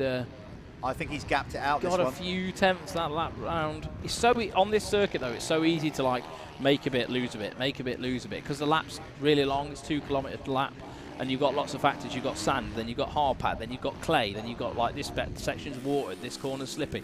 Like you can just make a mistake. It's going to cost you 2 seconds. Easy. Well, it's cost Grimshaw. He's definitely lost ground on this time. Let's see the lap times as they come over this time around. I'm sure he went slower that lap around. He lost a second. Over a second, 1.3.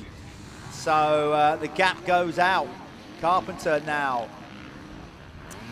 yeah, effectively nearly 5 seconds, ahead now of Tom Grimshaw on the Chambers Gas Racing team. Well, basically it's Chambers Racing team, and the lads ride. They had a choice really. They ride either a Husky or a Gas. Yeah, they're just Austrian. You can see by. That some of them prefer the other bike. I think like they do feel different, don't they? Yeah. As much as they're the same bike, technically, they do feel different. I think they're a little bit closer now with the new bikes, with the 23 models, because they're all sort of using the same subframe and frame. But on the older models, which they're using because why not? There's a lot more parts available, I think, for the 2022s. There is a difference between the bikes. Look at Kulas. Fitness. Told you he wouldn't go away. He just won't. He's so strong. And they're 32 seconds ahead of Tommy Searle at the minute on the 100. And Martin Barr still there in 4th, look. Only a few seconds back. What a ride. That's good for Marty. He's going to finish the season strong, and it'll be good for his preparation for the Motocross of Nations happening at the end of this month. Redbud, arguably one of the most picturesque venues in world motocross. It's basically like building a motocross track on a golf course. Yeah. Oh, Kulas is doing quite a few goggle pulls at the minute. Well, he's getting roosted, isn't he, at this point? He's right in the firing line. They're both representing the Goggle Tech, Goggle Bob goggles. So they're in good hands when it comes to nice, clear vision.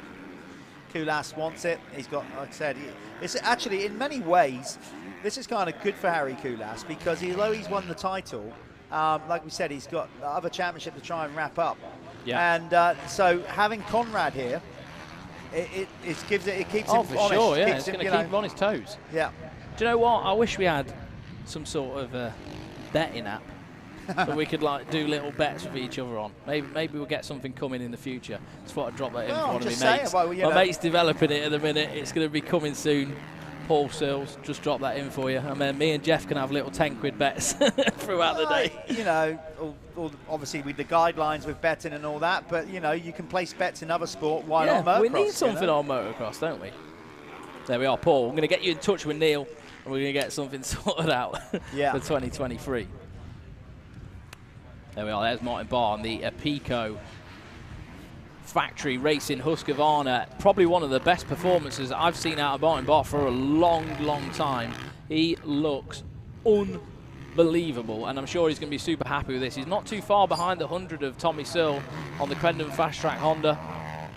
He's creeping.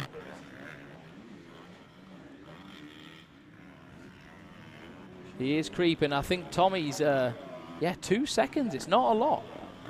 It's absolutely not a lot at all. Martin Barr is definitely going to be happy with his performance and his team. I know, like, Edmonds is coming back from injury. There's a few things gone on. Like, you know, even Martin all year has been sort of riding back into shape, and it's probably he's going to be very happy with leaving here, in good form. Yeah, and it's good to see the Apico team getting their riders back towards the end of the year. Big shout out to them as well for supporting the series. Obviously, title sponsors at the MX2 class, which is still undecided. So we thank you, Apico, for all your support into the series as well. Like Dylan and Scott and the guys down there, nice one. As we said, just everybody: Leatt, Fly, Bell, Seven, Beer, Oakley, Moto-Connection, Worx, Sports Insurance. Thank you. Motoverde, Syntol, Michelin, obviously. You got yourself in this hole now with that. I did, and I'm like, oh, dear. Seven. Obviously. So, yeah, Kex everywhere, and just to cover myself, anybody else? Lyfelinez, of course. Lyfelinez, of course. If you want to, taste Lyfelinez or go and check that out, they are in the paddock. Go over. He's got some there for you to try out, and it's a hydration drink. So yeah, please make sure you go check those guys. Also, Planet Moto, the holidays. It's all going on. So many people, indeed. Yeah. As we said, the Lyfelinez Fastest 40. That's basically where we combine the two classes, the Apico MX1, the Apico MX2 and Leatt MX1. The reason we've done the Lyfelinez Fastest 40 Championship, you know that the winners of the Leatt MX1 are going to basically replicate the points and win the Lyfelinez Fastest 40. The reason we've done the Fastest 40 Championship is because we were so intrigued to see if you just put all of them in together. Yeah. How high up an MX2 rider will finish. Yeah. That's the sole reason we did the Lyfelinez Fastest 40 Championship. You kind of know an MX1 rider's going to win it. I think, yeah, for sure. Like overall, they're going to. But, like, we nearly had an MX2 winner last year. Was it Conrad? Conrad with he with, nearly with did Harry. It was so close. Cap. Yeah, it was so close. And that's what happened last time. Yeah. But then last time, obviously, Conrad was on a 250, and Harry just let him burn himself out and picked him off at the end. Because he was working hard. He was working really hard. But it looks like Conrad's in control right now. Yeah, 2 to go, is it? Or 1 to go? Can't see the back of the board. I think it's 1 to go. 1 lap to go then. So Conrad Muse, be a good win for him if he can